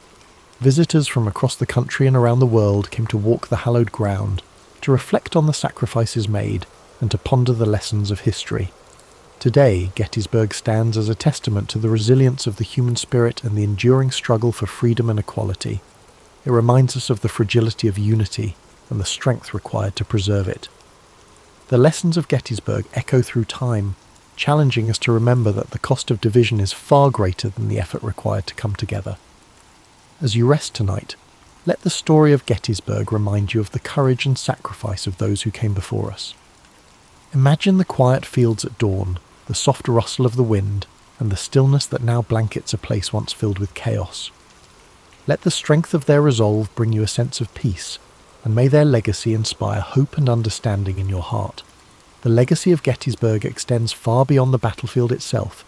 It remains a cornerstone of American history, not only as the site of a pivotal clash during the Civil War, but also as a symbol of the nation's enduring struggle to reconcile its ideals with its realities. The battlefields and memorials at Gettysburg now stand as a reminder of the courage, sacrifice and humanity displayed by those who fought there, as well as the immense costs of division and conflict. In the years following the Civil War, Gettysburg became a focus for national healing. Veterans from both the Union and the Confederacy returned to the site to honour their comrades and reflect on the events that had shaped their lives. These reunions, particularly those held on significant anniversaries of the battle, fostered a sense of reconciliation and shared purpose. Despite the lingering wounds of war, these gatherings underscored a shared humanity that transcended the divisions of the past. One of the most moving examples of this came during the 50th anniversary of the battle in 1913. Veterans from both sides, now old men, came together to remember their shared history. The event culminated in a symbolic handshake across the stone wall at the site of Pickett's charge, a powerful gesture that reflected the desire for unity and peace. These reunions were not without their complexities, but they marked an important step in the nation's journey toward healing and understanding. Over time, Gettysburg evolved into a place of education and reflection. The Gettysburg National Military Park, established in the late 19th century and further developed in the 20th, preserves the battlefield and its many monuments, ensuring that future generations can walk the same paths and learn the same lessons. The park's museum and visitor centre provide context and insight into the events of the battle, offering a deeper understanding of its significance and the people who shaped it. The Gettysburg Address, too, continues to resonate as a defining moment in American history. Lincoln's words, spoken with such clarity and purpose, serve as a reminder of the ideals upon which the United States was founded. They challenge us to honour the sacrifices of those who fought by striving to create a more just and equitable society. Today, Gettysburg stands as a living testament to the enduring importance of history. It draws visitors from across the globe who come to honour the past, reflect on the present and consider the future. The battlefield, with its rolling hills, stone walls and quiet woods, invites contemplation. Walking its paths, one cannot help but feel a connection to the stories of those who stood there, to the bravery and determination that defined them, and to the lessons they left behind. The Battle of Gettysburg teaches us that even in the darkest times, there is hope for redemption, for reconciliation, and for a brighter tomorrow. It reminds us of the costs of division and the strength required to build unity. It challenges us to live up to the ideals of liberty and equality, to honour the sacrifices of those who came before us by working to create a better world. As you settle into rest tonight, let the story of Gettysburg fill your heart with a sense of reflection and gratitude. Picture the fields bathed in the soft light of the setting sun, the gentle rustle of leaves in the breeze, and the quiet peace that now blankets the land. Let the echoes of courage and sacrifice guide your thoughts, and may their legacy inspire hope and understanding in your dreams. The story of Gettysburg is not only about the battle itself, but also about the enduring lessons it offers. It is a story of courage under fire, of ordinary people facing extraordinary challenges, and of a nation striving to find its way through the darkness of conflict. Gettysburg reminds us that history is not just a series of dates and events, but a tapestry of human experience, woven with threads of sacrifice, resilience, and hope. As we reflect on Gettysburg, we are reminded of the power of unity and the dangers of division. The Civil War, of which Gettysburg was a turning point, was born out of deep-seated disagreements and unresolved tensions. The soldiers who fought at Gettysburg came from different walks of life, different regions and different perspectives, but they shared a common humanity. Their bravery and sacrifice speak to the strength of the human spirit, even in the face of unimaginable hardship. In the years following the battle, the memory of Gettysburg became a source of inspiration for those working to rebuild and reconcile a fractured nation. The scars of war ran deep, but so too did the determination to heal. Gettysburg became a symbol of what could be achieved when people came together to confront their shared challenges and embrace their common humanity. The stories of the individuals who fought at Gettysburg add depth and texture to the history of the battle. From generals like Robert E. Lee and George Meade, whose decisions shaped the course of the conflict, to the rank-and-file soldiers who carried out those orders with bravery and resolve, each story adds a layer of understanding to the larger narrative. These men, from both the Union and Confederate armies, faced unimaginable adversity with courage and dignity. One of the most enduring legacies of Gettysburg is its role in shaping the collective memory of the Civil War. The battlefield, now a serene and solemn place, serves as a reminder of the costs of war and the value of peace. Monuments and markers dot the landscape, each telling a story of the men who fought and the sacrifices they made. Visitors to Gettysburg are often struck by the quiet beauty of the place, a stark contrast to the violence that once engulfed it. The Gettysburg Address, delivered by President Lincoln just months after the battle, continues to resonate as a call to action and a statement of purpose. Lincoln's words remind us of the importance of dedication, of recommitting ourselves to the principles of freedom and equality. His speech, though brief, captures the essence of what Gettysburg represents, not just a battle, but a turning point in the ongoing struggle to create a more perfect union. Today, Gettysburg remains a place of pilgrimage for those seeking to understand the complexities of the past and draw inspiration for the future. The stories of those who fought there, the lessons of unity and perseverance, and the enduring call to honour their sacrifices continue to guide us. Gettysburg is not just a place on a map, it is a symbol of resilience, a reminder of what we can achieve when we come together to face our challenges. As you drift off to sleep tonight, let the story of Gettysburg wrap around you like a warm blanket of reflection and peace. Imagine the stillness of the battlefield at dawn, the quiet hum of nature reclaiming a place once filled with chaos.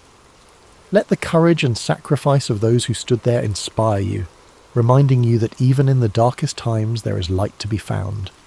Thank you for spending this time with us on History and Sleep. May the story of Gettysburg bring you a sense of calm, perspective and hope. Sleep well, and may your dreams be filled with peace, understanding, and the enduring strength of the human spirit. Sweet dreams.